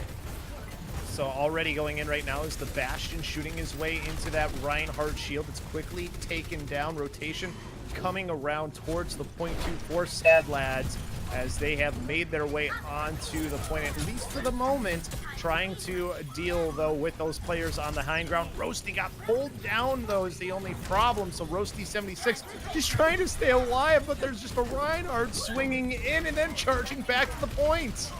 Oh my goodness. That is gonna be a quick take coming out from Sadlads. Looks like that rotation just wasn't going to be enough coming out from Reckless, but they will have a couple of ultimates hopefully online. A lot of aggression though coming up from Sadlads. They will have that Moira Coalescence online as well as the Earth Shatter, so they have a lot of potential to be able to snowball into this next point here. But Reckless will have some time to make some quick swaps. Zem going over to the Doomfist and Pone swapping to the Reinhardt. So it will be a lot of hammer battles coming out on the point right now. But there's that Earth Shatter. Earth Shatter came through, didn't really find anything, though, is the only problem. So now You have the rest of Sadlads pushing their way in is the good thing. Pone quickly falling here, and now you just have a Baby Diva on the point. This is going to be a really fast take. They might get 6 minutes on the board. Oh my gosh, 6 minutes on the board indeed. Oh, there's no one that's really going to be able to touch because that Tracer just ended up blinking off a point. Oh no. Had to recall with Zem to make sure they didn't fall before anything happened, but while that was happening, there was just a little bit of time, so 6:18 onto the clock for Sadlads. They are not Labradors, but they're definitely playing like a really cohesive team. Yes, they are playing very well together, but a lot of that had to do with the choice that Reckless made to utilize that Symmetra, Bastion, Orisa combination that we saw on the defense. Something that we don't get a chance to talk about a little bit in Overwatch is just how much of an advantage you really are supposed to have on the defense, but sometimes I believe that you actually have an advantage going first on the attack because you just don't have the option to respond if you're on the defense to whatever the offense is coming up with. And you saw the offense coming in strong, and there was no way really for Reckless to come back from that. Sadlads deciding on what they want to do for defense. Of course, don't forget why we're here. Extra Life is why we are here. Extra Life for Kids, because they are a Children's Miracle Network Hospitals fundraising program. So we're trying to raise money. If you're somebody who's just joining us, be sure to click that link down below. Donate. It's going to a great cause. It is going to a great cause, and we've almost hit that $400 mark. So we're getting closer, guys. Hopefully we will be able to hit that 500 mark by the end of tonight. But we're ready to go with more Overwatch action. We've got Sadlads here on the defense now, and they're going to look really strong. I'm excited about this Sombra play. You usually see Sombra more of a pick for information, but hey, you can get into the backline and hack some really juicy target that might give the defense a leg up that they really need here coming in. Not a bad target to hack the Diva as well. So now there's no defense matrix. You can just go in and freely shoot in or throw a nade in. That's massive. The only problem is that the Reinhardt's the one who's falling on the other side for Sadlads. So this is still going pretty well for Reckless. It is going really well for Reckless. They just have all of the tools right now, and even with those anti-nades that are landing from Sadlads, they just have everything that it takes right now in order to be able to take this point. Hey, they don't call this 2CP lull for nothing. This is going to be fast takes for both of these teams here on point A. Can they snowball it just like Sadlads did is the only question. I'm not sure if they're going to be able to do that or not. They do have the Coalescence. They almost have the Earth Shatter. They almost have the Grab. And there is an EMP getting close, though, too, for Pure Oxen. So there's still a chance to maybe turn this around with a really good EMP or a really good hack. But right now, the battle's starting underneath is the only thing. As the Coalescence gets thrown out here first. Now they'll throw the Nano Boost in, and out comes the EMP, catches pretty much everybody. And now they start to fall, so they won't be able to snowball it. Wow, yeah, that snowball's really gonna melt there with that EMP landing onto everybody. And unfortunate dagger for the Diva. Not only is she gonna get slept, she is going to get bullied. That is a huge dagger for Sadlads. That means that they have a lot of... They're in the driver's seat right now. They've got ultimates to use. They only really needed to utilize the Nano Boost and the EMP to be able to clean up that fight. And now they've got the Zarya Diva Bomb ultimate combination. So I expect to see that here, and there's not a real whole lot to answer. Graviton Surge thrown in, though they hooked the mech in! Oh no! The mech ends up getting 4 because of it too, so they're gonna clean up another fight. Roasty, what were you doing? What were you trying to hook the baby Diva? Because you totally missed the mark and ended up hitting that Diva Bomb. LoBosco, you nailed it. They ended up getting completely wiped by that combination because of that Roadhog hook of the Diva Bomb. That is so unfortunate. But look at that Sombra battle that they really have to deal with. Pure Oxen getting really far into the backline here, making it very difficult for Reckless to push forward. About every other fight. Oh, the Shatter gets blocked, got hooked in. So now they have a chance here with their own self-destruct grab combo, working out pretty good so far. Sound Barrier used in as well. Pure Oxen's going to build up another EMP. Has to be smart with when it gets used. They're going to throw the nano boost onto the Diva. They're going to use their Sound Barrier as well. Try and keep everybody's left alive. EMP comes in, and it might end up being a knife here to swing this fight back in favor of the defensive team in Sadlads. Wow. They looked so good. Reckless was able to take 2 ticks off of point B before they had to reset. So it isn't over yet, but we do have 4 minutes and 3 seconds left on the clock for Reckless to be able to take that 3rd and final tick for point B. But Sadlads is still looking really good right now. They still have the Diva Bomb in their back pocket, and that last one was huge. So I'm expecting another massive Diva Bomb here as well. Kind of vanilla Overwatch we're getting here, and it's working out for the team on the attack. Pone's able to quickly take down the counter Reinhardt. So now you have the Diva getting all of that nano boost again. Anti-nated, though, going to have to throw the self-destruct into the air. And now players coming back onto the point. Self-destruct will find Roasty 76, who couldn't get behind. And the respawner is going to be too strong again. Yeah, the respawns are just coming out faster than what Reckless is really able to deal with right now. And oh no, another dagger for Jackson. That does not feel good if you are Reckless. That's going to eat another couple seconds off of that clock. And now that's a whole minute off. 3.5 minutes to be able to take that 3rd tick on point B for Reckless. They do have the Diva Bomb though, so they are able to create space with that Diva Bomb, throwing that in first. But Sadlads is able to fight back with that Zarya Graviton. And that Sound Barrier can completely mitigate that Diva Bomb if they utilize it correctly. So they push their way right back in. Graviton Surge thrown in here first. No self-destruct this time, but will they need it? They get the anti-nade in. Self-destruct in response. Won't be able to take down anyone is the only problem. So now they're still not in a great place, and the time it's taking for them to get on this point, respawners will be able to get their way back in. Pure Oxen looks like they're trying to save the EMP. Nope, they're going to use it here right now. They want to make sure that they don't lose this fight. Allow for that Shatter to just come through with the anti-nade. Oh my gosh, that Shatter anti-nade combo was so on point. I know that was an expensive defensive hold for Sadlads, and that really might mean that they're going to bit of a pinch. Reckless has a lot of tools in their belt to be able to bring out here. That's going to be 5 ultimates on board as they make this.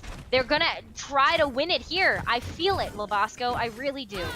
This is the time if you're going to do it. They're going to throw the grab out on top. They catch the Zarya at the very least, but they haven't focused her down. They didn't focus anybody who was in the grab. So now the fight on the point is going to matter about these nano boosts and who's going to be able to win that. Self-destruct back onto the point. Then the Ana gets caught in it. Couldn't get away, so they're down one of their important healers. They're in such a spot. Oh, they almost end up capping it there because players didn't get on the point for Sadlads. Able to just get back.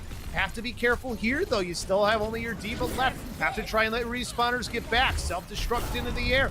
Reinhardt coming back in, though, is the only problem to stall this out for as long as possible. Minute 44 left to go. They are starting to maybe turn this around, but now the grab comes in. This could be the great equalizer. Is the only problem. Anti-nade is in. Lucio back. Zarya onto the point, trying to just get as much damage out as possible, but it's not going to be enough. They will get another attack for Reckless. They will get another attack, but look at the uphill battle that they have to fight, and that is the time bank that Sadlads has. Sadlads will have 6 minutes left on the clock to be able to win this match, and Reckless has to come back here. They ended up down after that first map of Busan, putting Sadlads in the driver's seat, but it all comes down to this. All comes down to this, to try and find if Reckless will be able to extend their life in this tournament. Of course, all of the proceeds, all the donations that we are getting, of course, are going to Extra Life for Kids, so be sure to donate. There's a link in the panel down below. Check out chat. They'll help you find out where you need to go. Send us a message you want us to scream for the Horde, for the Alliance. We've already done it once. We'll do it again.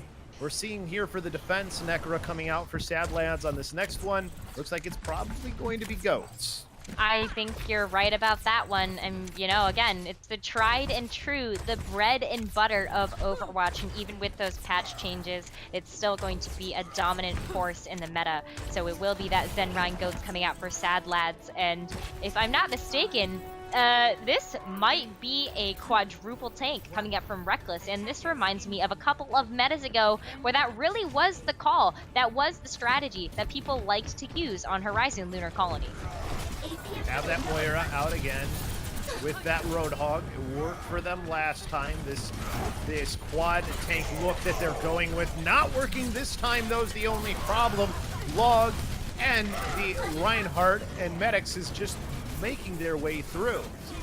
And that's a really risky play for Reckless to take, because with that quadruple tank, you have a lot of ultimate charge that Sadlads is able to gain from fighting those tanky heroes. So that will be at least the 50% mark for most of Sadlads' roster. Reckless will be able to fight back, though they're not far behind because of the fact that Goats has some pretty tanky heroes as well. So we're going to get into the next brawl here. 34 seconds left to go. They're pushing their way in towards where the spawn is, actually for the side of Sadlads, and it's not working out at all. 26 seconds left. They have to hurry and regroup. Somebody is on the point in the D.Va, but that's just forcing players to come back to them, and this D.Va is getting staggered out. They won't be able to get back in with 16 seconds left to go. Oh no, this D.Va has gotten staggered so many times here. It's just like one of the worst things that you can watch. She will be able to touch the point, but not before that overtime timer is able to getting on board. Hope touch, and it does look like that will be crocked. They do get the touch, but the only problem is everybody's falling and nobody can get back. So all they have to do for the side of Sadlads to advance on to the losers semifinals is to win this game, or this point here, and get 33% against Reckless. Yeah, it's gonna be a really, really close one. But yikes, it's 6 minutes left on the clock. Reckless is going to have to pull something biblical out of their back pocket if they really want to be able to have a chance in this series. But, you know, what can they do here, LoBosco? It's a good question. What can they do? They just have to Bastion? You can try it, but you have to have something that's going to last 6 minutes is the only thing. And I think they're going to try it. Is going on the Bastion here with the Orisa, so they're going to go with this Bastion Orisa comp, at least to try and hold out for as long as possible. I mean, it's kind of what you have to do. I know that this can usually be a last resort for a lot of teams, but one of the reasons why I like Bastion at all is because it does require a lot of team coordination to play against. That means that Sadlads needs to do something to be able to deal with that Bastion. It looks like Reckless is going to get set up in that same corner that they started out their defense with before. You know that they're hungry for it. They want to be able to continue on in this tournament, so they're going to give it everything that they've got here for this last defensive hold on Horizon Lunar Colony, but they're up against a wall here. It will be 6 minutes of time left in the bank for Sadlads to be able to take that one tick, and one tick is all they need to be able to advance on to the semifinals. Are these insurmountable odds for Reckless is the question.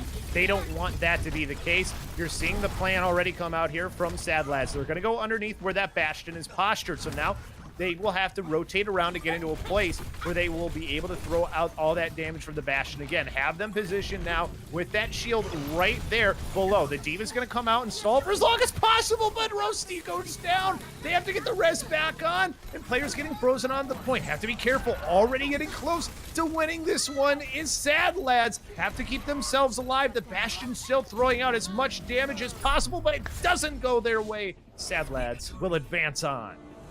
Wow, those were some incredible games, and I love the effort coming out from Reckless there as that last effort to try to bring back this series.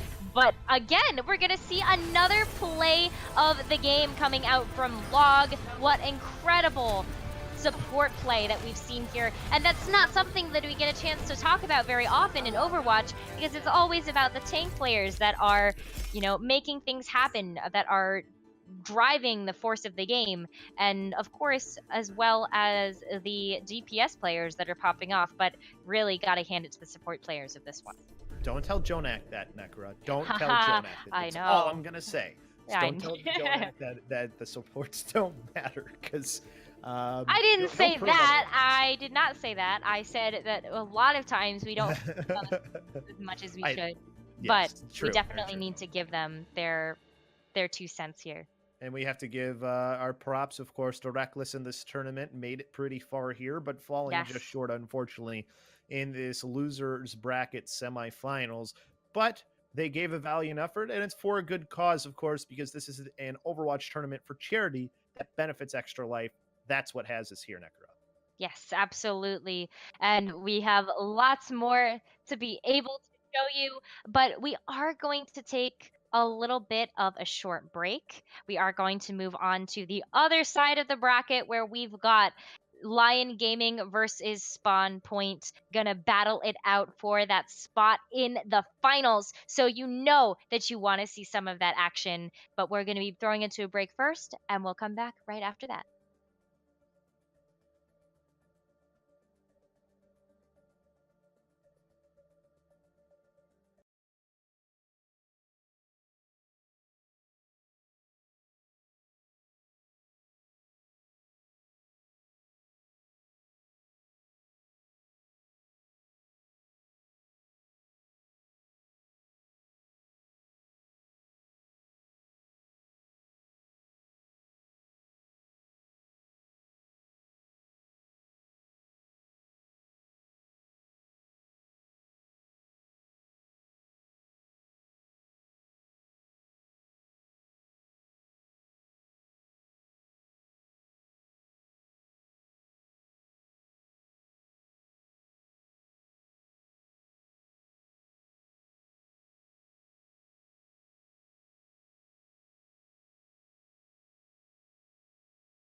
We're back here on the Soesic Clothing Company's Twitch page here for this Overwatch charity tournament. It's LoBosco and Nekkra here with you. We're getting ready for our next matchup. It's going to be one of the losers brackets matchups. It's actually going to be the losers bracket semifinal is where we're going to next Nekkra. We're going to see one of the teams we just saw in Sadlads play again, and they're going to play Temocs. So those will be our two teams once we get them here. But I believe we have a little bit more of donations to read off. Yeah, we do have a couple of donations, so thank you guys so much. We passed that $400 mark, woo! And that is all thanks to the $25 from Roadside TV. It is a Soesic Clothing Company streamer, so that's really exciting. Thank you so much for allowing us to hit the $403 mark. It is amazing that we are able to get one step closer to that $500. Of course, we're still not to that $500 goal yet, so be sure to keep getting people to come donate if you haven't already. Be sure to do that. It's for a great, great cause. Of course, it's for Extra Life, playing games, healing kids. I mean, it doesn't get any better than that, that's for sure, but looks like we're getting close to being ready for our next two teams to come up here. We saw Sadlads make their way through Nekkra into the semifinal round. They beat Reckless, who is one of the teams that we've seen here a couple of times. And now we get to see Sadlads again, who they have looked pretty good, especially on the Goats, which, by the way, if you weren't sure if Goats was still strong, it is. I hate to be the one that has to be the one to break that news to you. It is very, very strong. But it still works. It does still work, and I'm super excited that we get to be able to go into this very soon. But we're going to give a little bit of stream love to Temocs. I know you guys were looking forward to the, let me get this right, because chat's going to flame me if I don't. The winners, the final round of the winners bracket. So congratulations to Lyon Gaming for their 2-0 victory. They will be moving into the grand finals, and it was, I want to say, SpawnPoint that they ended up getting knocking out of the final round. So it will be SpawnPoint that will play the winner of this match to be able to move on to the grand finals. But congratulations to Lyon Gaming for already getting there. You get to take a little bit of a break while we move into the rest of the bracket. We're waiting for that so that way we can get to that losers bracket finals, as this is a double elimination tournament where we have teams that are 3.5K and plus. As far as this, it's funny because it says single elimination, but it's not. It's double elimination. If you look at the tournament bracket, don't pay attention to that part of it, but remember that it's going to charity. That's the big thing to remember, though, too. But as far as what we've seen so far, obviously we're going to have one team we haven't been able to see yet on stream, Nekkra, but the other team we have seen, they've looked good up until this point. What do they need to do to move on to that finals in the loser side? Well, part of it is they just need to keep doing what they're doing, and that's coordinating their ultimates, communicating with each other. But we did get to see a sneak peek of what Temocs was bringing to the table, and they've been doing an incredible job as well. We've seen them for one map and one map only, and they looked really solid on it. So I can say with a very small doubt in my mind that this is going to be an incredible matchup between these teams. It really is. We're just kind of waiting here for everything to get ready. We need to still find out what the map type is going to be and what map we're going to end up playing, which we've seen a lot of control points here usually be the first one, Nekkra. It's a good warm-up map. Yeah, it's a really good warm-up. So I respect the choice that a lot of these teams make to play the control map first, because the control maps are really all about your just raw ability and skill to be able to kind of brawl it out on point. But we will actually be able to pick an escort map first, and I'm excited to see that. I love payload maps. I think that they just have a lot of variety to them that we don't normally get to see. Yeah, so escort being our first map choice, and now we just have to see what map we end up going to. Yes.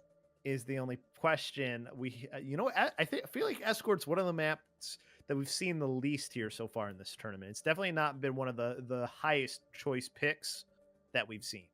Yeah, I mean, we've actually seen a lot of the open division maps, except for the ones that we just saw last round. Horizon's not there, so that's kind of excited to be able to see something different. But Dorado is one of those maps, so we will be moving to Dorado for our first map of this series. And let me remind you, LoBosco and fans at home, this is a high stakes series.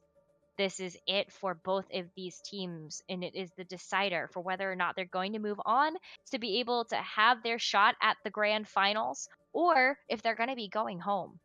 Well, the important thing I think to remember too, you win this game, you have guaranteed yourself one of the prizes that are in this tournament that include for the winners a $300 Soesic gift card and 18 OmniCoach video package for the winners. For the second and third place teams, it ends up being a 10 pack of OmniCoach videos for the runners up and for the third place team. So there are still some really, really good implications. Even if you don't win the whole tournament, at least getting one of those is really good.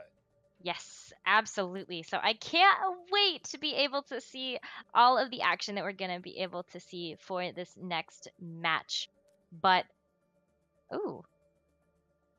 Sadlads, I'm just reading something that's going on in the chat. Sadlads, I'm sorry, is not the same backwards as what you might think of. So it's not a palindrome. But nice try, Mediocre. Appreciate the wordplay here on the desk. But we will be moving into Dorado, and let's talk about some of the strategies that we've seen so far in some of the Tier 3 Overwatch in the scene. So we have the kind of standard, if you're going to go with a GOATS composition on defense, we have seen that very aggressive hold where you move very close up to the spawn and you take an early fight. What this does for the defending team is gives them more opportunities to be able to take that defense and have those team fights. So you just get a little bit more opportunity there. Another strategy that we've seen so far is that popcorning tank line on the, if you're going to choose something like a dive composition. We've also seen some triple DPS. So it could be anything. It's probably going to be GOATS because even with that new patch, it's still GOATS forehead. It's still GOATS. It is. You know what is a phrase that is the same forwards as it is backwards, Nekkra? What? Race car. Oh, you're right. And that payload kind of looks like a race car. A little bit. It fits. You want it to be a race It's a car stretch, going but around the map. Yeah, you definitely do. Maybe a truck series. I think they do that for different series of racing. So you know, it could be a truck series racing.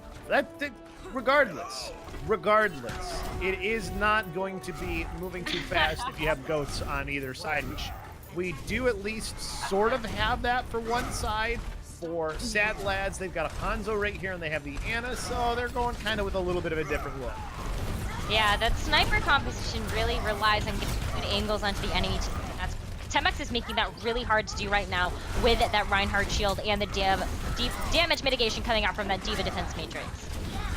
So they're just trying to control this corner right now for Sadlads. Temocs trying to force their way in. It's not going well, though. They've already lost their Zarya, so they're already down a little bit here. And now finding two more is Pure Oxen.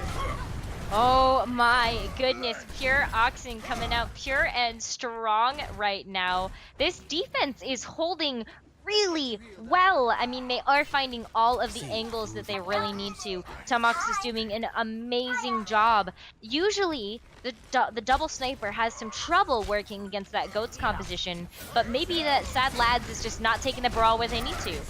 Well, the Earth Shatter coming out from the player who was hiding down underneath, working out pretty well, and it's another cleanup for the side of Sadlads. Oh my goodness. Sadlads doing... Oh, you know, Sadlads needs to pick it up here just a little bit. Maybe I'm actually... You know what? I'm confusing names right now, LoBosco. It's been a long day, okay? Sadlads is doing a phenomenal job. I'm talking about Temocs. I'm talking about the one that's running the GOATS right now. They really need to start utilizing those ultimates and setting the pace here. Sadlads is doing great. Doing really well, and they throw the grab out now. They're going to throw the Dragon Strike in as well. It was a little bit late on the Dragon Strike was the only problem, so not the best communication there, but it's okay. They're still able to find a D.Va mech, but they're now going to have to throw their self-destruct into this fight. Don't find anything with that as well, but they are still forcing back Temocs, so they're still in between a rock and a hard place. They are. Gosh, I don't know what it is about Sadlads' defense that is so strong right now. The only thing that I can really attest it to is their amazing coordination and their target priority. They are just whacking down targets left and right. And Grab is doing a phenomenal job trying to get all of these teams in the right place. And they just keep finding shatters that being able to hide and not be able to be taken. Well, now he's able to be taken care of, but his team is still winning the battle is the only thing. You have to be careful here. You just wait for your respawns if you're Temocs, and you're going to win this next fight because that Reinhardt has a long way to go to get back. He does have a long way to go, so that main tank falling might spell disaster for Temocs, for Sadlads, but they look like they are actually going to be getting off, kind of backing off of that point in order to be able to be with their Reinhardt, but not before that car is able to start rounding that corner and getting to that pit. Ooh! It definitely hasn't been a race car, that's for sure. No. As out comes the sound barrier, even grabbed too for Temocs, so they are in a bad place. Right now, they're down all their ultimates except for their self-destruct, and they have to hope that they can fight through it. Is there going to be the Dragon Strike combo? And it will do its job, and that will force them back one more time. That's the combination that we wanted to see. That Dragaton Surge really hit the mark this time coming out from Sadlads. Temocs is still struggling here to try to figure out how to deal with that Hanzo. Pure Oxen just putting out a lot of damage, and Temocs is just not playing around the shield the way that they really need to. Dorito Purge, I know this is GOATS, but you've got to keep your shield up just a little bit more for your team right now. They weren't able to take advantage of the D.Va being out if Mech either is the only problem. So now you have the Nano Goose coming in and swinging his way in is the Reinhardt and Medic. So he's able to get back on, and Medic's great as he is kind of in a tough spot here, but he's able to make it work with the Earth Shatter coming through the anti-nade. That is massive. That is massive, and that might be the end of this push for Temocs right now. Sadlads really has absolutely the driver's seat right now if we're going to go with that race car metaphor, but it's just Azaria left, but that Azaria is so high charged right now. Double Gravitons coming out, but wait, did Temocs take it? There still is probably going to be enough time, though, for maybe one more fight, though, for Sadlads. They might be able to still stop this before it gets to the doors. They're trying to see if they can regroup quick enough. That cart is getting so close, so now that cart finally moving its way through, and they do not regroup in time. So there's still some life in this team, but it was a great hold for Sadlads. It was an incredible hold for Sadlads indeed, but Temocs is now finally starting to find the swing that they really need to. They have the Earth Shatter. They will be able to utilize that quickly here, and you know they want to pair that deep bomb with. Of course, looking for the opportunity with the self-destruct or the Dragon Strike. They're going to throw the Dragon Strike out here first, and they'll find themselves a JB D.Va with it. Also get the Zenyatta down and out of the fight, eliminating the Reinhardt as well. So back into the spawn will go the rest of Temocs. Yes, and this is going to look very reminiscent of the defense that Sadlads had at that point of this map. So they're able to get aggressive here, but you know that Pure Oxen is going to play their best when they're able to get control of the high ground. Temocs needs to be able to use that Earth Shatter. Where was it last push? They need to use it here. Looking for the opportunity is Dorito Purge, but it's not going to work. He does charge in and find a target, but Sound Barrier is used exactly at the same time. So now both teams have to fight their way through that. Pure Oxen finding heads through it will help get that elimination in, and now you're back just retreating for Temocs, and their rally is going to end here soon because, again, only 30 seconds it'll last. 30 seconds indeed, but we've got double that for the rest of the push that Temocs has to be able to make it, but oh no! They're going to throw in the self-destruct and the Dragon Strike. The self-destruct getting more of the work done with the help of that Dragon Strike, but this is still a winning fight for the side of Sadlads. Earth Shatter to ensure that, charging into Loon, who is high charge, has the bubble available after that, so they are able to stay alive at least for the moment, but Loon is so close to losing their life, and does! Oh my gosh, and that's going to spell disaster for Temocs. They have been able to push this card farther, though, than what they were able to on that first point, but they need to be able to utilize the ultimates that they have in their back pocket. Haven't to do so effectively and efficiently. Dorito Purge has the Earth Shatter. Loon has the Graviton Surge. It needs to be a big one. And you know, Karn is out of the way right now, so really take advantage of that D.Va being on the high ground in order to get that Graviton to hit its mark. Use the bubble to make sure that that bash doesn't come through to give an easy shatter. Now the Graviton Surge, Nano Boost to keep up the main tank is the only thing. Still swing his way in.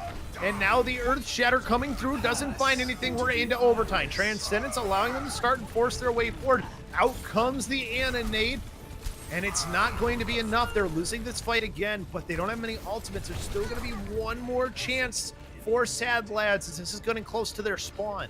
And honestly, if these ultimates have gone the way that I think that they've been for the entirety of this series, I think that Sadlads really is going to be able to stop the cart here if they are able to land that Earth Shatter and that Dragon Strike right on top of it. But they need to be able to do that here without this D.Va Bomb.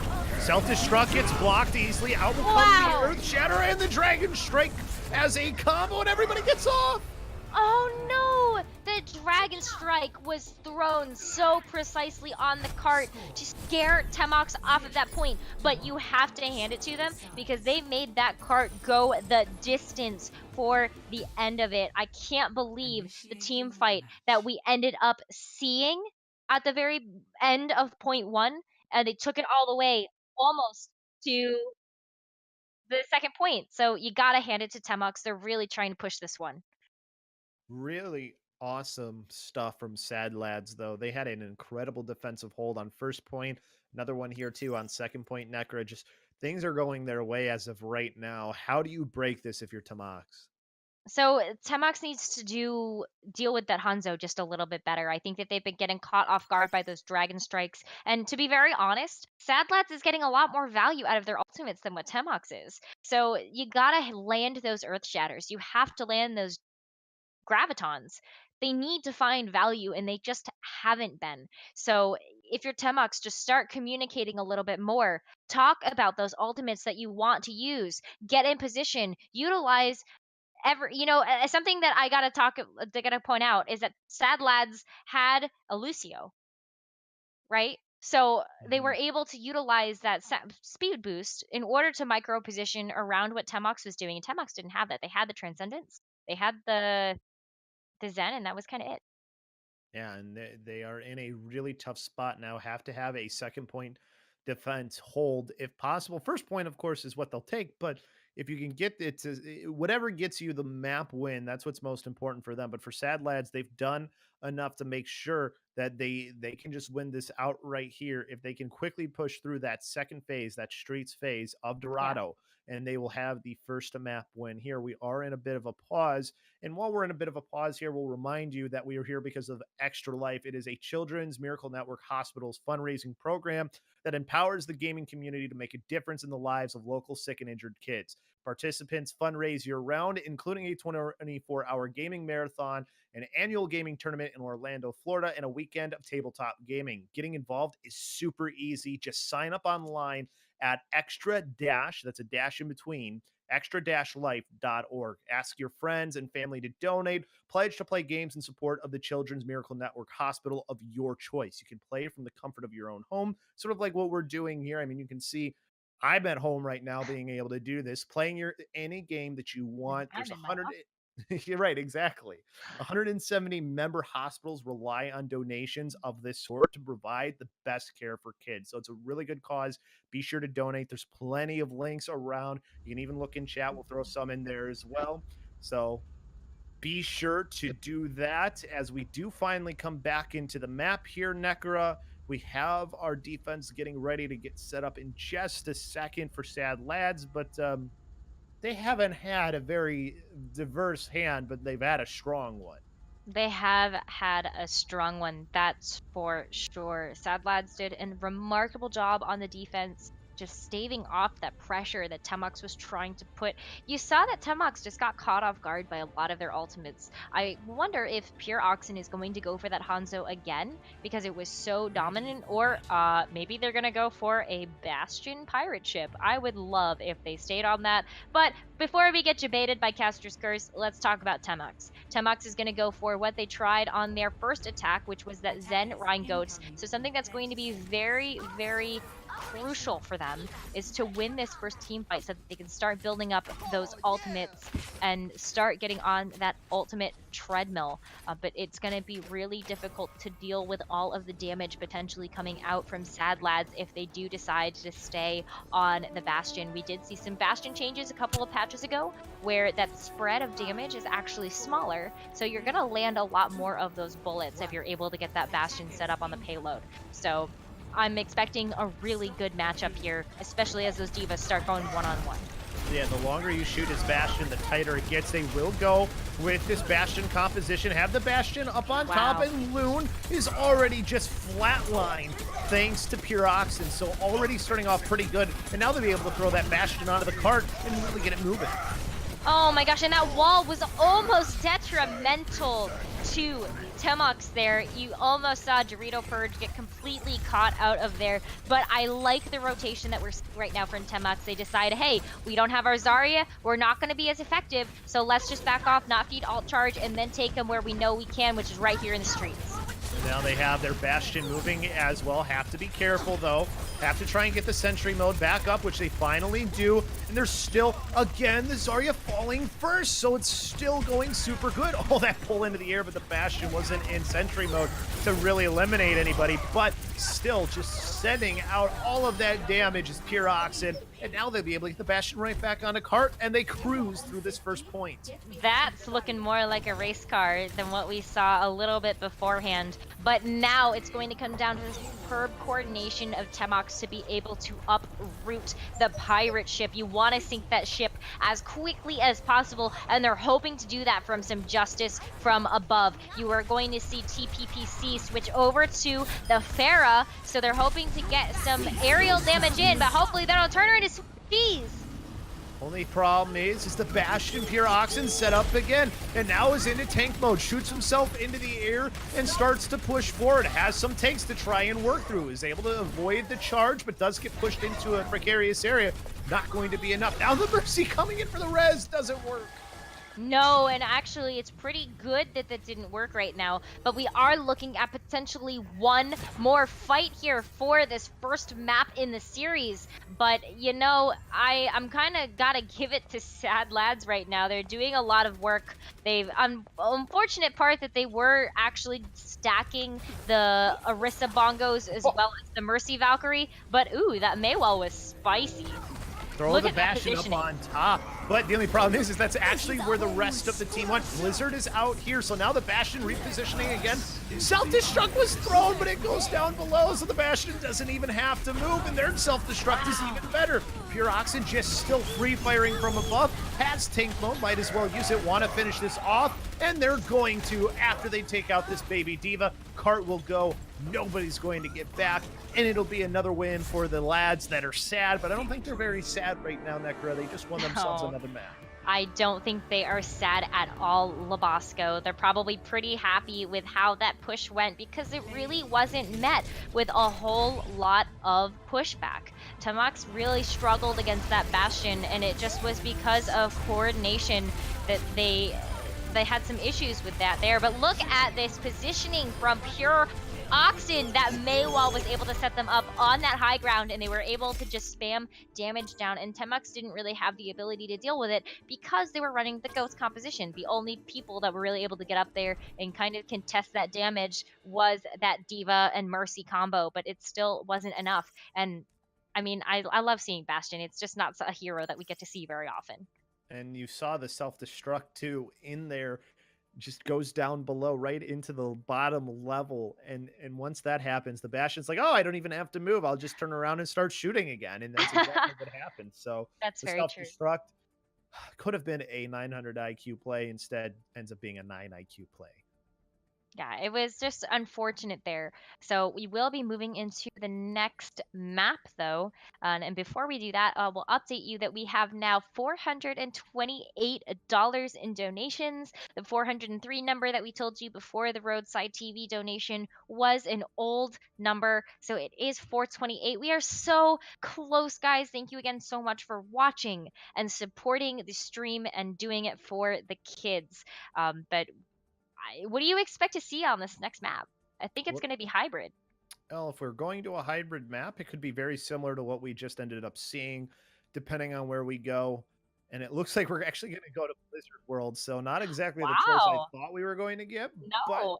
this is still something that can work. Maybe Temocs thinks, pick a map that people don't really like to go, and maybe you can really make things happen for Sadlads. I mean, they've shown how good they are on goats.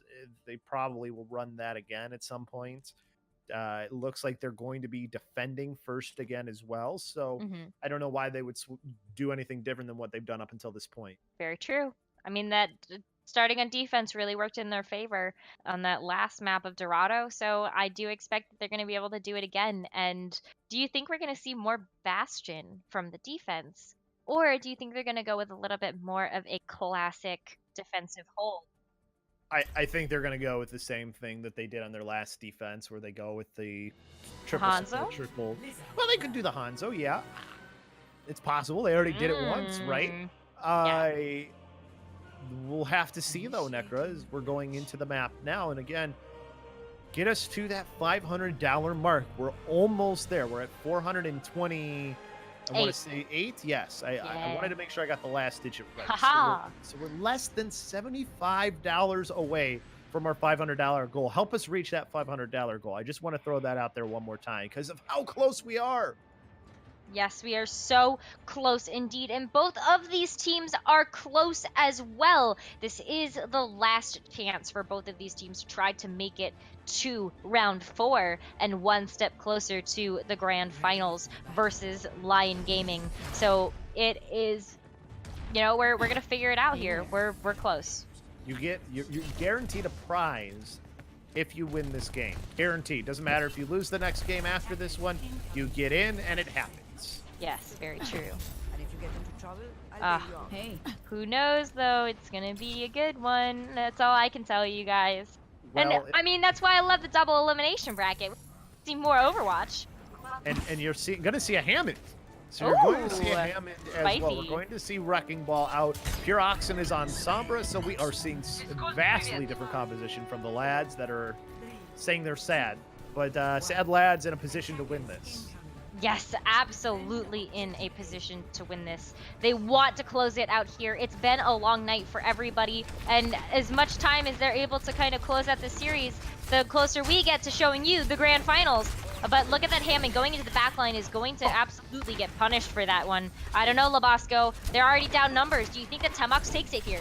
I think punished is maybe being a little light. He was completely annihilated, and that is going to spell disaster here for the sad lads. They're going to have to try and go back to the drawing board, maybe change some things up. It looks like they're going to go with a Winston instead, but this is going to be a one for Temocs.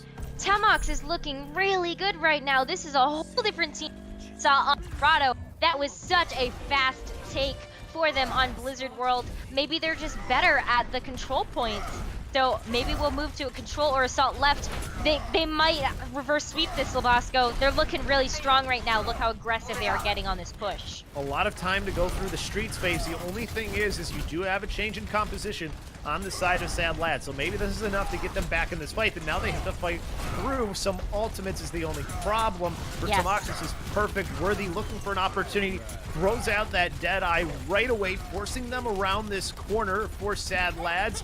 Won't really get too much damage into that barrier either, and will end up losing their life. And now they'll throw the nano boost in to try and take this cart back, and it's going perfectly for the side of Sad Lads. So Wrecking Ball didn't work, but they have answers.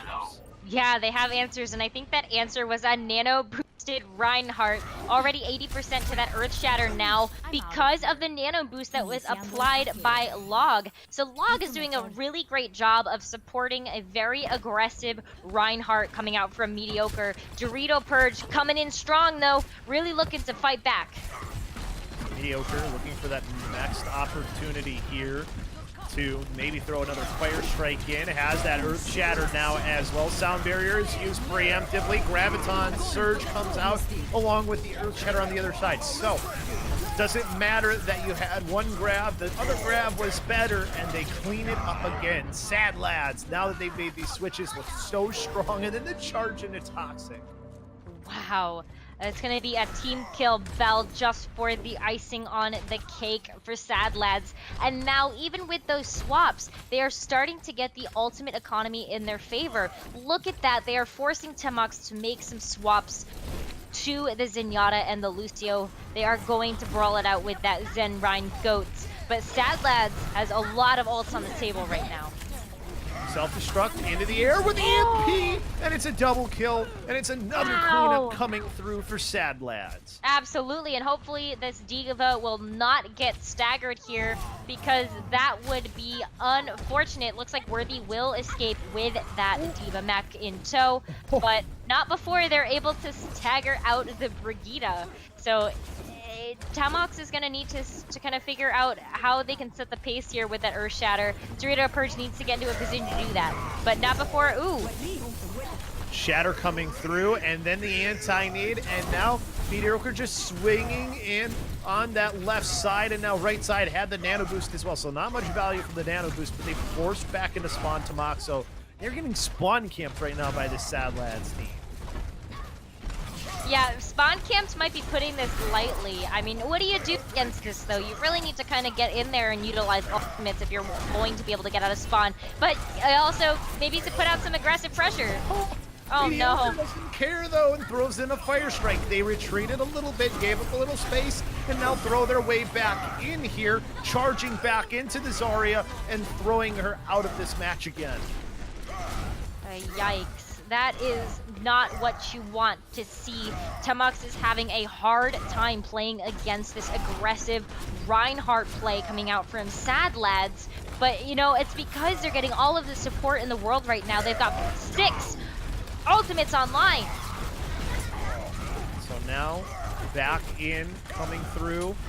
I had that Earth Shatter come through for Mediocre. Didn't really do a lot, but now the Graviton self-destruct combo, and they use the EMP, so they commit a lot.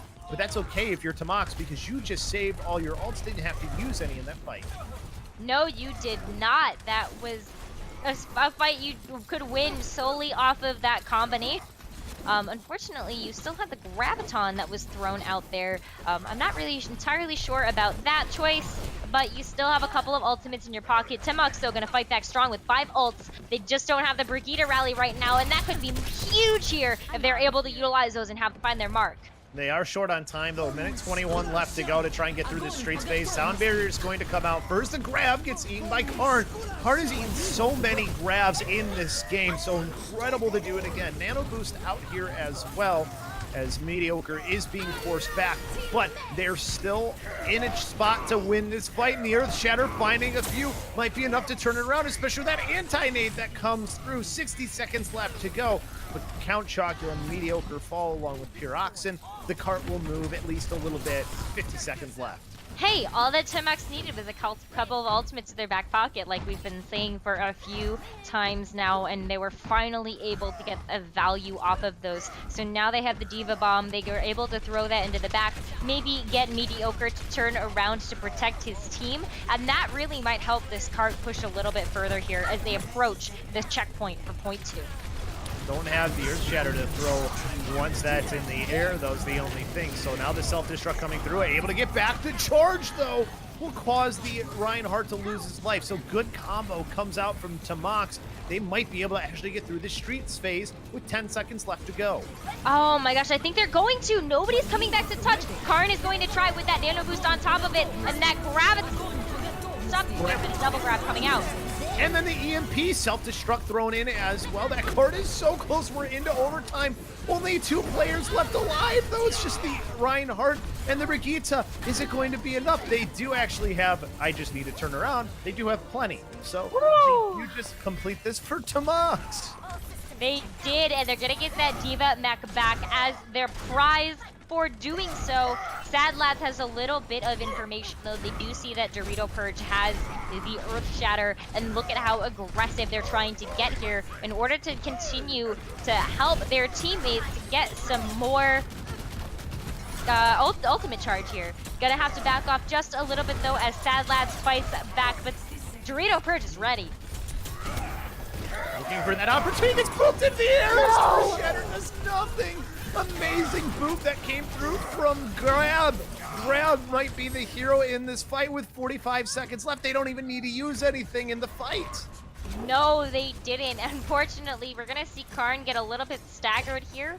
Just going to go ahead and get the full reset by jumping off of the map. That might give Temocs the time that they need in order to get back and try to take this fight without that D.Va being there. But you see that D.Va coming back as quickly as they can. They've got less than 30 seconds left on the clock, LoBosco. This is going to be the last team fight here. Without a doubt, 6v6 is what it ends up being.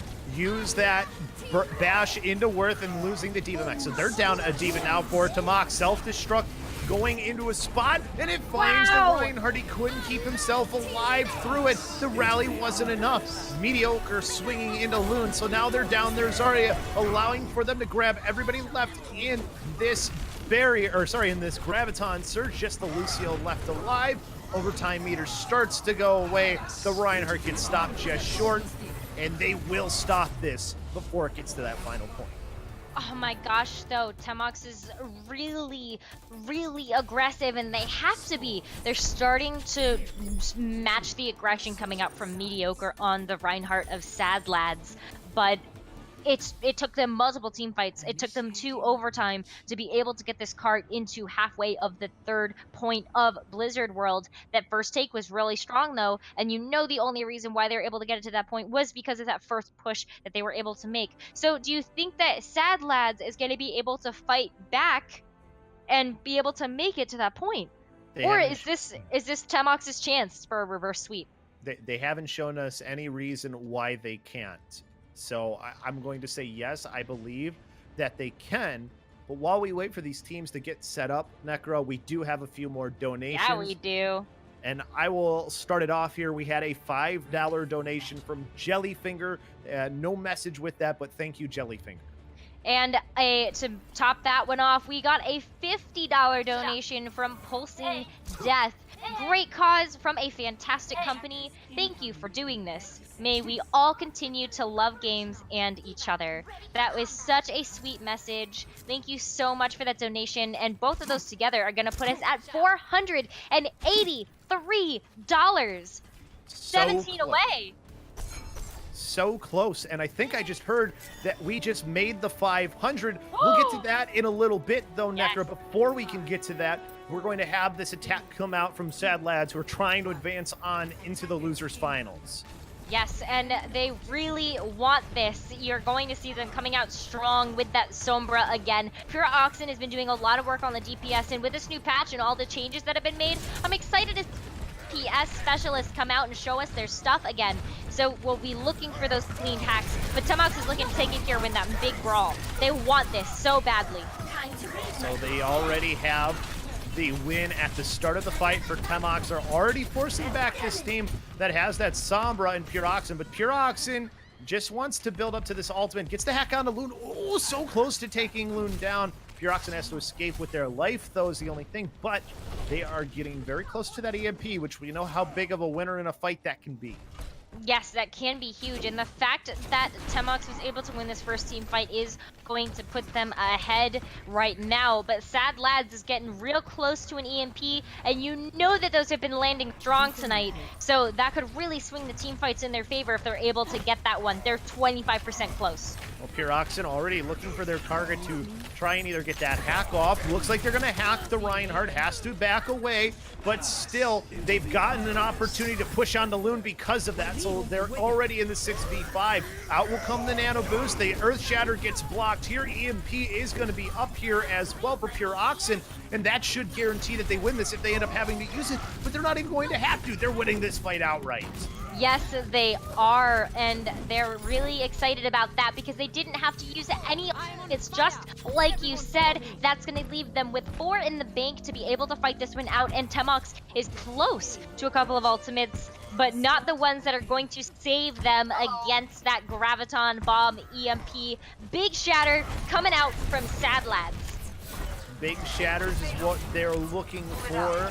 Of course, Rio Perch used theirs at the end, so they won't have the opportunity. Out will come that EMP. It finds, it looks like 3, and the Shatter behind it will get them the eliminations, and it'll be another team wipe here. Yes, it will. Unfortunately, Mediocre isn't going to get back any Earth Shatter charge because that Earth Shatter animation was still in full. But now they are left with another high-value combo, and this cart is pushing strong. Temocs now getting to the point where they'll be able to fight back against it. That sound barrier going to be crucial against that Diva Bomb Graviton combo that Sadlads is looking to use in this next team fight. You gotta nail it though, and I know you can. Going up onto that high ground, but the grab will catch everybody in. Sound barrier to make sure they stay alive through it, though.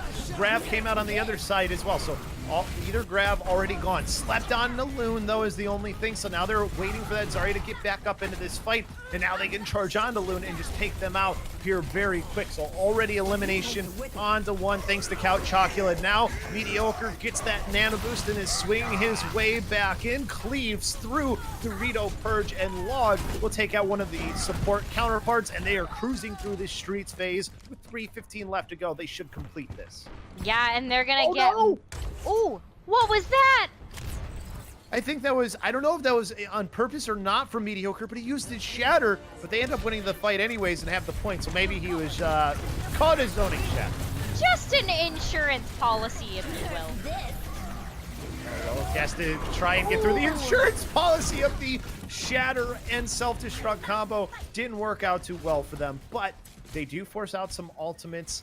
They have 4 minutes to try and push about halfway through this final phase. I mean, we've seen it though. This is the hardest phase to get through for the escort or payload maps. So Temocs still has a chance here to be able to win this out. They need to have that Transcendence be big and try to mitigate some of the damage coming out from Sadlads here. Well, one way to mitigate damage is to throw a bunch of armor on top, and that's what they're going to do for Sadlads at the very least. Of course, on the other side for Temocs, they don't quite have theirs. The grab thrown out from Worthy gets eaten by Count Chocula, self-destruct from Karm. Or sorry, it was Count Chocula's grab that was eaten. Regardless, though, the self-destruct just ends up being bigger, and it looks like they're going to be able to push this cart this final distance. I think so, and I think that the rest of Temocs might be too far away. Sadlad's just trying to ensure that they get the victory here by pushing up, trying to get aggressive, because that means that no one might be able to touch, but Dorito Purge gets left behind the cart! Does get onto the cart though, so we'll stall at least for the moment, but the golden box is right there. Tracer comes back along with the Lucio. They're keeping this going here for as long as they possibly can. They have the Diva come back, throw the Graviton Surge, catch Count Chocula in it, have to try and get the elimination, but out comes a grab of their own from Count Chocula, who's able to work back to it, sound barrier to ensure it, and they do advance on for Sadlads as they get the win. Oh my goodness, what a series! Sadlads really wanted this in that showed, but you have to give congratulations to Temocs. They played so well in this entire tournament, and we couldn't have been able to do this without you. So thank you so much for participating and for being a part of the reason that we are able to put the show on in the first place. I can't believe we made it to $500 for the kids. Yes, we made it to our goal. A big thank you to Jellyfinger, who donated again $17 to ensure that we hit that. No message was tagged along with it, but we thank you for that, for helping us hit our $500 goal. But Nekkra, oh, there was a message in chat though, so I don't know if we're going to get that for us here. Saw you were doing a charity stream and had to support my favorite clothing company. So thank you, Jellyfinger, for that one. Thank you for making us hit that $500 mark. But let's not stop there, Nekkra. Let's beat that mark. Let's go above and beyond. That's what we want to see. Let's be plus ultra with this. Yeah, absolutely. Plus ultra indeed. $500 was the mark that we wanted, but let's blow that out of the water. I know that we can do that because every dollar counts, and we appreciate all of the support so far. Can't believe that we actually hit that mark, but please stay tuned because we have more Overwatch to be able to show you. We will have in the rest of the bracket to be able to show you tonight. We're going to have Sadlads versus, I believe, SpawnPoint. That's going to be our next match of the night. And then the winner of that one is going to be able to play against Lyon Gaming in the grand finals. But LoBosco, all of these teams now are going to leave as winners. What did they win? Yes, well, we don't know what they won just yet. We just know what the prizes are for depending on where they finish. We'll start off with the teams that end up in either second or third. So whoever loses this next losers final is going to get 10 OmniCoach video package. That's what they will get. Now the runner up will get the same exact thing, a 10 OmniCoach video package that they will get as well. For our winners, our grand finalists, they will win $300 Soesic gift card along with an 18 OmniCoach video package. So some really good prizes for these three teams that are left here for us, Nekkra, and they're playing for that. They're playing for more. They're playing for kids. And we've hit our goal, and we still have 2 matches left to go and a whole another set of casters that get to bring this for us too. So it's been a great night already, and it's just going to get even better. It is going to get even better, especially because it's going to be Sadlads versus SpawnPoint. So we will be back with all of that action. It has been an incredible time for us here at the desk. Thank you guys so much for having us. But we are going to pass the torch over to 2 excellent casters. So please stay tuned for that. But thank you so much. It's been LoBosco and Nekkra. We're going to go to a short break, and then we'll be right back with more action.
Welcome back, everybody. Hope you're doing fantastic. My name is NoctWolf. I'll be taking over for the late shift, hence NoctWolf, kind of like nocturnal, but you know, I'm here for the late shift. Hope you guys are having a fantastic time, and I cannot wait to jump into the action here with you today. Thank you so much to Soesic Clothing Company for hosting an awesome event today. Thank you all so much for being here. And guys, we hit that goal of $500.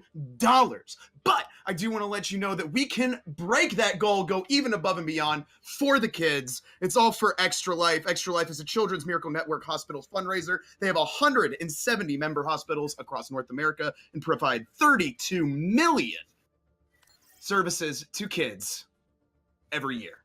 And I'm joined tonight by my illustrious co-caster, the one and only Prez. Prez, how you doing tonight? I'm doing great, Noct. I'm really excited to get back into this tournament.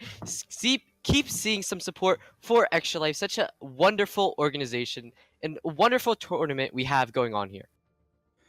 Beautiful. And guys, quick note, we have a couple sponsors for this event even. Thank you so much to the Gongzhou Charge Professional Overwatch League team. They are sponsoring the event with promotion as well as providing some giveaways, some mouse pads for you guys. And actually, there was one just given away. Give me one moment here. I'm going to pull the name of the person that won that mouse pad. Zachary Nashum. Congratulations on winning a GZ Charge mouse pad. And Prez, I think we also had a couple other donos there, did we not? That we did. So, from Monk, he donated $3 through bits and said, "We hit the mark, Pog."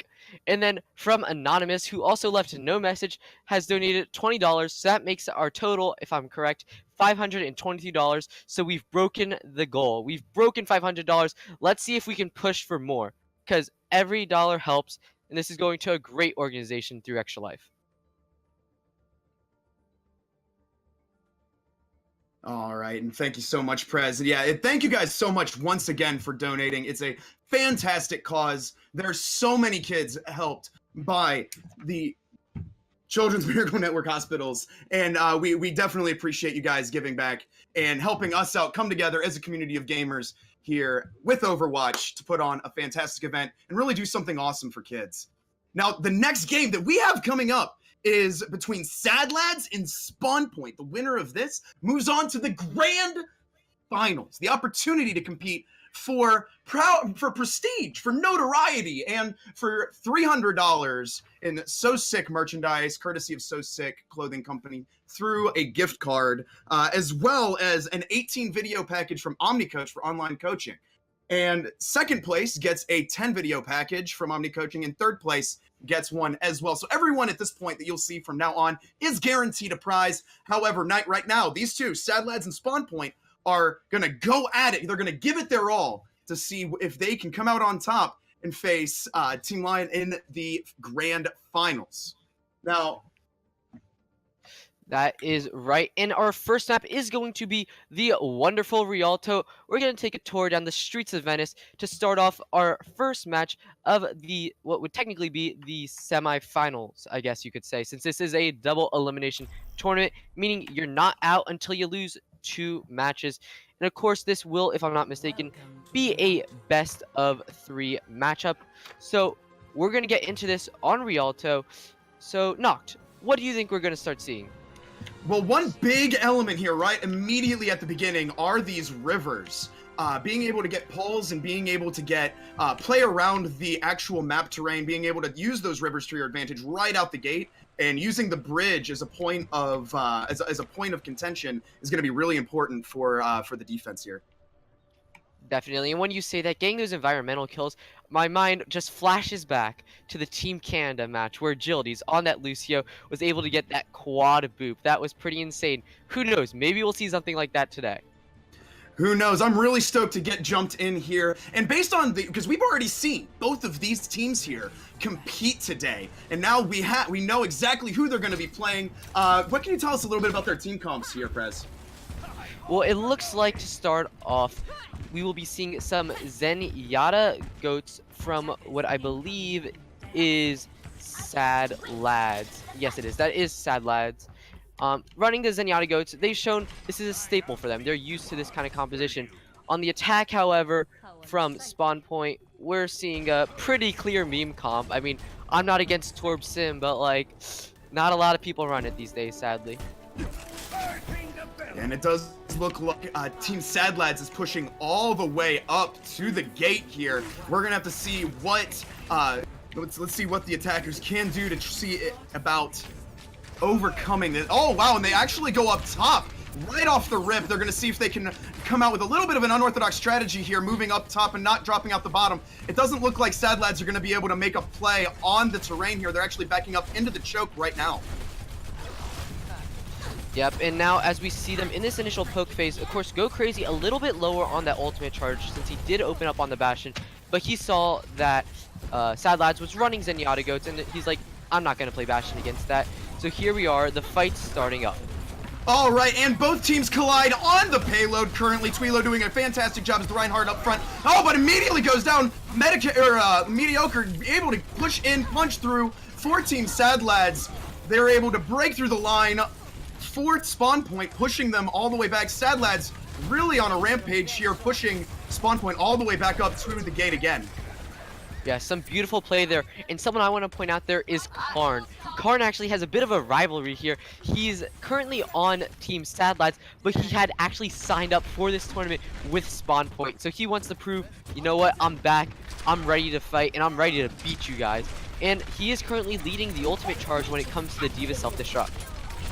All right, moving back into the choke point once again, we do have Twilo as Reinhardt trying to push forward for SpawnPoint. We're going to see if he can lead this charge up and around, maybe get a vertical flank onto Sadlads. Both teams collide on the center square around the tree, and Twilo and and the hammer and the Earth Shatter from Mediocre moving in. That wasn't actually fully effective. Both teams kind of trading back and forth on abilities. We do have, it seems, we do have a Bridget ult coming in, backing up Team SpawnPoint as they fall back to the payload, going to continue pushing that forward. Sadlads were pushed off the point or forced back to the bridge. What happened there, Prez? How were Sadlads pushed off? Well, what really happened was Log, he got fire-struck by Twilo, and the combination of the Discord from Rias was just so big, but here's a big Graviton bomb that's not going to pick up anything. The Graviton didn't pick up anything, and neither did the D.Va nuke, trying to get it up and over that wall, trying to botch it right down into the middle of SpawnPoint. Didn't go down, but Meaning of 42 actually does go down as D.Va, and right now it's 5-4 on the point in the favor of the Sadlads. Yes, in the favor of the Sadlads. However, both teams using a ton of ultimates. Log, the only one still with an ult, but Go Crazy just building up that grab, but he will fall to a nice right click from Log. And Mediocre gonna clean up house with a nice pin on the Bryce. So wow, now, and the upswing on the Brigida to take her down, and now Sadlads really made an awesome comeback push there. That they did, but SpawnPoint here, they have one of the deadliest ult combinations when running goats in the Graviton bomb. If they can land it, they can definitely cap first and try and snowball onto second. However, if Log can use the Transcendence correctly or Mediocre blocks the bomb, it could spell doom. All right, we do have SpawnPoint moving back up onto the payload here. They're going to see if they can push into the choke, currently being defended by the Sadlads. Karn moving in. Oh, and the Graviton and the Earth Shatter from SpawnPoint. Are they going to be able to capitalize here and make it happen? We do have the Iris from SpawnPoint as well. There are a lot of ults getting blown right now, guys. That is an epic fight of epic proportions. Sadlads are going down onesies. And, oh, wow, and oh my goodness. Between the Zarya, the Zenyatta, and the D.Va, wow, so many down for Sadlads. SpawnPoint really able to take it to him there, pushing that payload even further past that checkpoint. Yeah, however, SpawnPoint not going to be able to capitalize on that Brig Rally armor anymore because of the nerf to it. It only lasts 30 seconds, and they're going to be lucky if they can get a fight now, but no, it goes away. And Karn, with the D.Va bomb, ready to engage, as well as Pure Toxin, having the rally, looking to get the most value from it. And here we go. Here we go. Here comes that D.Va nuke dropping down to the back. Takes out the Lucio for Team SpawnPoint. Team Sadlads is working on trying to penetrate the offense of Team SpawnPoint. And wow, actually, Meaning of 42 and Miata both down for SpawnPoint. Right now, really, it's Bryce is making his way back as Lucio, Twilo up, and Go Crazy still up. But it looks like the Sadlads were able to push back onto the payload, and they're currently edging it back little by little. Yeah, however, look at this. Grab and Log, both so close to their ultimates. If Sadlads can stall this fight a little bit longer, they'll have a big advantage to be able to protect themselves. But here's the beat from Bryce. All right, we do have the Earthshake from Twilo knocking everybody back. Karn gets jumped out of the... Oh, and the Graviton from Sadlads. They can be able to... And the Diva Bomb from SpawnPoint taking out, gets the triple kill against Pure Oxen, Karn, and Grab. SpawnPoint owning the heck out of Sadlads here. Good night. That fight was amazing. Well played. Great ultimate synergy by SpawnPoint. And look at how many ultimates get used. They're both teams only with one ultimate left. The Rally for SpawnPoint and the Shatter for Sadlads, but they're going to look for an early re-engage here. They are going to look for an early re-engage here as Mediocre does move up with the shield. Bridge pops the ultimate, and they're going to see if they can withstand some heavy poke from Team SpawnPoint. SpawnPoint's going to see if they can possibly break through this offensive force. That is Team Sadlads is going to try and break through this offensive force, but Mediocre does get the Earthquake, makes the ground shake, wades war right up through the middle of SpawnPoint, knocking him out. Diva following up, securing the kills. Excellent team play there by Team Sadlads. Definitely, and only having to use those two ults in the Lucio Beat and the Earth Shatter is so good for Team Sadlads as they only have one fight left. And what really got it for them was Twilo. He looked to back up to recharge his shield, but the rest of his team clearly did not understand this, and they all fell down. Fun fact, did you know Bryce from Team SpawnPoint is actually an identical twin? Is it him or his twin playing? I don't think we'll ever know. No, but here's the Graviton, but the bomb gets stopped. Wow! Oh my god, it's overtime right now. The Graviton goes to very little effect. Mediocre taking out Miata. We have the Diva Bomb on the back line. Doesn't actually end up taking out anybody. Well blocked, well resisted there. SpawnPoint moving and does get the hammer down. Once more, Log taking out Go Crazy. Count Chocolate taking out Twilo, pushing Team SpawnPoint off of the payload. Taking it, round one complete. You know what, SpawnPoint, they might have not been able to cap second, but that was still a really nice play from Twilo. He saw that the Graviton Bomb combo was about to come in, so he immediately used the Earth Shatter, shutting down Karn's jets before he was able to get the bomb off and grounding the Diva, so there was no follow-up onto that Graviton surge. However, it doesn't change the fact that SpawnPoint still was not able to cap second point, and now they have to look for a strong defense, otherwise Sadlads is looking to go up 1-0 in the series. And again, just coming back to your point previously, there is a storyline here, guys. There's some drama between these two teams. Karn originally registered with Team SpawnPoint, and when we asked them all to everybody to apply, there was actually so there was some jubilation from SpawnPoint saying Karn isn't here with crab emojis in the forms. So a little bit of drama there, a little bit of heat coming in this match. Yes, crab rave, crab rave. However, while we have this short break, I want to just thank, I'm sorry if I butcher your name, Arclim Saber for the $5 as he says Wolfpack strong. Noct, would you like to do the honors to the last part? Oh! Heck yeah, Arc. Thank you so much, my dude. I appreciate it. Alrighty, it looks like here, Sadlads, they're going to be running an Orisa Diva composition combined with this Mei, looking to split up SpawnPoint. However, SpawnPoint going to be using the Zenyatta Goats, and Pure Toxin, who switched on the Bastion, he might not make it in time. He might not. Right now, we do see Team SpawnPoint stacked up on the left flank. We're gonna have to see what the Sadlads are gonna be able to do. Wow, and Team SpawnPoint immediately goes in right on top of the Sadlads. Sadlads getting pushed back into their pace, but the Pure Oxen with the Bastion and Log taking out Twila and Miata. Go Crazy and Rias taking out Pure Oxen, and the Diva Mech for Team Sadlads is down. Grab Rezzing Pure Oxen. He is right back with that Bastion. Looks like they're going potentially a pirate ship combo here, right? Yes, however, Karn has to build that mech quickly because if he doesn't have it, he's so open to allowing his team to take random spam, something you do not want when running a Bastion composition. However, SpawnPoint grouping back up, looking to get a full re-engage, using that speed boost and defense matrix onto the Bastion. Yeah, that's definitely going to help them out here. The Bastion actually does pop backwards. Wow, the Maywall not in time to stop the onslaught from this Team SpawnPoint. SpawnPoint comes out of every little alleyway to seem to ambush Team Sadlads here. But Bryce gets the triple kill across 3 members of Team Sadlads. Sadlads is almost just about completely down. We do have what sounded like the beginning of a Bastion ult there, but he does go down as well. And the team SpawnPoint moves up for the defense. They're really not giving it to Sadlads here. They're really making it hard on them, aren't they?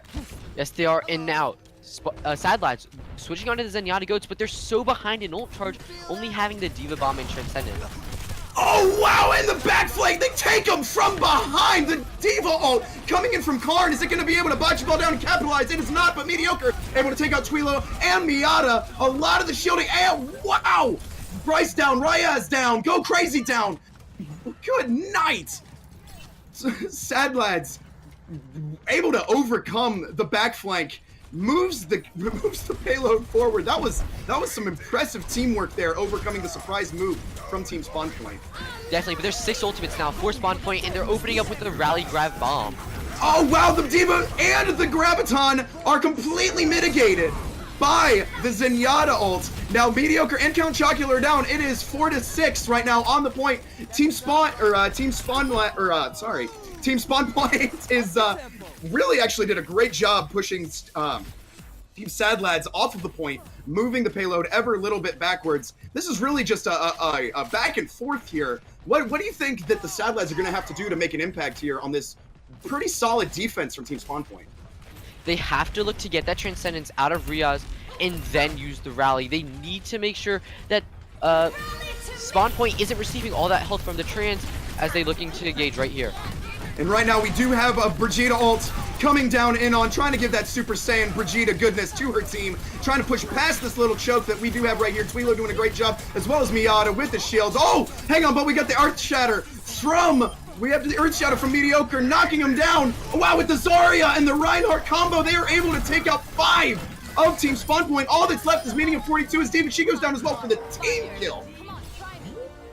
Wow, excellent play. Yeah, Sadlads looking here to quickly get some more stagger kills onto SpawnPoint, as some of them were split up from the rest of their team because of the way that the spawns work. And now they have plenty of ultimates to try and snowball. Remember, they don't even have to cap all of second. They only have to get 92.16 meters in. All right, and it does look like Team Sadlads is escorting the payload over to choke point number 2 here in this out. Yes, they are. And Rhea's gonna look to use the Transcendence for an early engage here, but no, they'll use the rally instead. Oh wow, and we actually do have the Diva Bomb from Karn. Isn't able to take anybody up, but is able to zone SpawnPoint back up. Oh wow! The Earth Shatter from Twilo hits just about every member of the Sadlads as they work on trying to push them off of the payload, doing a great job playing defense here. Twilo jumping right in, but we do have Log getting in with that Transcendence, protecting his team, allowing them to move forward a little bit, poke a little bit more damage. Oh, we have the Graviton from the Zarya on Team SpawnPoint with the Diva Bomb, able to easily take out Grab, Karn, Count Chocula. Wow, they are dropping like flies on Team Sadlads. Way to go, Team SpawnPoint. Way to really rally there and use your ults together. And SpawnPoint here, they have both their main support ults in the Transcendence and the Lucio beat to counter the Graviton and Earth Shatter that are coming up for Team Sadlads. Something that they have to make sure they counter correctly, or it could spell doom. And even right now, there's only $130 about left on the timer. Sadlads really need to get it in gear here and start moving that payload forward. What are they going to have to do to push past this defense? Right now, we've got some ulti. Oh, and we've got the Earth Shatter from Medicare, and he does not actually end up taking anybody. They are not knocked down. It is blocked by Twilo. They continue to move forward. It does look like the Bridget is able to take down Bryce as Lucio. They are down 1 support. Twilo goes down as well. They have no shield. This is perfect opportunity. This is their chance on Team Sadlads to move it up to that next checkpoint and get a little bit more time on the clock here. Oh, hang on. We do have the Diva ult from Karn. What's it going to do? Oh, my God. Triple kill from Karn. That's it. That's the match. Sadlads push it out. Sadlads push it out. Win the round. Well played there. What a great last push from Sadlads.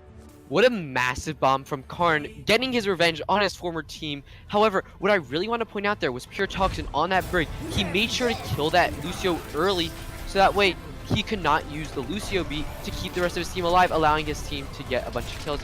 However, Meaning of 42, he has his own big bombs. You know, Karn's not the only one that gets to have these flashy plays.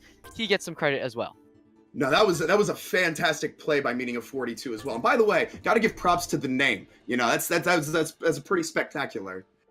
All right, so I hope you guys enjoyed that bout. We've got a lot more action coming your way here tonight. Remember, these are best out of 3 matches, so these teams will play again. They kind of have an idea of what strategies the others uses. But before we go into that, I do want to make sure to touch on why we are all here today. It is for the kids. This is a fun tournament. This is a fun event. Thank you so much once again, Soesic Clothing Company, putting this on. Fantastic brand. Works with streamers and internet people as well as the Twitch streamers and esports enthusiasts to create really awesome gear for you guys. And we're here for Extra Life. We're here for the Children's Miracle Network Hospitals. Extra Life is a fundraiser for them.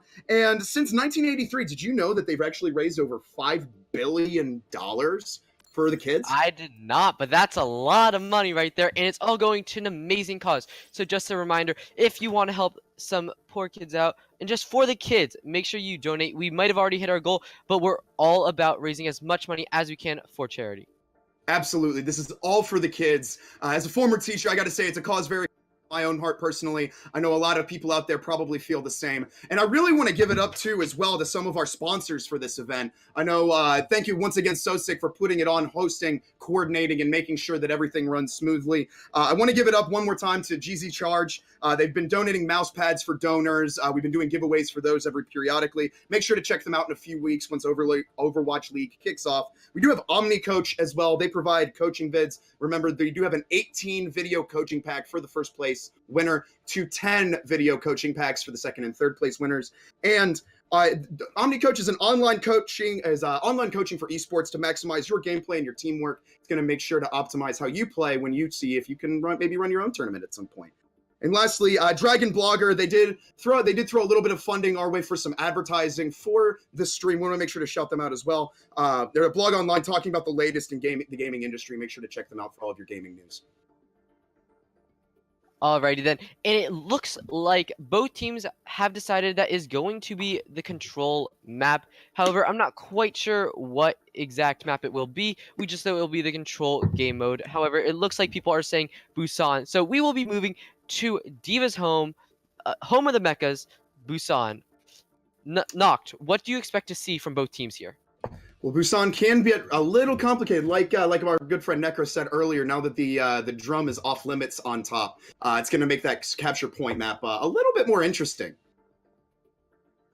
It definitely does. However, I want to point out Mecha Base. We saw from Sadlads they were running that Mei on Rialto, and Mei can be very, very powerful when run correctly with the goats composition on a map like Mecha Base with those tight chokes. And even then, we've seen both of these teams fight now. They know their beef. You guys know the story. What are some? How are they going to have to adjust based on the strategies that they've seen each other play so far, Prez? That is right. So looks like we'll be hopping onto Busan, and let's see what our first map's going to be.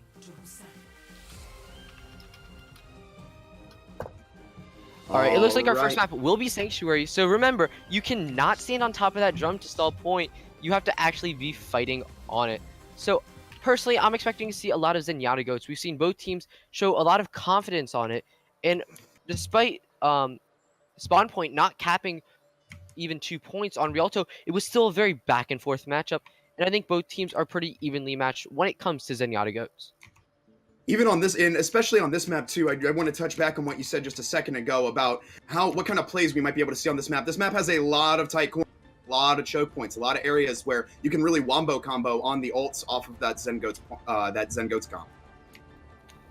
Yes, you can, and it looks like we will be seeing some Zenyatta goats coming out here from Sadlads. However, SpawnPoint, they might be trolling a bit, but it looks like they're going with a weird Widow triple tank composition, but I'm pretty sure that's just a troll. We'll have to give it a shot. I'd love to see some Torb action in on here. Get that Molten Core all over that center point.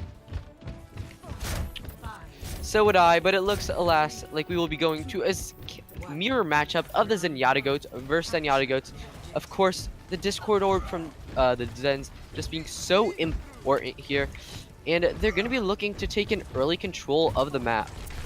Yeah, it looks like these Sadlads are able to jump immediately onto the point. However, it looks like SpawnPoint taking the high ground, starts moving in Twilo up front, charges down in onto the points. Let's see if he can maybe break through this defensive wall that Sadlads have put up. Mediocre is trying to hold that shield, but he's getting pushed back ever so slightly. The pushes from SpawnPoint Zarya, her little grenade bombs are really pushing them back quite a bit. Right now it is 3-on-4, 3-on-5, contesting the point currently. Both teams need, oh wow, Miata, Bryce, and are going, oh wow, oh my goodness. Wow, 4 members of Sadlads almost immediately go down. The only member of SpawnPoint that goes down in that exchange is Lucio. What happened there? Prez, that SpawnPoint was able to really just take a commanding start here. Well, SpawnPoint, they clearly show that they have a lot of communication skills because Riaz, he was always involved in those kills, always making sure the Discord was on the right target. And look at that, he's now 94% up on his Transcendence. Wow, already. And we do have the Sadlads jumping back onto the point. We do have the bridge. Let's see, we do have the Zarya shield on the Reinhardt, and a lot of action happening right now. Both teams kind of pouncing each other back and forth, going in. Let's see what we can have. Let's see what happens here. Team SpawnPoint has a lot of ult economy available to see if they can throw and push off. Oh wow, Log goes down, Mediocre goes down. 4 Team Sadlads. SpawnPoint doing an excellent job on defense here. This capture point map may definitely have been the proper choice for SpawnPoint to really kind of make a comeback here in today's matchup.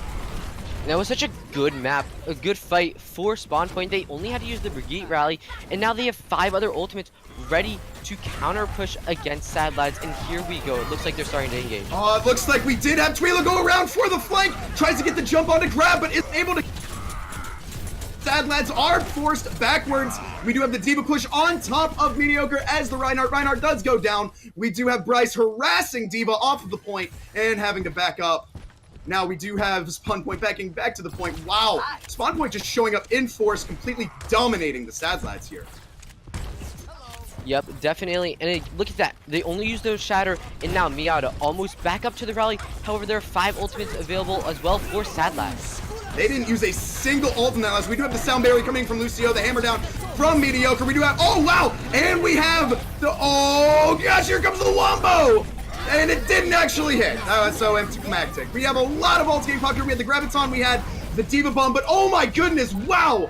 The fail on Sadlad's part to actually aim that D.Va bomb was their downfall. The SpawnPoint able to capitalize with their ult economy, blowing Sadlads out of the water for the win. Definitely, it was really impressive from both teams there. But SpawnPoint, they got the point control, so every fight they were just building up that percentage, and it just worked so well for them by rotating their ultimates perfectly. They always made sure they had some sort of defensive and offensive ultimate ready for them. Absolutely, and now we're moving on to the next map here. What can you tell us, Prez, a little bit about this map and what kind of strategy they might have to for this point cap? Well, I personally really like a dive composition here because there's so much high ground you can move around, and it looks like Sadlads agrees with me as we're looking to see a Widow Pharah dive. However, on the flip side, SpawnPoint says if it ain't broke, don't fix it, and they're running the classic Zenyatta goats. All right, as both teams move in towards the middle, there is a lot of high ground here, folks, for ranged DPS to be able to capitalize. However, SpawnPoint goes immediately onto the center point. Mediocre coming up with the Winston. Let's see if he'll be able to make a play here, dropping down on top of him. And oh wow, there's a lot of high ground being taken by Sadlads. They must have seen Star Wars Episode 3 recently, because dang, are they taken to the high ground first. Now, both teams are bursting back down onto the point. SpawnPoint tried to back up a little bit and try to make use of that little corridor for a bunker. Absolutely just ran out of the point by the Sadlads. Sadlads using that high ground to their advantage. We can definitely see that they took Obi-Wan Kenobi's advice here. Definitely, and of course that Pharmacy just doing so much damage with the damage boosted rockets, and Karn already has the barrage ready. Yeah, it is fantastic plays here, fantastic synergy from Team Sadlads. And like I said, I do just want to point out too that Log is, you know, a little fun fact. Do you know he speaks French? He's yeah, apparently he's a fluent French speaker and prides himself in being a bilingual individual. Oh wow, and Twilo able to jump in with the Winston, immediately takes on Grab as Mercy. This is a big opportunity here for SpawnPoint. Mercy down, Go Crazy takes out Mediocre, and Karn also ends up going down as Pharah. Wow. Sadlads knocked him completely off the point. Not completely off the point. Really great adjustment made by SpawnPoint Switching to the Winston there on Twilo. We're going to see if they can move up, possibly take some high ground themselves. Oh, no! Was that the far... Was that... Oh, no. For a second there, it looked like there was a fair justice. There was a fair justice from the Sky ult in the background, but I may have just been mistaken. All right, and here... Oh, hang on, and we do have a D.Va ult coming in. And it, oh wow, and it hits Grab and Pure Oxen. Wow, Sadlads just going down one after another. They were not able to hold up to this incredible defense that SpawnPoint is offering here. Prez, what is Sadlads gonna have to do here to see if they can make it dent? Well, Sadlads wants to get back in. They have to look for a lot of value off of this self-destruct. Twilo, he has a shield on a cooldown, but it's not consistent. So they want to look to pick Riaz or Bryce or even go crazy here. We do have the D.Va nuke coming in from Sadlads, and it's not actually taking it, but it's getting out Twilo. We do have mediocre popping that monkey ult, jumping in the middle, going at taking out Go Crazy and Riaz, causing some major damage. That's a lot of damage. Get Team SpawnPoint some flex steal there, because wow, are they going down in droves. Sadlads able to capitalize on a spread out SpawnPoint to take the point for them and start moving that ticker on up. 40-50% in counting. They're encroaching on SpawnPoint's lead. SpawnPoint thinking to themselves, have they had a fight this hardcore yet in this tournament? What are they going to have to do to overcome such an evenly matched game? Moving all the way back down and around the back point. Twilo leading the charge, shortly followed by Miata. They are going to see if they can get that side flank going in here. They have the Lucio ult and the Riaz ult for a lot of sustain here on the point. We'll have to see what happens here. Log taking out Twilo. Twilo going down very, very quickly here. They do not have anything other than the Brigade shield, and Bryce looks like he's in trouble. Bryce goes down as well as Lucio, and wow, Sadlads just pushing, taking advantage of SpawnPoint right now, getting them right off the point, 85-68. Sadlads are doing a fantastic job here. It looks like they may have actually learned a little bit of what SpawnPoint was trying to do. Maybe Karn has given them some insight into their strategy. That you know, with those big brain plays here. Trying the exact same thing they just did. SpawnPoint does move back onto the point, but we do have the Zarya Graviton going in, and we do have the D.Va ult nuke coming in from SpawnPoint too. No avail. Log and Karn taking below, and we have the D.Va nuke coming down like a bocce ball on top of Team SpawnPoint. But right now, Team SpawnPoint is going to have to really push hard because it's in overtime. Sadlads might end up taking this round. It's going to be 1-1 here. Overtime ticker going down, and this one, oh wow, no, it's Twilo comes in with the hamster. We got a Hamtaro in on the point, and he died faster than my middle school pet.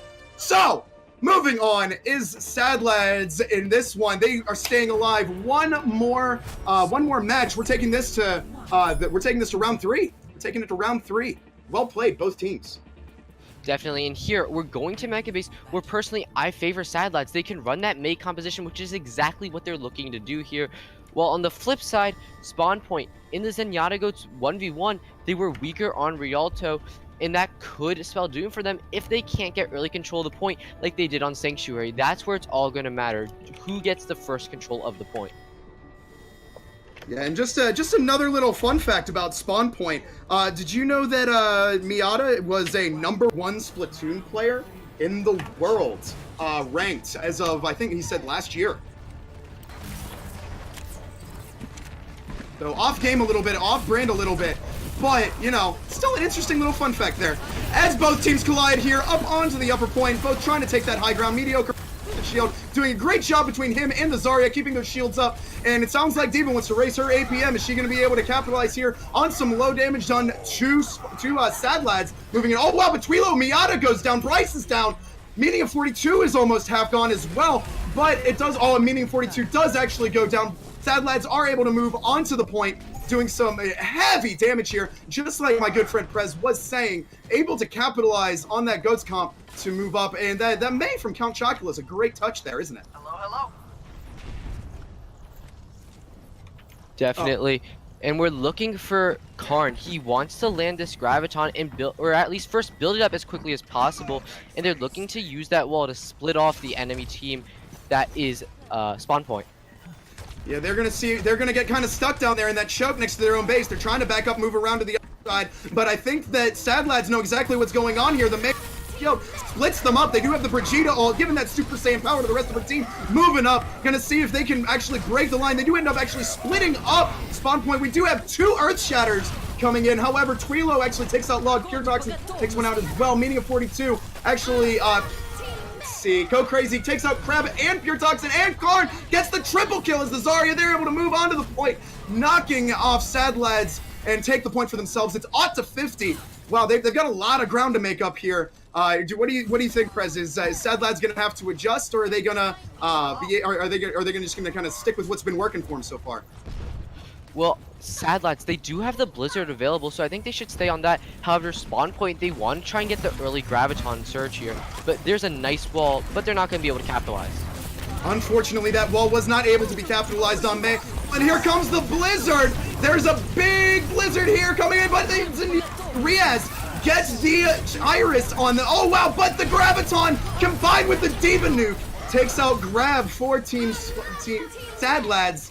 Pure Toxin does actually pop the Bridget ult, and they start trying to push their way over onto the point. Mediocre taking out Go Crazy, Log taking out Bryce, Pure Toxin taking out Twilo, moving onto the point, trying to contest it as it looks like SpawnPoint is almost matched Sadlads in their progression here on the point, and now they've passed them. The contestation from SpawnPoint going in onesies and twosies did not work in their favor. They are going to have to back up and see if maybe they can get an escort from that Rhine to come out here and make something happen, really, against Sadlads. Sadlads showing up and really giving SpawnPoint some great competition here in the tournament. As we all know, SpawnPoint losing to Lyon Gaming in the finals of the winners bracket, doing a great job there. Sadlads really wants another opportunity at Lyon Gaming, and they might get that opportunity if they keep this up.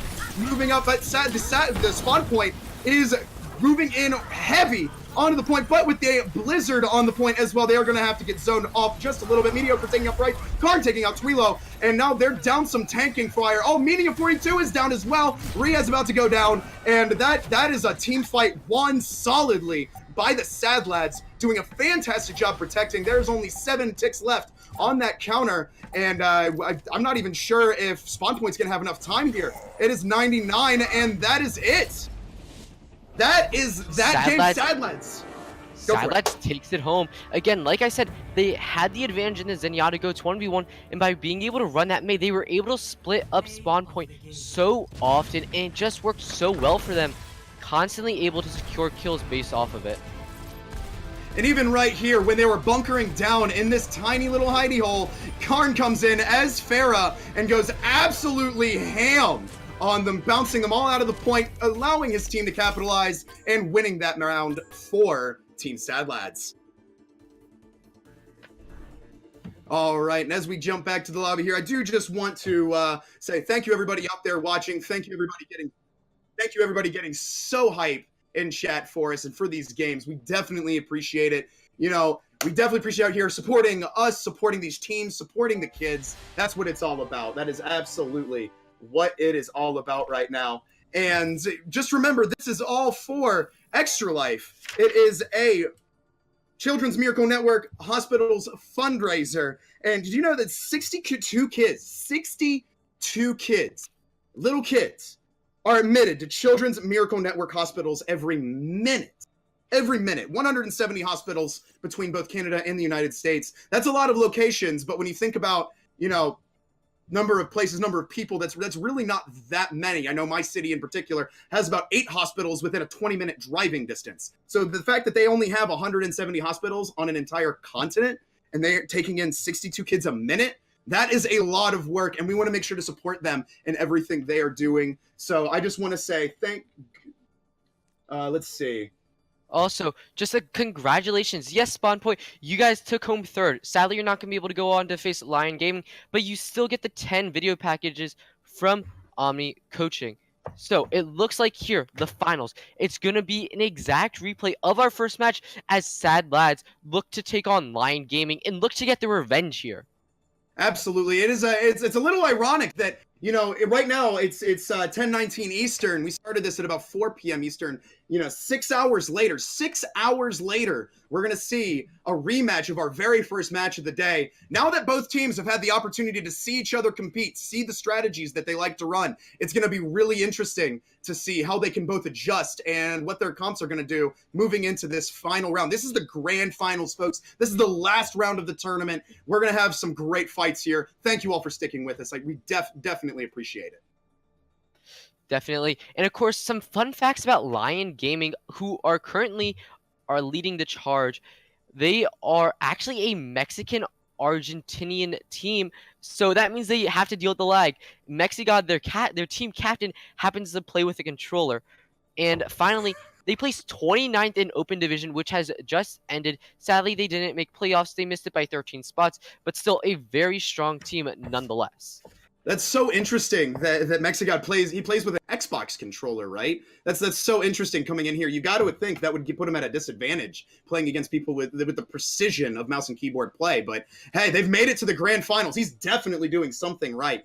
And I think at this point, we're probably going to be heading into a break as both teams gear up, as both teams get set. Thank you guys so much. Please stick with us. We definitely appreciate your support. Let's do it for the kids. Let's have a great final round. And I can't wait to see you guys in the grand finals. Give us just a couple minutes. We're going to get everything set for you and put on a spectacular final round.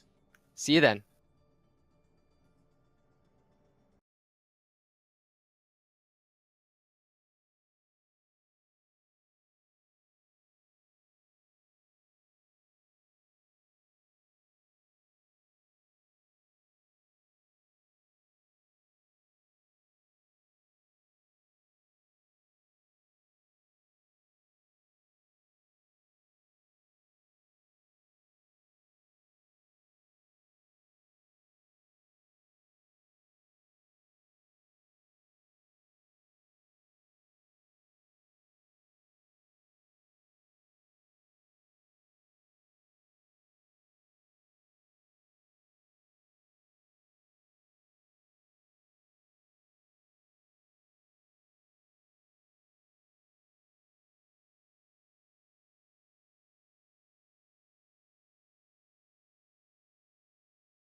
And guys, we are back here with the Soesic Clothing Co Extra Life tournament. Guys, this is it. This is the moment. This is the event of the night, my friends. Sadlads versus Lyon Gaming coming in here at the grand finals. This is a rematch of the very first match of the night. Thank you guys so much for sticking with us. I know that it has been a long day, but it has been a fantastic day heading into this Ragnarok event. Probably pronounced that wrong. Sorry. All right, moving on into who we have and what's coming up here. Really, we've seen both these teams compete, and Sadlads is the only team that's been able to take a chunk and take a win away from Lyon Gaming all day. You know, what is Sadlads going to have to do here to really take out this powerhouse that's Lyon Gaming, Prez? Well, Sadlads, they have to look to fight on what they're strong and what they know Lyon Gaming is weak against. Both teams have had a lot of matches, so it really all depends who was able to quickly prepare the best. Maybe Sadlads, we see that May again. Maybe Lyon, maybe we just see them stick to Zenyatta Goats. You never know. However, I do want you all to know that instead of the normal best of 3 that we've been doing, we're actually going to be doing a best of 5. So if you don't know, a best of 5 is also means the first of 3 match wins. So that means we could see at least 3, but at maximum 5 total matches. So this is going to be a long one, guys, but it's going to be a good one. I can't wait to jump right into the action. And let's not forget what we're all here for. We are here for Extra Life. It's a Children's Miracle Network Hospital fundraiser. We have raised so far in the stream $528, guys. $528 for the kids. Did you know every day Children's Miracle Network hospitals treat 16,000 kids in the ER daily, 935 kids for diabetes, 2,218 kids for cancer. People depend on these hospitals with their lives. And as gamers, as friends, as a community, we can do something about it and help them in their fight for wellness. And it's the least we can do to put on an awesome event and fight for them. Thank you, everybody that's donated tonight. Thank you guys so much. $528 is fantastic, but I think we can push it up even more, don't you, Prez? Definitely. And if I heard you correctly, you said 933 kids with diabetes. I'm personally not one of them, but I do have diabetes myself. And I just want to thank you all for donating to such a wonderful cause that is Extra Life. It's so important that we keep spreading this positivity throughout the community. And it's just such an amazing thing that you're all a part of. So thank you so much from the bottom of my heart and from everyone else here at Soesic. Absolutely. And don't forget, guys, just when this event is over, the fight is not done. These kids are fighting every day for their lives. There are 2,329 kids daily that go into these hospitals for surgery. You can host your own event as well. No matter how big, no matter how small, every dollar counts. Make sure to go to www.extra-life.org to organize your own event coming up here. Alrighty. And it looks like we will be going into our first map, which has actually not been decided, so I'm scuffed. Never mind, I lie. Ha, gotcha, guys. However, again, Lyon Gaming versus Sadlads. Sadlads, the first and only people to take a map off of Lyon Gaming who have otherwise been uncontested throughout the whole tournament. So we want to see, does Lyon Gaming keep their dominance, or Sadlads, they realize what they did wrong in the very first matchup and they fix things up? Because again, this is a revenge match. They've already battled each other once and they're looking to take the win this time. Even in that last match, there was a little bit of drama heading into this one. There was some too. Both teams heated, both teams ready, raring, chomping at the bit to get started here. And we are just waiting on everybody to go ahead and go on the map. Once that is selected, we'll be able to jump in, give you guys an update. But I do want to make sure some are yeah, I was going to say Rhino for Lyon Gaming was actually participating in Contenders Seasons 1 and 2. And let's see, DDX was actually top 3 in one of the top 3 Overwatch players in South America last year, apparently. That is crazy. So again, you have some amazing players here with us tonight. However, again, you have to really wonder, does this previous experience they have, are they per se carrying the team? Just like, how is that impacting them? Are they used to the kind of pressure that they're facing, or not really? Because again, ladder compared to actual organized team play like this, it's so different. All right, it looks like our map has been picked. It is Junker for the first round of this best of 5 competition. Prez, what do you think we're going to expect from both of these teams heading into this Escort the Payload map? Well, Junkertown, especially on first point, has such long sight lines that it's very common to see a Widow Hanzo composition. However, Junkertown was also the birth of what we commonly refer to as the pirate ship composition, where you run that like Roadhog, Orisa, Bastion, Mercy kind of stuff. It's very common on this map, and we know that Sadlads likes to run it themselves, as we saw on Rialto against SpawnPoint. So we could see that, and we could also see it from Lyon Gaming. You never know. So it'll be very interesting to see what each team plays as we look to get in to this map. I think we're ready to roll here, just about almost there. We're going to bring you up towards that map here shortly, and I just cannot wait to get into the action. I was in chat in the stream a little bit earlier, looking at how often there were people saying, oh, we've got 2 galleons and we're a bunch of pirates, so maybe we might actually see that happen here. Definitely. However, you have to wonder, will Sadlads be using that Mei again? Because Mei, despite not having as small chokes as she used to on a map like Rialto or like Mecha Base, you can still stall the point using that Ice Wall and Ice Block. As both teams are spawning in here to Junkertown, you got to think, what heads now? Are they feeling pressure? Is the heart pounding? Is the sweat dropping? Is the blood racing? What are these teams going to have to do to overcome gargantuan odds on both sides to end up with the win here? Well, I don't know about them, but I can tell you for sure, my heart is racing to see who is going to be the lucky winner and take home the grand prize of $300 worth of gift cards from our wonderful sponsor, Soesic Clothing, and the people that organize the tournament, as well as I believe it is an 18 video package reward from Omnic Coaching, one of our other amazing sponsors.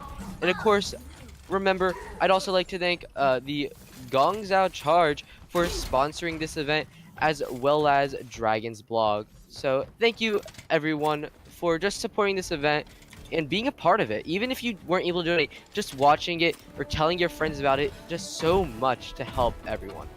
It's very, very true. Even if you can't donate, you are still doing your part by being there in the chat, bumping this stream ever higher in the ranks of Overwatch streams going on right now, and we ever so appreciate it. As both teams immediately come out the gate, it looks like Team Lyon Gaming is going to run up, and it looks like Team Sadlads are running a little bit of that bunker point here. And Prez, what do you think we're going to see here from these two comps? Well, again, like you said, Lyon Gaming running this double sniper composition, which is so powerful. In Sadlads, they're lacking a Widowmaker, so that means Shockwave is basically going to be going uncontested, which means that Karn has to be doing a lot on that D.Va, but he can't do anything if he's going to get demeched like that. Wow, Sadlads immediately pushed off of the payload.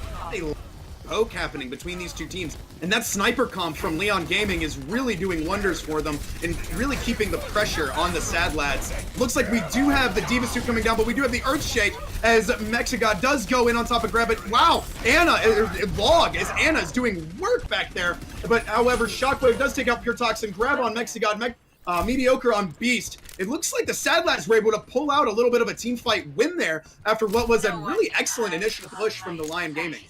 Yes, but Shockwave here, he just popped his Infrasight, and without Log to heal up the tanks, there's going to be a lot of damage coming in as the snipers are looking to be able to use the wall hacks and get a bunch of kills, and a nice anti-nade by Mago onto both the Roadhog and D.Va of Sadlads.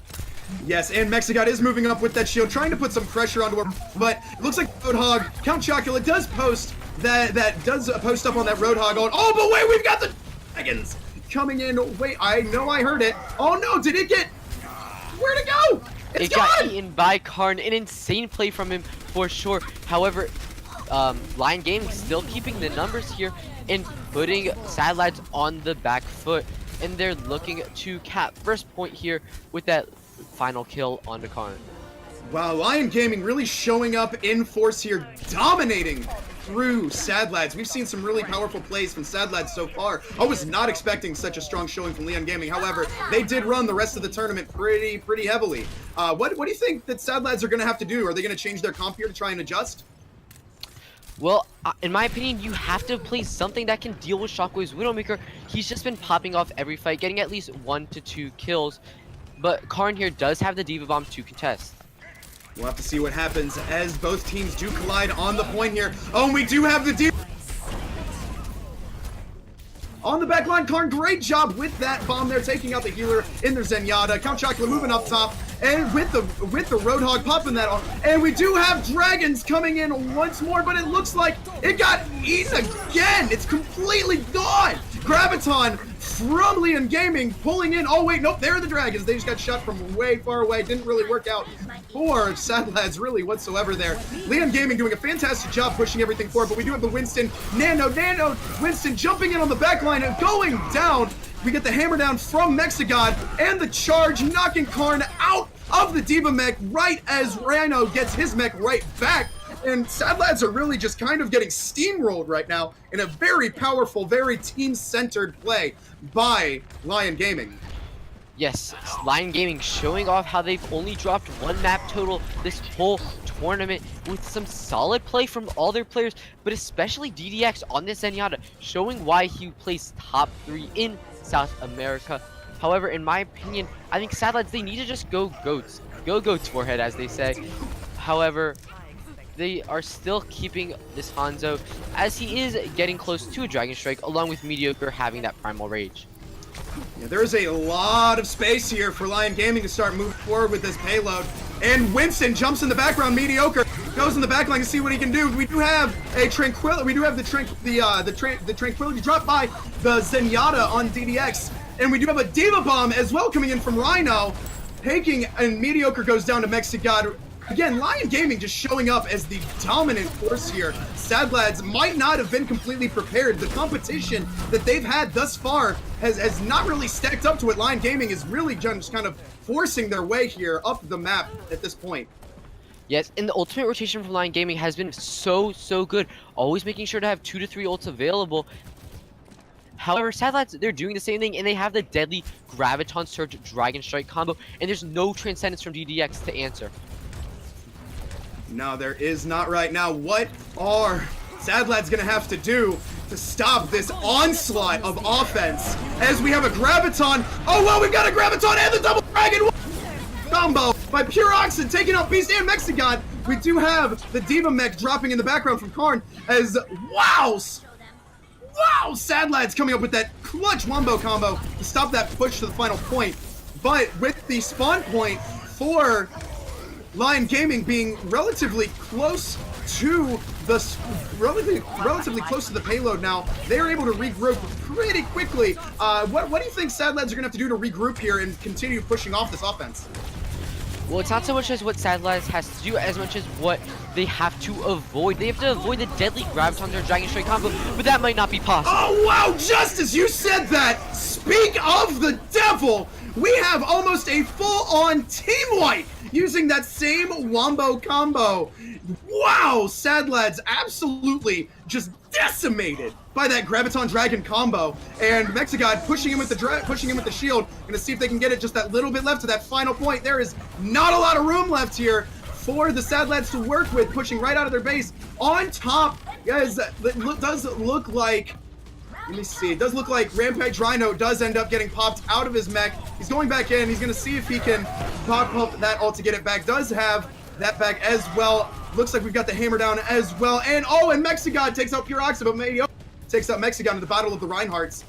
Wow, there's only a little bit of space left here for Lyon Gaming to go.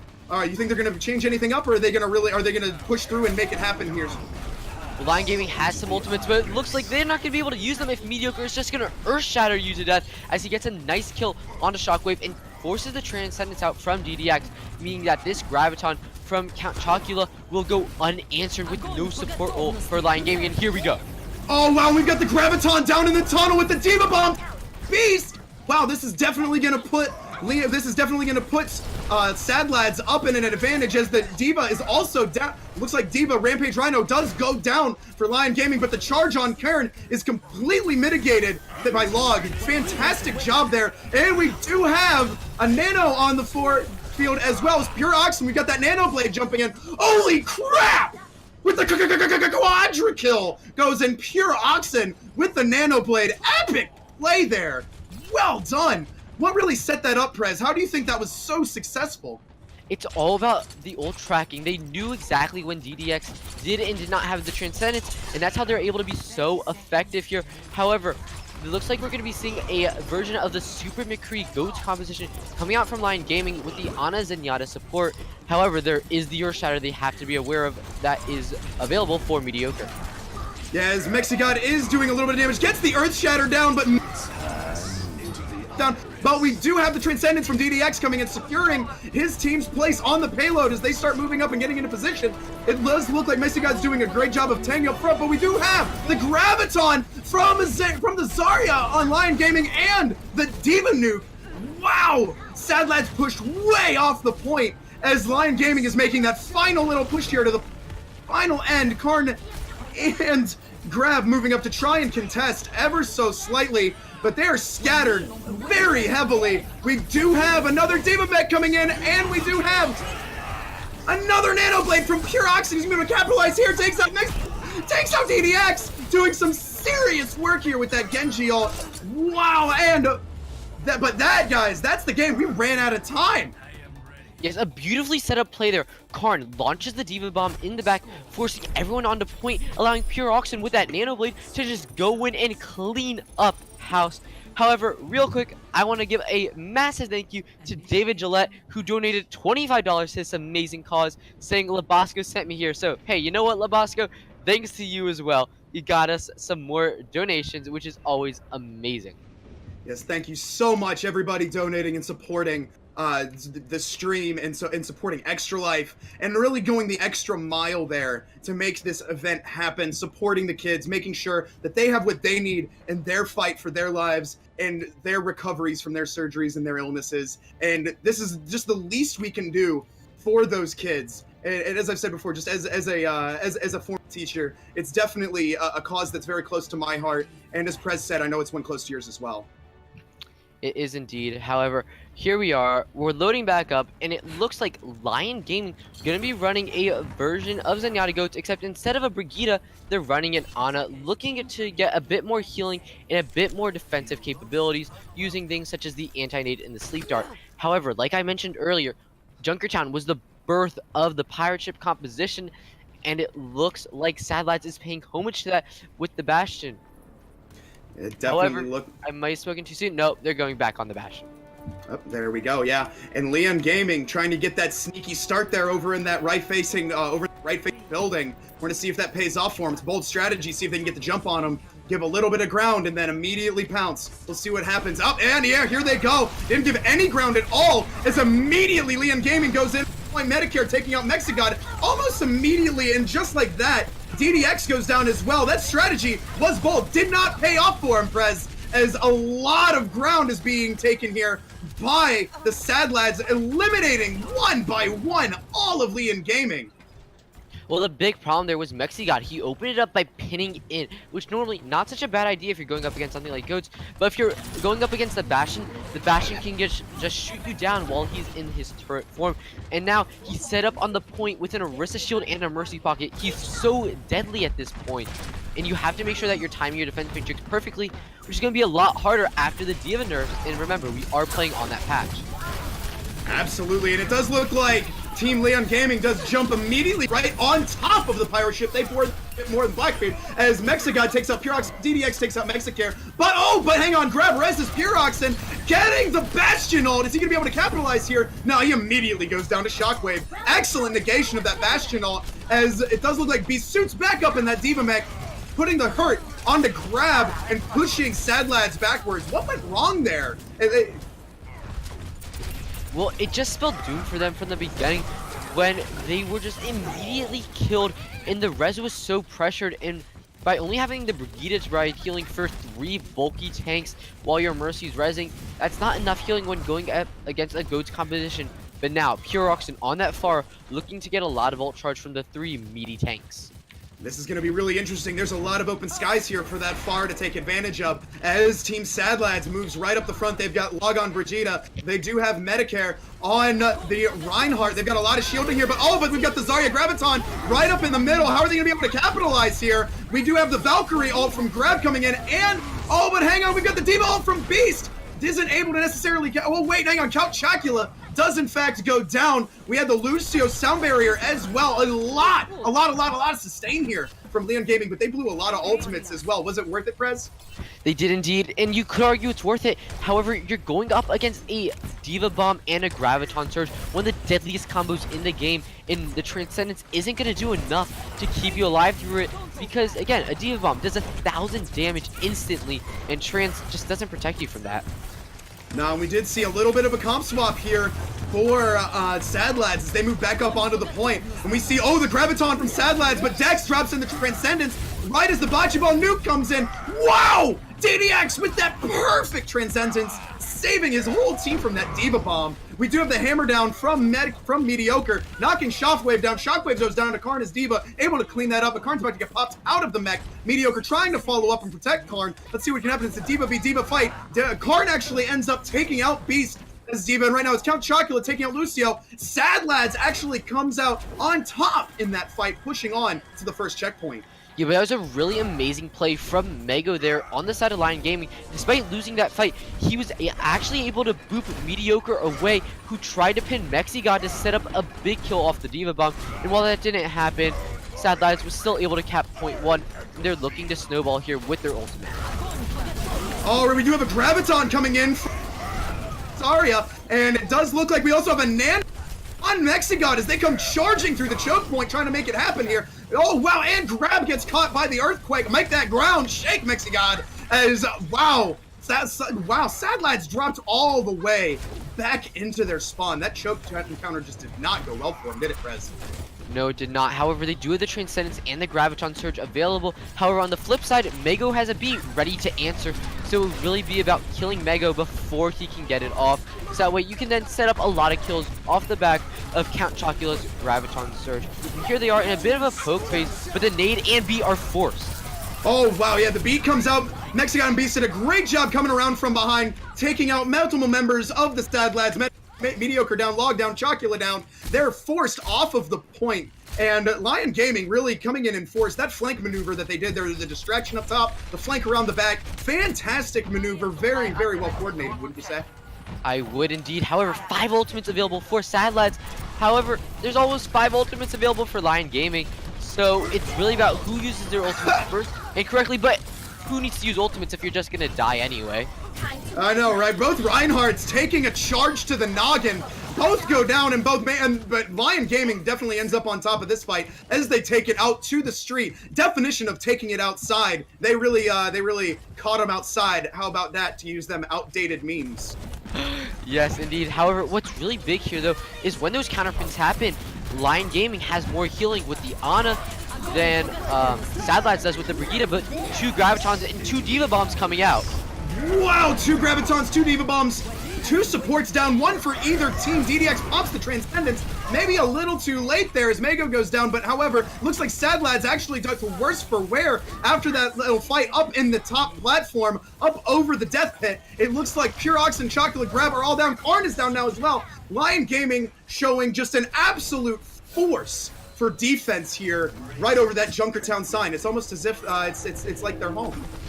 Yes, and Log's Transcendence is now the only ult on the field, so it's really up to Karn here to use his defense matrix, eat the nade from Rampant Rhino, so that way they can get a lot of value off it. But here we go, Mediocre with a huge pick on the MexiGod as we start the fight.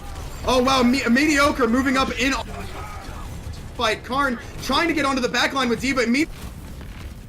Looks like we still do have Beast in her Diva mech as well as members. Oh wow, and the Graviton coming in from Team Lyon Gaming, and we have another Diva mech coming in from Beast, taking out Karn. Grab is down as well. Sadlads really having to rethink here. What are they going to have to do to take out this dominant force that is Lyon Gaming? Because that was, in fact, that round. Lyon Gaming comes out way ahead on this fight. Congratulations, Lyon Gaming. Did a fantastic job. Really showed their amount of skill, the amount of teamwork, the amount of synergy they had here.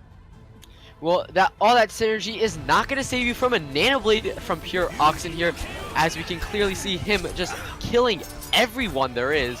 However, at the same time, Sadlads, they really have to be looking to deal with Rampant Rhino's Ana, or at least match it, maybe taking Pure Oxen off the Brigida and onto the Ana. because there's just such an extra amount of healing, and the nade is just so powerful, cutting off all healing for the team. And there was a lot of back and forth there.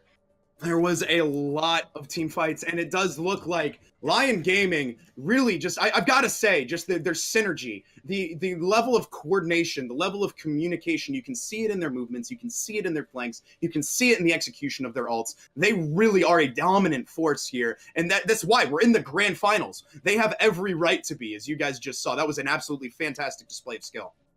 Definitely. And again, you have this previous experience from people such as DDX and Rampant Rhino, who have previously been on some of the top teams in South America. Because again, this is really impressive what they're able to do with the ping they're getting from South America as a Mexican Argentinian team. However, it does look like our next map will be hybrid, and to be more specific, Blizzard World. Not a very common map pick because a lot of people seem to dislike it. However, I do know that Sombra can be very powerful, and we've seen Pure Oxen, I believe it was, on Sadlads, has such a strong Sombra, and that's actually what helped them win it against SpawnPoint, I believe it was, in the last match. Exactly. Actually, crazy fact, we saw Pure Oxen with that play of the game on that Nano Blade with the Genji. Do you know Overwatch was the very first FPS game he's played? I did not, but that is... Actually, I share that as well, I'm going to say. Overwatch is also my first FPS game, since I'm pretty sure Minecraft doesn't count. Oh, I've never played Minecraft, not even a single time in my whole whole experience gaming. To use another uncultured meme, or outdated meme, you uncultured swine. I know! It's like the origin of name for gaming, our Minecraft videos, and I've never even touched the game. Not even once. But we've got a little bit of a different map here. This is a capture then escort map. Do you think the strategies are going to change here, Prez? Well, it definitely looks like they are. As Sadlads, they're going to be opening up with the Hanzo Goats variant, while Lyon Gaming is looking to open up with a pharmacy of their own. So again, that's going to be a huge advantage when Sadlads doesn't have a hit scan of any sort. So Log is going to be doing their all to keep Rampant Rhino and Mego out of the sky. And I gotta say, you know what they say, opening a pharmacy is really lucrative business, so we'll see if it works out for Team Lyon Gaming. Oh, but wait, they actually, looks like they're switching to a Sombra, possibly. But are they actually? They could just be using the Sombra to scout the enemy team, see what they're going up against, and then make the appropriate switches, because that's something that's very powerful with that infinite invisibility available. However, no, it looks like they're just going to be running the pharmacy. All right, as we do have Team Lyon Gaming moving up and defense of Sadlads. We're going to have to see what are they going to have to do to keep this winning streak going. We see the pharmacy coming up top, popping a lot of shots, a lot of cover and fire for Lyon Gaming moving up. We see Mexigod and Mediocre trying to make something happen here, moving around the side. We have Beast and Mediocre tag teaming on this fight against Sadlads, but oh wow, Sadlads just immediately dropping them like flies. Pure Oxen was absolutely insane in that fight, getting 3 solo kills all on his own, and that was so important that he did that. He killed the Pharah, forcing Mego to then go and res him, and then DDX is a solo healing a Reinhardt, a Zarya, and a Hanzo. That's just not enough healing when you're going up against a basically ghost composition with the Rein, D.Va, and Zarya. The damage for them is just so much, and too much for a single Zenyatta to deal with. We've got a lot of fire here. Again, let's see if Pure Oxen off again against the pharmacy com. We do have, does look like Mercy is trying to drop some heals onto Beast. Mexigod is over and around the side. We do have the Earth Shatter down on mid. Mediocre able to block it. However, we do have a, oh wow, the Justice coming in, able to actually wipe out Pure Oxen. Mediocre going down as well. Lyon Gaming moving up as the dominant force, taking this point all the way up to the second tick, and it doesn't look like Sadlads are going to be able to make it back in time. No, it does not, and no switches from Sadlads. However, Rampant Rhino switching off the Pharah and onto the Soldier, surprisingly evolving. Who knows, maybe he was just trying to get back from spawn, as Soldier's not a very commonly seen hero. However, Shockwave with the Dragon Strike and be very close to the Transcendence, and there's no Transcendence on the side of Sadlads to counter it. No, nothing at all, and then both teams are kind of moving each other up here. Choke point. Looks like Mediocre wants to try and put some pressure on here. Oh wait, we have the Nano, and we've got the nuke coming in from the Sadlads. Nobody actually goes down, zones them off of the point just a little bit. We do have Rhino moving in as the Winston, and Mexican moving up as Reinhardt trying to push the Sadlads back off of the point. Oh wait, but we've got the Graviton coming in, and we've got, it sounded like double dragons, but wow, no, nothing happened there. It looks like D.Va actually ate that right up. And we've got another Graviton from Sadlads coming in on top of the payload. But with DDX's Transcendence, nothing happened. Nothing came of it. Lots of players actually going down here, for Lyon Gaming. We have Count Chocula getting the double kill on DDX and Rampant Rhino. This might be Sadlads' opportunity to try and maybe make up a little bit of ground here, maybe push him back and take his defensive position. However, there's still a lot of pressure from Mexigod. They weren't able to eliminate his shield. And with the Zarya backing up with those Zarya shields, it's going to be definitely a hard-fought fight here. But Mexigod's shield is completely down. He does end up going down, but gives him plenty of time for the Winston to make it back. Rhino jumps onto the back line and starts causing all kinds of havoc as the monkey goes wild. And we do have the nano on Mediocre as he tries to retreat here. What kind of defensive position do you think that the Sadlads are going to have to take up to try and beat back this onslaught? Well, Sadlads has to use an early grab Dragon Strike combo, and there it is. No sense from DDX, and they get 2 kills. Good night! 2 kills off of that wombo combo. Mexigon moving around the flank, getting the charge in, and then Shockwave taking out Mediocre. And we've got another double dragons coming right off the point. Might not actually take anybody out, but definitely does a job of zoning off the Sadlads. They're going to have to back up and see if they can reassess the situation. However, we do have Karn dropping in that Bocce Ball D.Va Bomb, taking out Mago. This is definitely going to be an advantage for them now that both Mexigod and Mago are down. They don't have their shield. They don't have their heals from the Mercy. This is their opportunity to maybe take up defensive positions and maybe recommunicate and re-strategize. What do you think they're going to have to do, Prez? Well, there's only a Transcendence available on the side of Lyon Gaming, so you want to be looking to use this beat and Nano Boost effectively. Maybe you Nano Boost Count Chocula, build up the Graviton really quickly again, so that way you can get a team wipe. Because again, if a Transcendence is no good if you get anti-nated, and Log does have that in his kit. But here's the Nano Boost onto Mediocre. We have the Nano Boost onto Mediocre. He's going to see. It's trading. He wasn't able to really capitalize on Nano Boost goes a little bit wasted. However, I would say Lyon Gaming was pushed back by the threat. However, with the big boosts from the Ana from Mix. Oh, but wait, we've got. Oh, wow, DDX with a beautiful Transcendence, really trying, kind of saving his team. However, it was not enough. Pure Oxen with the mad skills on that double dragon, getting the triple kill onto Lyon Gaming. Well, it's like I mentioned earlier. A Transcendence is useless if you get anti-nated, and that's exactly what Log did. He lands a beautiful anti-nade, and now he has a Nano Boost ready, possibly to pair with this Earth Shatter. But no, here's an early Graviton from Beast. Oh wow, we do have an early Graviton from the... and they're trying to make something happen here. Rhino and Log both popping their ultimates and trying to keep their teams alive, as they're really just trading heavily back and forth. Brad takes out DDS, Beats takes out Brad, Mediocre takes out Mago, and then Mediocre takes out Rampage. Wow, the healers are done for Team Lyon Gaming. They're gonna have to fall back and wait to escort them back out with the rest of that Goats comp, aren't they? Yes, they are, and look at this. Karn and Count Chocula actually so close to the Graviton Surge, and with Pure Oxen already having the Dragon Strike, they want to look to use it early before DDX builds up this Transcendence. He's at 88% here, and it's so important that they get it off before DDX has it, but it doesn't look like they'll be able to do that in time. Oh wow, they got the Graviton off, and here double dragons. And block it combined with the D.Va, almost gets the full team kill. It is a 4 down for Lyon Game, and Rhino and Beast are the only 2 left. They're gonna have to fall back as the onslaught from the Sadlads are coming back. I gotta say, man, from reading chat earlier, they have a cause. They may have, Log may have found himself a crush in the chat. Well, that is certainly interesting. However, Log is dead right now, and he has to get back as quickly as possible to heal up his team and possibly put that Nano Boost onto Mediocre, who has the Earth Shatter. However, there are 5 ultimates available for Lyon Gaming, everything but the Earth Shatter, but a beautiful nade from Log coming in.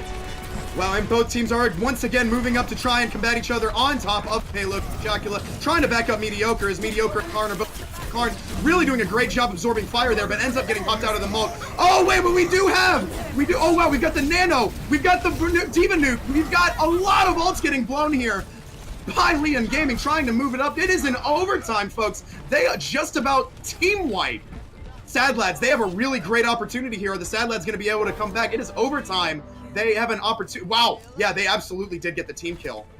Definitely. However, the only ultimate available for Lyon Gaming is the Transcendence, and we've seen Log be so consistent with these anti-nades that you really can't depend on it. So if Count Chocula builds this grab and Pure Oxen builds the Dragon Strike, which is very doable, then you could just get a team wipe and Sadlads could get a second point hold. Exactly. Right now, the point is very heavily contested by the Sadlads, but we have the Earthquake. We do have the Earth Shatter from Mexico as the point is almost there. It's so close. Over to, oh, no, and they made it. They made it. They got more time. Lyon Gaming scratching by, I wouldn't say by the skin of their teeth, because they've been doing a really great job in these team fights. Definitely, however, Sadlads, they have definitely adapted to what they saw from Lyon Gaming. They're like, okay, we can't beat them this way. Let's try something else. And it's been working pretty well, as only a minute or so remains for Lyon Gaming to basically push the cart through all point 3, and a beautiful headshot on the Rampant Rhino. Wow, that headshot on the Rampant Rhino was absolutely fantastic. Pure, and another one on the Beast.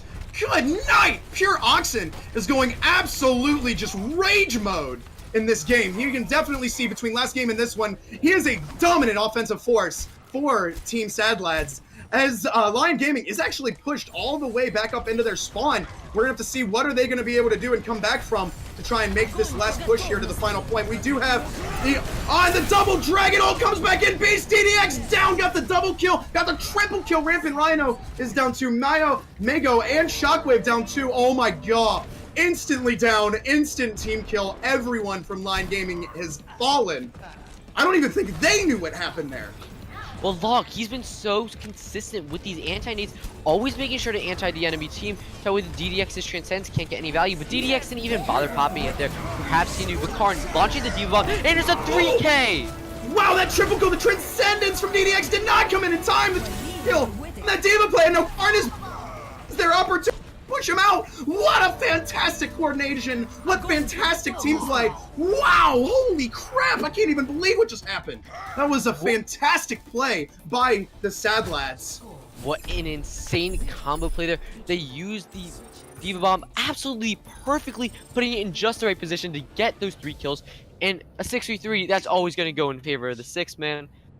They were able to just wipe the rest of Lyon Gaming, and they're stopping the cart at the very beginning of 3rd point, something that's pretty doable when all things are considered, especially with how strong people like Pure Oxen and Log have been today. And again, if they win this map, they tie the series up 1-1. Exactly, and as we've seen even earlier in the day, Sadlads has a habit of coming back from behind. They are the underdogs here, and they are the ones that are trying to get revenge here on Lyon Gaming as they lost that first round to them. Yep, of course they're looking to prove themselves. They're still in it, they say. However, we're gonna see the Zenyatta Ana Goats composition coming out from Lyon Gaming, but it looks like we're gonna be having a pause right now as something has happened, probably some sort of technical issue. However, it won't matter that much as it gives us time to just go over what we've seen so far. I've really liked what I've seen from Pure Oxen. He's so consistent with the Hanzo, but he's also consistent with all the other heroes he's played, whether it's the Genji, the Sombra, the Pharah. He's so flexible and just so good, honestly. However, on the flip side, DDX showing off why he was top 3 in South America. He's constantly landing these shots as a Zenyatta and keeping his team alive. However, on the flip side, Log hitting those nades and preventing the Transcendence from getting all that much value. I gotta say, Oxen and Log all throughout this tournament have really shown to be MVPs for the Sadlads. They're really doing a fantastic job. I don't want to discount the rest of their team, though. Their whole team seems to be very, very good at communicating, talking about their weaknesses, talking about their strengths, and making up the gaps that they have overcome so far in this tournament. Without a doubt, both teams showing that even in just one day, they're able to adapt, change, and get better all around. And it's been such a close matchup. Like, yeah, you look at Lyon Gaming, and they're going 2-0, 2-0, 2-0, and you think, oh, they're just going to win everything. They're going to be the NYXL of this tournament. But let me remind you, the NYXL didn't even make it to the finals. Like, they got knocked out early. In Lyon Gaming, they're being shown that, hey, you have to fight for this win. Sadlads isn't going to give it to you for free. All right, I do want to throw out this as well. Just another quick before we get started. We've all seen Count Chocula being hecka good with the Zarya plays, but did you also know he can put his left leg behind his head? No, and I mean, that's interesting, I guess.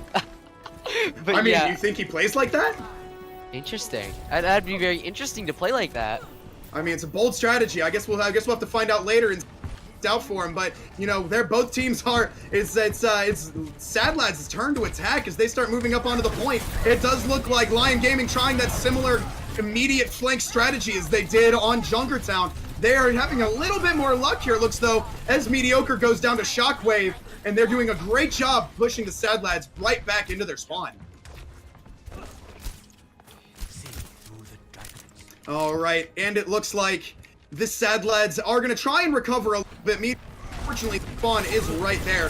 Mediocre coming back rather quickly. Count Chocula going down very, very quickly. I guess that leg over the head strat didn't really work out for him there, as the Sadlads, like, once again, are just battered back by Lyon Gaming. I think Lyon Gaming, the last game may have lit a fire under their butts, as they are really doing a great job moving around and outflanking Sadlads. As you can see here, both teams kind of trading fire, but it looks like Rhino might be in a little bit of trouble as Bridgeshe goes down, May goes down, Mexigod's down.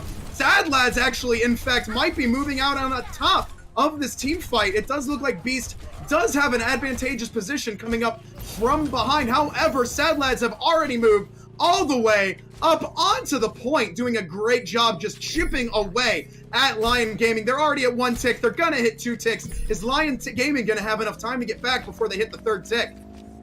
It doesn't No, they look aren't. like it. However, Lyon Gaming does have these 5 ultimates, having everything but the Lucio beat. However, on the flip side, the Graviton Surge and the Dragon Strike combo are coming up, and without a Zenyatta for the Transcendence, it's just gonna be a team wipe basically.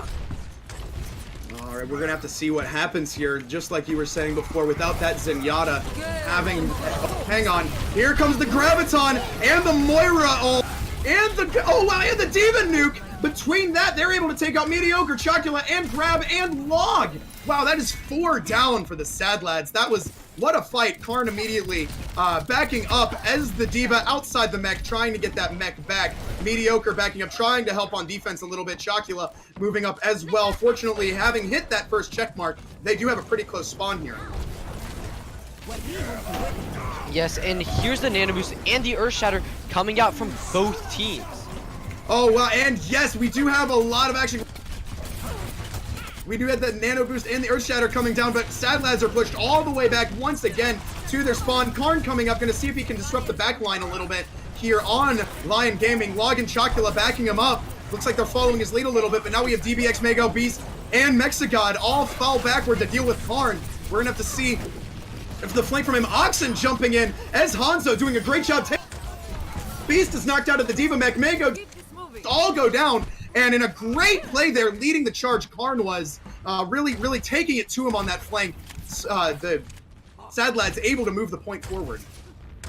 Yes, however, Sadlads, it didn't cost them all that much in terms of ult banks. However, on the flip side, Lyon Gaming, they used basically everything they had and didn't get any value. However, they do still have a lot of ultimates available, but nothing to counter this Graviton Surge Dragon Strike combo on the side of Sadlads, but it gets eaten by Beast. Oh, wow! The double dragons on top of what would have been a Graviton bomb. We got a more. And then Rampant Rhino got headshot by the Hanzo. Pure Oxen goes down to Beast, though. A lot of damage coming in here. We do have Beast's nuke and the Graviton bomb coming in from Shockwave. There is a lot of pressure here on them Sadlads, but they have everybody here. Mediocre does end up dropping down to the ground, but gets right back up off of that Earth Shatter. 2 Earth Shatters in a row. Mediocre takes out Mago. The EDX dropping to Count Chocula. A lot of fighting happening here, folks. A lot of ult economy dropped. However, Lyon Gaming looks like they're actually coming out on the losing side of this fight. What happened there? Lyon Gaming is not adjusting very well to this onslaught of offense from the Sadlads, are they? No, they are not. And Sadlads, however, taking a page out of Lyon Gaming's book and running this on a Zenyatta composition, which we saw Lyon Gaming run on Junkertown, and it's going to be very powerful, being able to cut off all the healing, and it's going to be so important that you use that nade correctly in combination with Count Chocula's grab, as Karn is also close to the D.Va bomb, but the fight's starting to get underway. All right, as we head into this next choke point, it looks like the Sadlads are very close to trying to overtake the Lyon Gaming right now. Both are trading shots, poking back and forth, trying to make something happen. But we do have, oh, but hang on, Mediocre does get the nano boost. The turn for Go. That's his turn to go in. Let's see what happens. We do have, oh wow, we have the Earth Shatter, and that's it. It doesn't matter. Sadlads win. It doesn't matter how many ults you use if you just take them off the point, and that's exactly what they did. The Earth Shatter, preventing anyone from coming forward, and the Graviton still off the point, and it was so important. And here was one of those amazing combos between Pure Oxen, Count Chocula, and Log, of course, who always landed those nades. Very consistent. Dude, I gotta say, Pure Oxen, I am so impressed with his ability to just wreak havoc on Lyon Gaming. Both of these games, he has shown up. He has gone to work. He has been a dominant force for the Sadlads. Definitely. However, it does look like we will be moving to halftime, as we're going to give everyone a bit of a break. So, and that includes you guys. If you need to maybe use the bathroom, get some water, get some popcorn, just make sure you go do that. We'll be back in about 5 minutes or so. So we'll see you then. Thank you guys so much for hanging out. We can't wait to see you back in 5 minutes for the next half of the grand final.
Hey everybody, welcome back to the grand finals of the Soesic Clothing Company Extra Life Tournament. Thank you all so much for being with us for this just fantastic event.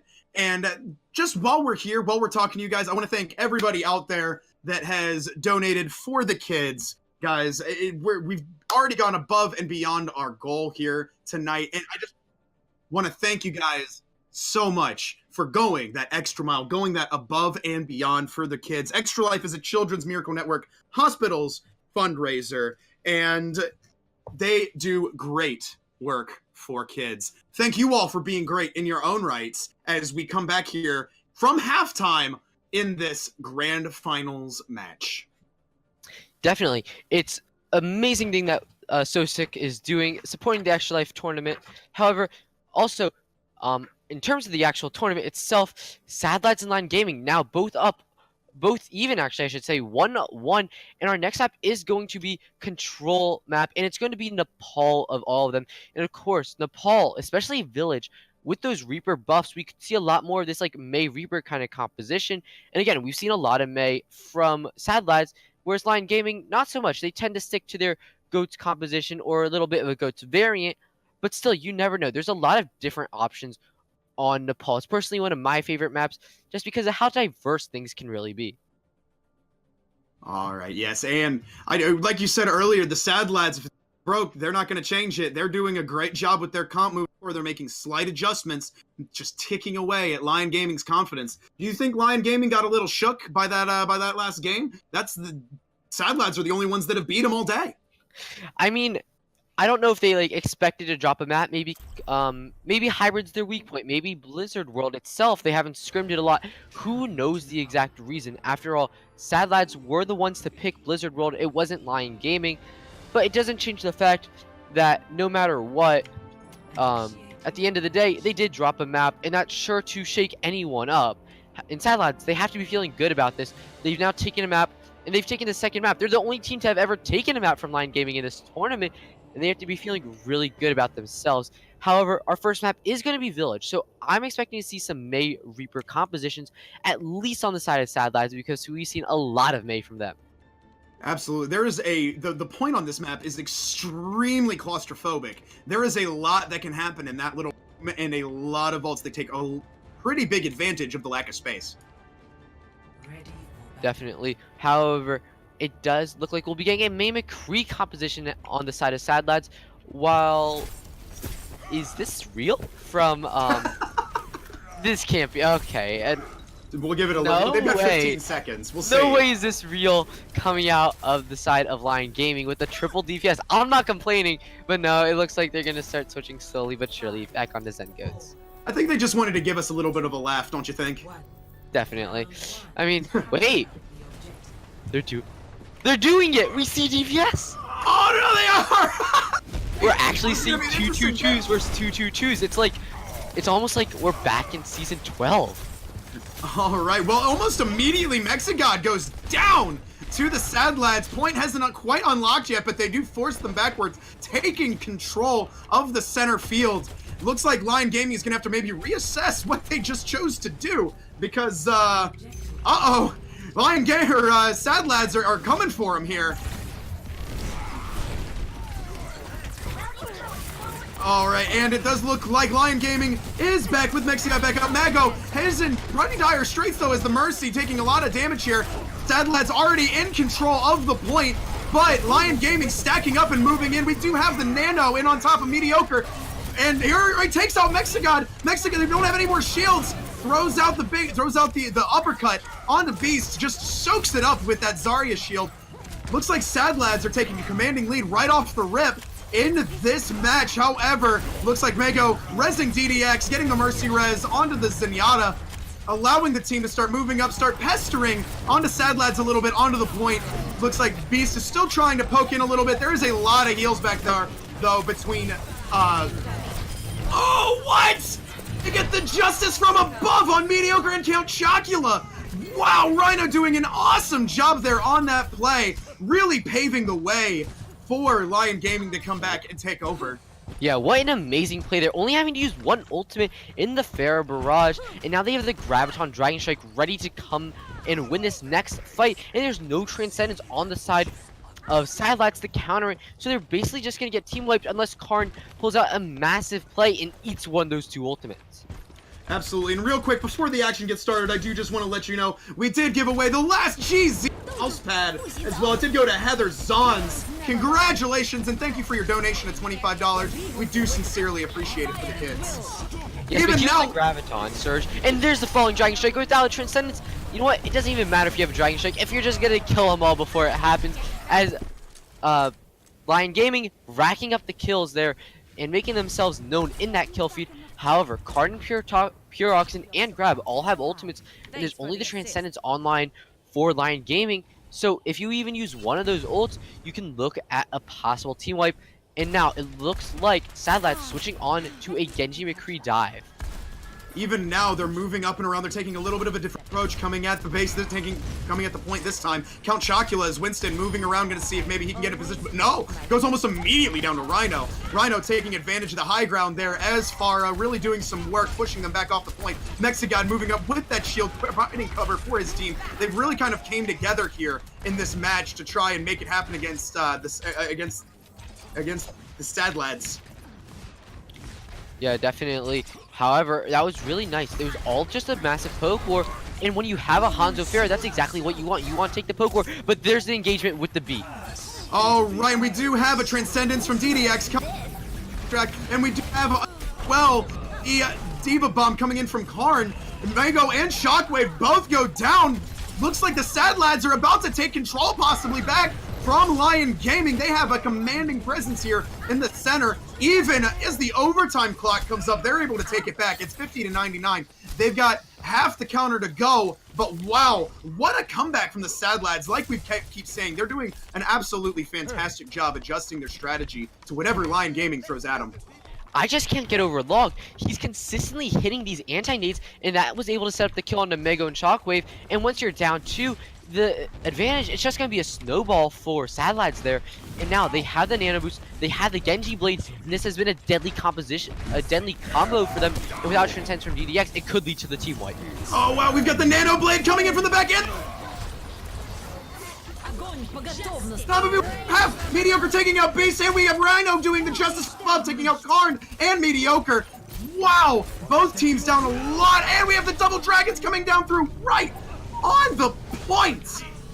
Good night, headshots onto Log, and that is overtime. I don't think the Sadlads are going to have enough time to get back here unless they pure on. No, they do not. Objective secured by Lion Gaming. Fantastic plays by both the Pharah and Shockwave as Hanzo ulting on the point, knocking all of Sadlads off. But it's like we said, both teams very evenly matched. That was 95% to 100%. Could have gone either way. However, we're going to start to see some switches here as, as Lion Gaming looking to go more along the lines of a Zenyatta Goats composition, whereas we're seeing the Hanzo Goats variant on the side of Sadlads. Well, that'll definitely be interesting a little bit more. I mean, I gotta say, it doesn't look like the Sadlads are really mixing it up all too much, but I do have to say Lion Gaming hasn't been run, hasn't really had a fight like this before, where their comps have been mirrored, but really only in like a pure Goats comp style as both teams move in onto the center point. We'll have to see who comes out ahead here, as Mexigod and Mediocre are both playing Reinhardt, both doing a great job shielding for their teams. However, it does look like the Sadlads who make their way onto the point first, but it doesn't even unlock in another 10 seconds. Mexigod taking the sleep dart, dropping down to the ground. His shield is looking a little bit worse for wear there, but so is Mediocre's. They're both going to have to see if they can either charge or pull back here in a second. The objective is live currently. The Sadlads look like they're going to take it off the rip, but Lion Gaming moves in to contest. I may have spoken too soon. We'll have to see what happens here. Karn taking a lot of damage, may get popped out of that Diva mech as Mexigod and Mediocre gets the nano, starts going in, swinging. Let's see if he can make that ground shake. We'll see what happens, and the point goes to the Sadlads off the rip. Wow, lots of kills raining in on Lyon Gaming. Prez, how did the Sadlads adjust from that last game to really pull out and win that team fight? Well, they were able to take the point first because of that sleep on the Mexigod early on, and then they had the positioning, and from there, they were able to just snowball until Log built up the nano boost, get it on Mediocre, and now a bunch of ultimates online. But the key thing here is going to be making sure that you anti-nade Lyon Gaming, so that way the Graviton Dragon Strike combo can show its true potential. Absolutely, and we've seen how deadly that combo can be here tonight already. There is the Graviton already, but it actually didn't end up working out for him as the double drag. Well, doesn't look like it takes out anybody. All of Lyon Gaming is still up, except for, oh no, Rhino and Mexigod go immediately down as that Transcendence ends up leaving DDX down, Mago down, Shockwave down. Wow, even if they didn't take anything out with the Wombo combo from the Double Dragons and the Graviton, they were able to follow up fantastically as Lyon Gaming's formation was broken. Definitely, and these Divas, they have just been eating all those Gravitons tonight, but Count Chocula already 50% up to 1, so you can't be too upset about that. But Mexigod taking another casual nap, courtesy of Log. Wow, and Count Chocula, I've got to say, doing an absolutely fantastic job keeping that ult academy up. Oh wait, we have media. Actually, not Karn dropping the nano, or dropping the Diva nuke, and then the second Diva nuke coming in from Beast. Neither really capitalize or hit, as both teams still have 5 players, or still have 6 players up. Wait, we do have one more time the Graviton coming in from Count Chocula. We're have to see if they can capitalize. The Double Dragons coming in from Pure Oxen. Wow, and once again, the Sadlads capitalizing on that deadly Graviton and Double Dragon. It takes all of Lyon Gaming out of position as Mago tries to just hold it down here, dropping his ult to possibly, no, he does end up in fact going down. But hang on, we got Mexigod coming in as Hamtaro, the hamster, see if he can make some havoc happen here. Karn gets the nano. What an overtime, guys. Lyon Gaming is not about to give up yet. They're gonna make the Sadlads fight for it. Mexigod does end up dying pretty quickly as Hammond and the point goes to the Sadlads. Yeah, that right there was a beautiful show of ultimate rotation coming out from the Sadlads. They made sure, again, they always have these ultimates ready, and they're using them in the correct order. So that way, like, for example, Mediocre lands an Earth Shatter, Count Chocula builds up his Graviton, then Count Chocula uses the Graviton, and then the Reinhardt builds up the Earth Shatter based off of it. And it all comes down to this. These matches run in a best 2 of 3 format, and a best 3 of 5 total is our overall match format. But with these individual matches running best 2 out of 3, this map is going to decide whether the Sadlads can move it up and tie it 1 game to 1 game, or actually go up in the lead 2 games to 1, or is Lyon Gaming going to take the lead and possibly demoralize the Sadlads? And I've got to say, Press, I absolutely love this map. The amount of verticality and the massive hit in the middle definitely makes for some awesome plays. Definitely. However, another thing to note is that the Orisa Hall composition is just so powerful, as well as like a Lucio or a Pharah here, because you can boop them off the edge, which is just so strong. And of course, though, it does seem to open up that, excuse me, Lyon Gaming recognizes the power, and they're wanting to use this composition. However, Shockwave pulling out the Ashe, and I believe that's the first Ashe we've seen this whole tournament. So it'll be interesting to see as we do look to unpause the match. All right, looks like we're coming off pause here and going to be heading into this final round of this best of 3. Who's going to take the lead? Is it going to be Lyon Gaming, or is it going to be the Sadlads? And I've got to say, once again, we really thought that Lyon Gaming was going to come out here with a steamroll, but the Sadlads really making them fight for it, aren't they? Definitely. However, there's not going to be a lot of healing on the side of Lion Gaming only running the Zenyatta Lucio composition. Where on the flip side, oh wait, no, it'll be a Zenyatta Mercy, so I'll eat my words there. However, we do see that Hanzo Goats variant coming out from Sadlads. Yeah, and so far, I gotta say, Oxen on that Hanzo has been a dead eye with those headshots, doing a fantastic job. And we've got to say, both of teams running a similar comp running on these Sadlads with the bunker coming in on that Orisa for Lyon Gaming. Both are engaging each other on the point. Mediocre is going to see if he can push up on top of that bunker. The bunker's almost broken. And blue team, a.k.a. the Sadlads, able to take first possession here. Yes, some beautiful kills coming out there on the side of Sadlads. However, Lyon Gaming responding with some of their own, but not going to be enough. And Mago gonna res up Mexigod, trying to get an early push, but it's going to be hard to do that without DDX Discord, but they're going to try anyways. Yeah, it does look like Lyon Gaming is going to make their point. Is that the Sadlads just going to gave it to them? They just let them walk right onto the point. I'm not sure what happened there. What really happened there was that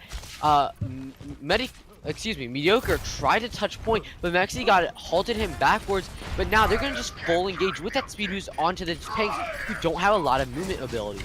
No, not at all. Mediocre immediately taking out, get a little bit of revenge there, but with the Mercy on Shockwave is definitely going to do some damage. Mediocre getting the Nano, trying to storm into the back line and take out the Zenyatta. Looks like the Sadlads are able to take back control of the point thanks to a sneaky play by Log, staying on target, as they might say in Star Wars, and really doing some damage from the back line. Without a doubt, however, the Bob and Transcendence are available on the side of Lyon Gaming, and they're going to be looking to use that to contest the point. However, Graviton Drag, the Wombo combo as they call it, the Graviton Surge and Dragon Strike, is almost available for Sadlads, so they have to make sure that they use it before or after the Transcendence. Oh, and here comes Bob as he jumps in on the back. Immediately.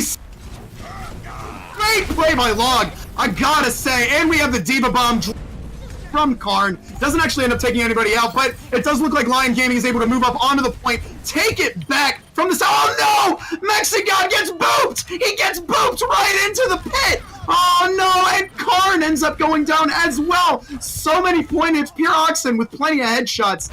Wow, it actually looks like it looks like Lyon Gaming came out a little worse for wear there. However, there's nobody even close for the Sadlads to try and take the point back. Now Mediocre is back, but he already got he's got a lot of work to do to try and get that point back from Lyon Gaming as they both kind of engage right back on the middle. Oh wait, hang on, but we've got the Graviton coming back in. We've got the we do have Log and Mediocre taking out Mexigod and Mago. Shockwave taking out Grab, but right now it does look like we do have the Earthshake from Mediocre doing some damage onto Beast doing some damage and wow, Sadlad's able to come right back and take that point back, 69-69. What a point total. Definitely. However, the Nano Boost and Dragon Strike available to help deter another push from Lyon Gaming. However, they have a Nano Boost and a Graviton Surge of their own. It'll all be about who uses their ultimate first and who uses it the most efficiently. Absolutely, with that, and that Nano immediately. Lyon Gaming, oh wow, Sleep Dart on Mediocre was ineffective due to the charge from Mexigod. But Beast immediately goes down. DDX is as well. As the Sadlads are doing a fantastic job here defending. It is currently overtime. We are looking at possibly, wow, oh, and we got the double dragons coming out! Oh my goodness, but couldn't capitalize. Looks like Lyon Gaming might actually be able, no, hang on, there's still contestation going on. We have the negative grenade coming on in Chocula and Kieran, as it looks like Beast is the only one left. The hamster goes down, Mago's the only one left. Sadlads, this is their opportunity, this is their time to shine. And that's it, guys. That's this round. Sadlads win. They go up 2-0 over Lyon Gaming here in the grand finals. Yes, what an amazing fight that was, and what an amazing map that was as a whole. Sadlads and Lyon Gaming constantly trading back and forth. It was anyone's match the whole time there, but Sadlads, they proved their dominance, and they said, we're not going to take another loss to you guys. And they did not there. They ended up winning the map, and they go up 2-1 in the series. I do gotta give it up to Mago though. He did a fantastic job on that play. What a play. And I gotta say, I gotta give it up to Lyon Gaming as well. I mean, they are really fighting their hearts out here. It has been a fantastic contest between both, extremely close, going 1-1, 1-2 game totals, and then taking it to 3 games per match. I just almost can't even believe the quality of matchup that we have here, Prez. Definitely. And of course, we see here that both teams, they have this previous experience. They know what they're doing and they know what they want to run, as they're both adjusting their compositions as need be, and a lot of flexibility has been shown. We saw Shockwave on the Ashe, where we saw also Pure Oxen on, again, heroes like this Hanzo, the Pharah, the Genji. Just the flexibility that you're able to show is just so impressive from both teams. Absolutely. And I've just got to really, like I said, it's just interesting to see the dynamics of both teams changing. Lyon Gaming coming in with similar strats each round, changing, making slight adjustments, but really kind of sticking to a similar strategy each round or playing the map. Whereas the Sadlads are making adjustments based on what Lyon Gaming's doing, not maybe necessarily on the map as a whole. They know what their strengths are and they know what adjustments they need to make based on their opponent. It's really calculated, and it's very well done. Definitely. And a quick news flash, by the way, Zimmy, who was formerly on Team Reckless, has decided to spawn with the SpawnPoint Academy team, both of which did participate in this tournament earlier today, but did end up getting knocked out. However, we will be moving on to a 2CP map, and it is going to be Horizon Lunar Colony, it seems, as apparently Sadlads for some reason is saying for Lunar Lily. Not gonna pretend I know what that is, but it means something clearly. Well, Lunar Lily is a regular in my channel and has been watching the stream, and apparently there's been a little bit of a ship going on between Lunar Lily and Log, and that's definitely an interesting pick there, as it looks like they really are fighting for a cause more than they're fighting for the kids, but they're also apparently fighting for love. Well, you know what? I say that, and it looks like we're actually playing Hanamura. We got jebaited. So, yeah, GG go next, I guess. But, of course, Hanamura, very popular GOATS map, and we could see a lot of the Zenyatta GOATS compositions from both teams, but we could also see some Mei pulled out from Sadlads or some Ashe pulled out from Lyon Gaming, if you didn't know, in the Overwatch NA Contenders Finals between Atlanta Academy and Fusion University. Snillo, formerly of the Philadelphia Fusion and now on a 2-way contract, actually pulled out the Ashe. It was so powerful on that map, so we might see something like that again. That would be fantastic to see. And that's the caliber of play that I really think that these teams are capable when they put their minds to it. Both are doing a fantastic job. Both are playing together as teams very, very well. And you can definitely see that both teams belong in the grand finals of this tournament. Definitely. And I mean, hey, before people maybe just said, well, why is there even a grand finals? Lyon Gaming's just 2-0ing everyone. Well, guess what? They're down 2-1 now. Sadlads is winning this, and if they win this map, they win the whole thing. That's going to be it. If they can take it here in Hanamura, that's going to be it. Sadlads will pull the upset victory from the losers bracket, coming back from behind, winning against the people that defeated them in the very first game that we even broadcasted this tournament.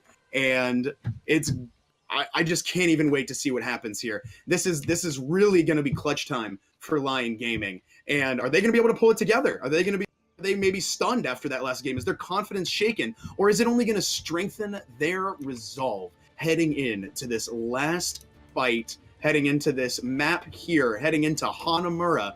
And I cannot wait to see what happens. Now, as we head into ready for battle, you can see that the players have chosen their decided comps. And Prez, what do you think? What do you think's happening? What do you think's going to make? What do you make of these? Well, of course, both teams looking at different combos. However, Mexican, we saw him on the Reinhardt a lot. I don't think he'll be sticking on that Genji. But of course, the Grab Dragon combo on the side of Sadlads is such a powerful one, and one they've had such consistency with that we can probably expect to see it again. Absolutely, and we got 10 seconds left. I cannot wait for this match to get underway. It just makes me wonder: how are the Sadlads going to prepare their defense Lyon Gaming, this is their last ditch effort, and you know what they say about things when they're about people or animals when they're cornered. It's really just when this is it. This is the clutch time for them. Mexigot immediately getting sleep darted and taken down. It doesn't look like Sadlads are really defending the gap too much. They're letting them push up. There is not a lot of distance between the two. It looks like Lyon Gaming easily able to push up through the through the choke point, moving up onto the bell to see if they can maybe cap this first point. They are 4 contesting versus 1. The Sadlads are almost non-existent here on the point at all. We're immediately pushed off. Puroxen takes out Beast with a headshot, DDX taking out Log, Puroxen taking out DDX. However, it still looks like Lyon Gaming coming out in force, taking off the first tick on the bell point, actually moving up to the second tick. Are they going to move up almost completely uncontested here? It looks like the Lucio for the Sadlads, a grab immediately goes down. That was so fast. Definitely. However, we do have the Dragon Strike almost available for Pure Oxen, and however, on the other side, DDX, Shockwave, Mexigot, and Rampant Rhino, all 70% on their ults. They can definitely build it this fight and look to snowball off of those. Absolutely, and even up here, we do have Mediocre taking defensive stance on the high ground here. They definitely of Lyon Gaming, as Lyon Gaming has to try to pull back maybe a little bit and maybe split offensive here, going 3 and 3. 3 right off the top with their tanks. They've got Zarya, they've got Reinhardt, they've got D.Va, all moving down onto the point. And we've got a Nano on Mexigot. Is he going to make it happen here? We have the Duff Dragons moving to the point. Oh, wow, and Karn with the D.Va bomb taking out Mexigot, and Rhino and DDX with the triple kill, pushing Lyon Gaming right off the point here. And a beautiful bomb from Karn there, but the combination of zoning ults with the D.Va bomb and the Dragon Strike is just too much for them for Lyon Gaming to handle, and they just go ahead and they say, you know what, we'll just go again, and they only had to use the Nano Boost there, so they have plenty of ultimates to retake. Absolutely, they've got 3 ults right now. They've got the Transcendence, the Earthshake, and the Earth Shatter, and the Graviton coming up here with more on the way, as the Sadlads are going to have to really do a great job on defense here. They're already down a point in the match. It's going to be crazy to see what they can do next round as well on offense, but even for right now, both teams are colliding in this tiny little passageway. Mediocre, Grab, and Count Chocula all racking up kills onto Lyon Gaming. Lyon Gaming dropping like flies to the Sadlads. Sadlads really doing a fantastic job keeping them off of the point here.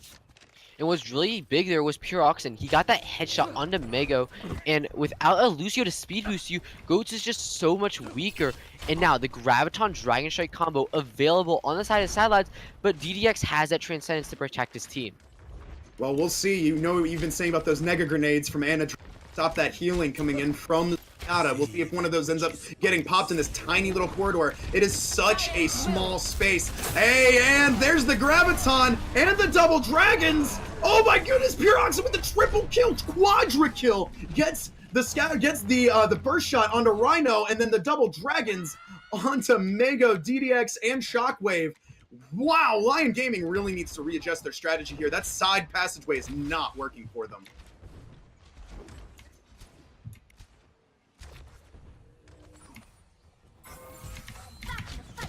All right, and Shockwave is making their, or it looks like Shockwave, EXO, Beast, and Mexigot off. They have about 4 ults for Lyon Gaming. We could see some pretty epic combos coming up here. They're going to try the same thing one more time up that tiny little hallway. It's such a choke point. There's so much room. And immediately the ult from Zenyatta pops, and the Graviton, and oh wow, and the D.Va bomb pops out and doesn't get anybody. We have so many Earth Shatters, and the D.Va bomb doesn't actually. DDX ends up taking out Grab. Log takes out DDX.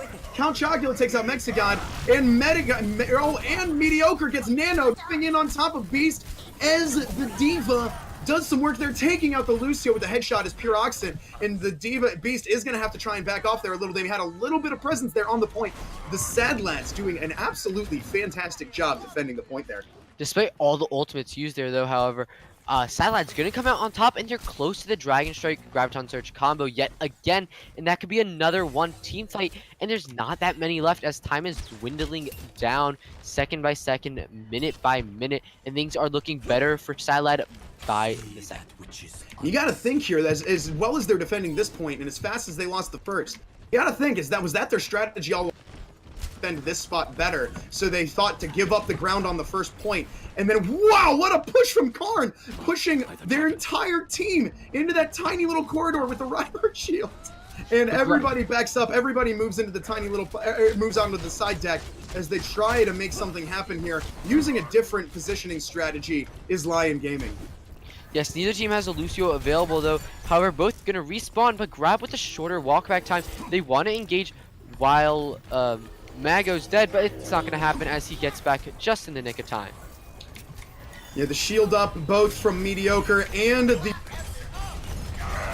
this point very well defended, and the Earth Shatter from Mediocre gonna knock them all down. Mexigod and the Diva Mech and Mago and DDX and Beast, they all go down. Oh no, Anna gets boofed off the edge. Oh no, she fell. You really hate to see it. However, there's 4 ultimates, nearly 5 ultimates available on the side of Lyon Gaming. However, Sadlads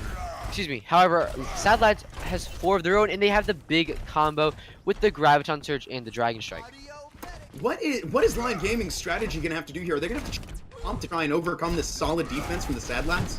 They really have to look for an aggressive Transcendence here, so that way they can kind of discourage the Graviton being used, as they might view it as a waste. But it won't matter if the Graviton gets eaten by Beast. What a beautiful wow, play. the double dragons and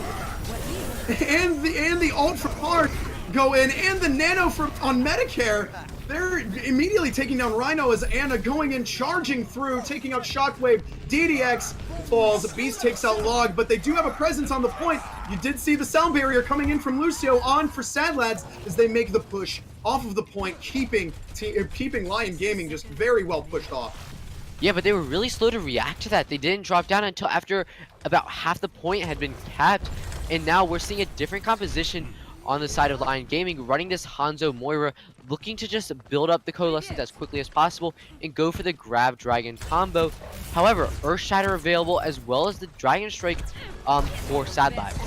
They need to get on point real quick here because it looks like Lyon Gaming made the bold move to move right onto the point with the...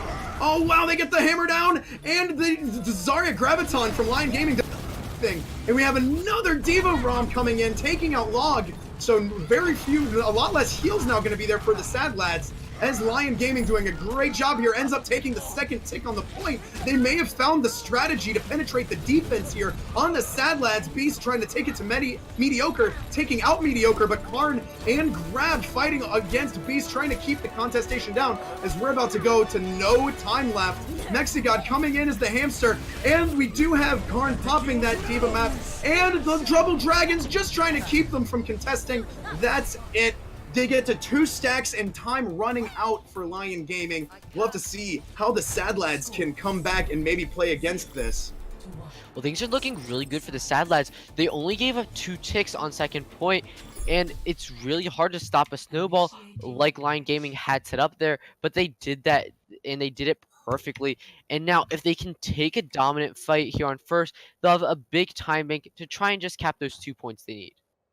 And again, it makes you think, right, that they're doing such a good job of just adjusting to Lyon Gaming strategies and changes. Lyon Gaming took that first point just incredibly quickly. They had all the time in the world to take point B, but they couldn't do it because the Sadlads were able to adjust to their strategy. I do got to give it up to Lyon Gaming, though. They have been a dominant force thus far in the tournament. Both teams are making the other work for it, and I guess we're going to get a glimpse of their comps and how they're going to readjust here now, Prez. Yes, and it looks like Lyon Gaming going for an Orisa Diva composition along with the Pharmacy and Ashe, like I was mentioning earlier, kind of referencing, you know, the Snillo on the Fusion University versus Atlanta Academy. However, we're going to see the Hanzo Goats variant yet again on the side of Sadlads. They just have had so much success with it that they want to keep using it. Exactly. It's really interesting to me how they're not necessarily changing their comp that much from match to match, but they are changing their strategy. They're changing their positioning, their movements, how they're coordinating their ults, they're communicating, you can tell. Definitely. And they're looking here to just try and take first point again, like I said, as quickly as possible, which means really speed boosting onto the enemy Orisa, and she can't really move because of her lack of movement abilities. All right, let's see if the Sadlads can take it back as well. Like you said, we do have that pharmacy coming in over on the side of Lyon Gaming, providing a lot of range damage dropping in, but Sadlads moving very quickly over into the side passageway. Going to see if maybe they can flank up and around up onto the upper platform. It looks like that maybe Lyon Gaming is anticipating their movement, though. There is a very small area, a very tight spot for the Sadlads to try and push out of. How are they going to do it? We're going to have to try and see if they can. Lyon Gaming is showing up in force very, very dominantly here. Karn trying to jump up and take out the Fair, was unable to do so even. Mediocre trying to use that shield to push back out, but they're actually backing all the way out and around, taking the long way around to the point, backing out to the back deck even. And what do you think this is a bold strategy, Prez? How do you think it's going to work out for them? Well, it looked like they were trying to emulate the LA Gladiators when they did that big rotation and Surefour just fragged out on the Widowmaker. But you really can't get kills on the Widowmaker if the enemy D.Va notices you and kills you, and that's exactly what Beast did. And now they're just looking to take a fight on the point, take control, because this is where they want to be, up in the enemy's face, and that's exactly where Lyon Gaming do not want to be. They want to be playing at range, and it looks like Sadlads are just going to clean up house here, as Mexigod trying valiantly to stall the point, but it won't be for long. Nah, and the Valkyrie from the Mercy isn't into the eyes. Ascendant's going in on. They are currently not even at one tick. Karn's, although taking out Shockwave, there is the only log we're able to heal right now on the point, but is able to get the nano onto Mediocre. Moving over, going to see if he can maybe take out DDX. They hit the second tick on point A. Are they going to be able to take it over? Beast gets popped out of the D.Va mag, ends up going down. They're doing a great job. Almost up to the third tick now are these Sadlads. They are able to take objective B. Now all they have to do, if they can take point B, that's gonna be it for that. That's gonna be it for them. Something interesting to note is Pure Ox on this Soldier 76, not at all a common pick nowadays. Just doesn't do enough damage to really keep up. However, Beast's gonna get a nice kill on a Mediocre, and that should deter the push from Sadlads. It does look like Sadlads are going to have to back up and try and hard for that escort to move back up onto point B. Do you think Prez is possibly going to swap off of the Soldier now that he's gone down once? Well, he has 94% on the Tactical Visor, and that can be used to force out the Transcendence from DDX, then allowing Count Chocula to use the Graviton Surge uncontested. However, they have to make sure not to die to Beast's bomb here, or they will just stop another push flat. And they do have the Zarya Graviton, and let's see what happens here, folks. It does look like the Transcendence does come in from DDX and the Earth Shatter from Mexigod, as Mediocre does go down and Soldier goes down for the Sadlads, and they're forced right back off of the point as well. Karn and Chocula both duking it out onto this upper platform. However, it does look like Chocula does end up going down, and Karn goes down as well. Prez, it does look like Pure Oxen is switching back to that Hanzo. Definitely. And again, Pure Oxen just had so much success on the Hanzo, it's not really a surprise at all. But there's a lot of ultimates available for both teams, but the biggest combo here being the Earth Shatter and the D.Va Self-Destruct. If they can land that combo, then they can possibly take at least one tick, maybe even two. And even now with that Ana Grenade, they're all boosted going in. They have the Nano, both teams, and the D.Va Bombs coming in. Wow, almost full team wipe from onto Lyon Gaming, as, oh my goodness, Mexigod is defending the point alone. Right now it is contested a little bit. It looks like there was a Tracer switch on Shockwave. Mago jumping in onto the field. They're just coming in onesies and twosies, trying to make something happen here. But the D.Va Bomb doesn't actually end up taking out anybody. It's allowing Lyon Gaming to possibly make some ground up here. The Graviton sucking in Chocula and Mediocre on the point. Mexigod as Hammond trying to maybe deny the area with maybe some swing, because the kinetic energy from those swings. We'll have to see if he can here. If the Sadlads can make it to that second tick, I mean, they're so close to just getting this done. The double dragons right into the spawn. Oh my goodness, the nano on Corbin and the Graviton dropping all from the Sadlads. Looks like the Soldier does go down, Rhino does go down, and that's it, guys. That'll be all she wrote. Sadlads going up 3-1 in the series, giving them the overall win. They are now your first place. They are your champions, ladies and gentlemen. And again, they lost way back in the very first round to Lyon Gaming 2-1, but they clearly prepared and they said, you know what, we're not doing that again. And they're going to go up 3-1 and take the win. I gotta say here, that is such a Cinderella story. For them to lose in the first round to Lyon, take 3-1 in the grand finals, are your Soesic Extra Life Tournament champions. Ladies and gentlemen, taking home the $300 Soesic gift card, as well as 18 video series from Omnicoach. It is the Sadlads. Way to go, my friends. Way to go, gentlemen. Way to go, ladies. You played absolutely excellently. And I got to give it up to Lyon Gaming. They really made it a fight. They did their best. They were a dominant force throughout most of the tournament. But then the Sadlads came back and they really were able to adjust well and take home the gold. Definitely. And I want to thank you all just for all the donations you guys have given, and just thank you so much for all the support we've had throughout this whole stream. And let's see if we can't maybe get an interview going or something like that. What do you say? Exactly. Can we get a member of the Sadlads online? Maybe strategy, how it feels to come back from that loss in the very first round and come back and win the whole tournament. And I do want to let you know too as well, Lyon Gaming will be walking second place prize of the 10 video coaching pack from Omnic Coaching. So congratulations to them as well, making it so far in the tournament. I do want to say that they did a fantastic job, but the Sadlads really did just pulled out all the stops and really brought it together as a team to make it happen there. Definitely. And I really like just both the flexibility, but as well as just like they knew how solid their Hanzo Goats comp was, and they just knew how powerful it was. And they kept running it, but they weren't afraid to switch things up. And neither was Lyon Gaming. We saw a lot of Ash, we saw a lot of Far from both teams, etc., etc. So, real quick, we're going to take about a 5-minute break. So that way, and then when we come back, we will be giving an interview to some of the players on Sadlads. So yeah, make sure you stay tuned because it looks like we might also have a little bit of a funny clip to show you guys. So we will see you then. Absolutely. We'll catch you back here in just a bit with more interest between us and your tournament champions, the Sadlads.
Welcome back, my friends, my comrades.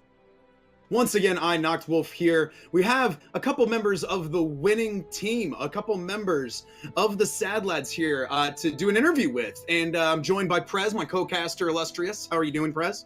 I'm doing great. How are you doing, Noct? I'm doing fantastic. I'm still on just cloud 9 from the Grandmaster Finals of the tournament here. And we do actually have on comms with us right now, we have Pure Oxen and Log, two people that I think both of us wound up talking a lot about over the course of their games tonight, right? Definitely. I mean, hey, you don't get talked about if you aren't a great player, and both of you guys were spectacular. Log, you hit all those anti-nades, and Pure Oxen, you had basically every play of the game the whole time. Every play of the game, every single time your name would come up, and it was just like, you know, 3+ kills per play. All right, and we do have as well, there was a funny moment from Team Sadlads where I guess their player Karn decided to try a bold strategy with their game on what was on Blizzard? Busan it was. On Busan? Okay, let's roll that clip.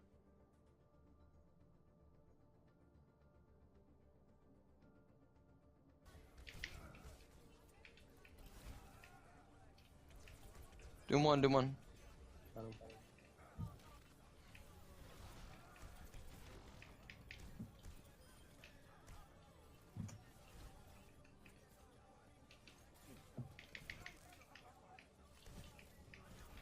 Oh, I got her, dude.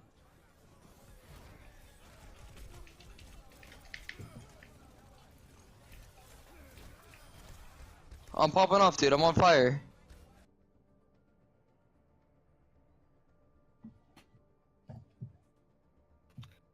Alright, so, I mean, if you didn't quite catch on, there were more than just 2 hands over there. There was also a foot moving his mouse, so, apparently you don't just need hands to play Overwatch. You can also use your feet. Who would have thought? I don't know if anybody watches the anime No Game No episode when the characters are playing 4 characters in an MMO raid using their hands and feet to win. That's the only thing I could really think of here is just how much skill does it take to play Overwatch competitively with your foot. What? But here tonight we do have with us both Pure Oxen and Log. Do you guys want to say hi real quick? Hey, I'm Pure Oxen. Hello, I'm Log. Welcome to comms, guys. Welcome to the after show here. And we just had a couple questions for you guys. We just brains a bit about how you were able to execute such a fantastic win. Prez, do you want to start us off with the questions? Sure. So I just wanted to start with both of you actually. So obviously you started off the tournament losing 2-1 to Lyon Gaming. Did you guys then go ahead and like as you went on and on, you're getting a better idea of who you're going up against? Did you then start to like rewatch what they played a lot so you knew how to counter it, or was it more just like you guys had better comms, you were more warmed up for this last match? Well, us 6, we have never played together before. We're actually kind of a new team, so I guess the very first game was the hardest, right? That was the hardest team to play against, and after losing that one and then playing all the rest of the games, I guess we kind of warmed up to each other. We found our comps, found our strengths, and we were able to take it that way. That is so impressive. The team that has never played together before. Let me say, only 3 of us. Well, it's different. This whole team together has never played together, but individual players have played together, just not the entire team. So it's like a group of friends finally gearing up to try and join. Exactly. Yeah. That's awesome. Takes me back to the days of LAN parties, basements, everybody teaming up and playing together. All right, I gotta ask as well, because really brought a really good fight there as well. Even on that Hanamura map, they were able to take that first point just so quickly. But as we kind of commented on throughout your games, you guys made adjustments on the fly, maybe not in comp, but definitely in positioning and ult placements to overcome the really dynamic offense that Lyon Gaming brought. What kinds of adjustments were you guys talking about? How did you communicate to really try and make those adjustments for the win? I'll let Log take this one. So on Hanamura, I don't really think we changed anything. I just think we're stronger at holding second point because we have high ground and stuff like that, and we're comfortable holding if they push high ground or top left or something. Yeah, I guess playing Hanzo right in second point's much easier. So just having the Hanzo there on an off angle when Goats walking up those top stairs, it's really scary for their supports like the Lucio, their Ana. They even got picked a few times. Waste a lot of time. I guess the off angle is Hanzo, and just it's easier to play that comp on that second point rather than first. So you strategically lost the first point. Exactly. Wow, what a bold strategy. Definitely paid off for him, Prez. That's fantastic. So I have a question for each of you. I'm gonna do Log first and then you, Pure. Log, you played a lot of Ana throughout this whole matchup. What would you recommend to lower SR players trying to get into Ana? What's like one big thing you have to know? Something really important is that you should learn how to quick scope. So like you can do the hit scan shot, but it doesn't take a lot of time to charge it up, or like you don't stand still while you're doing it. And it gives you a lot more mobility and accuracy and stuff. Alrighty. And then Pure, again, we saw you on Hanzo quite a bit. What is one tip you would impart on anyone that wants to learn how to play Hanzo? Use your sonic arrows as much as possible. It's so important for your team and for you. Playing Hanzo, it's a sniper, right? You can one-shot any squishy target. So having the sonics ready behind walls, when enemies turn those walls, getting those headshots, that's #1 tip for me. Having information is the key. I think that was really apparent as well, especially on that last Hanamura map. Wherever Lyon Gaming moved, you all was fantastically done. Now that your team has won this tournament, now that your team knows that you guys have the potential to win, what are your competitive ambitions? Are there other tournaments or other competitions that you'd be looking to enter? I'm not sure about Log, but personally, me, want to go to the Overwatch League. Want to make it big time. Hey, there we go. I mean, we had the QZ charge in chat there.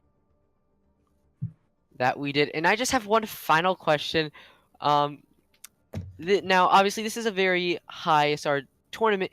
However, what exactly is both of your SR? And if you know it, what is your team's average? No clue what the team average is. Right now, I'm hanging around like 4150 log. What are you at? 4509. Yeah, but we've both been up there. I've been top 100 as well, so just currently. Very impressive. Very impressive for both of you guys. And I've got one last question as well. If you've got a statement to say to the kids out there that we were doing the tournament for, what would you want to say to the kids out there that are currently battling illness, but maybe watching, maybe have an eye on tournament winner helping them out? Hope.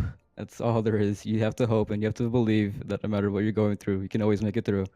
And that with enough hope and enough work, right? Hard work and hope is what will get you through it. It's farm Overwatch. Just farm Overwatch. All right. Well, thank you both so much for just being willing to be interviewed, and also congratulations yet again on winning it all. That was a spectacular match we saw, and you guys just you lost your first game, but you fought your way through the losers bracket and came out as the champ. So don't count anyone out just yet. So, mark, I believe it is. We're so at yeah, the 8-hour mark, yeah. For 8 hours straight, which is pretty insane. So just give a big shout out to them, guys. Thank you so much for watching, and I hope you all have a wonderful evening. Absolutely. Y'all have a wonderful rest of your evening. Thank you so much for the support. Again, it was all for the kids, all for Extra Life, and congratulations once more to the Sadlads on the win.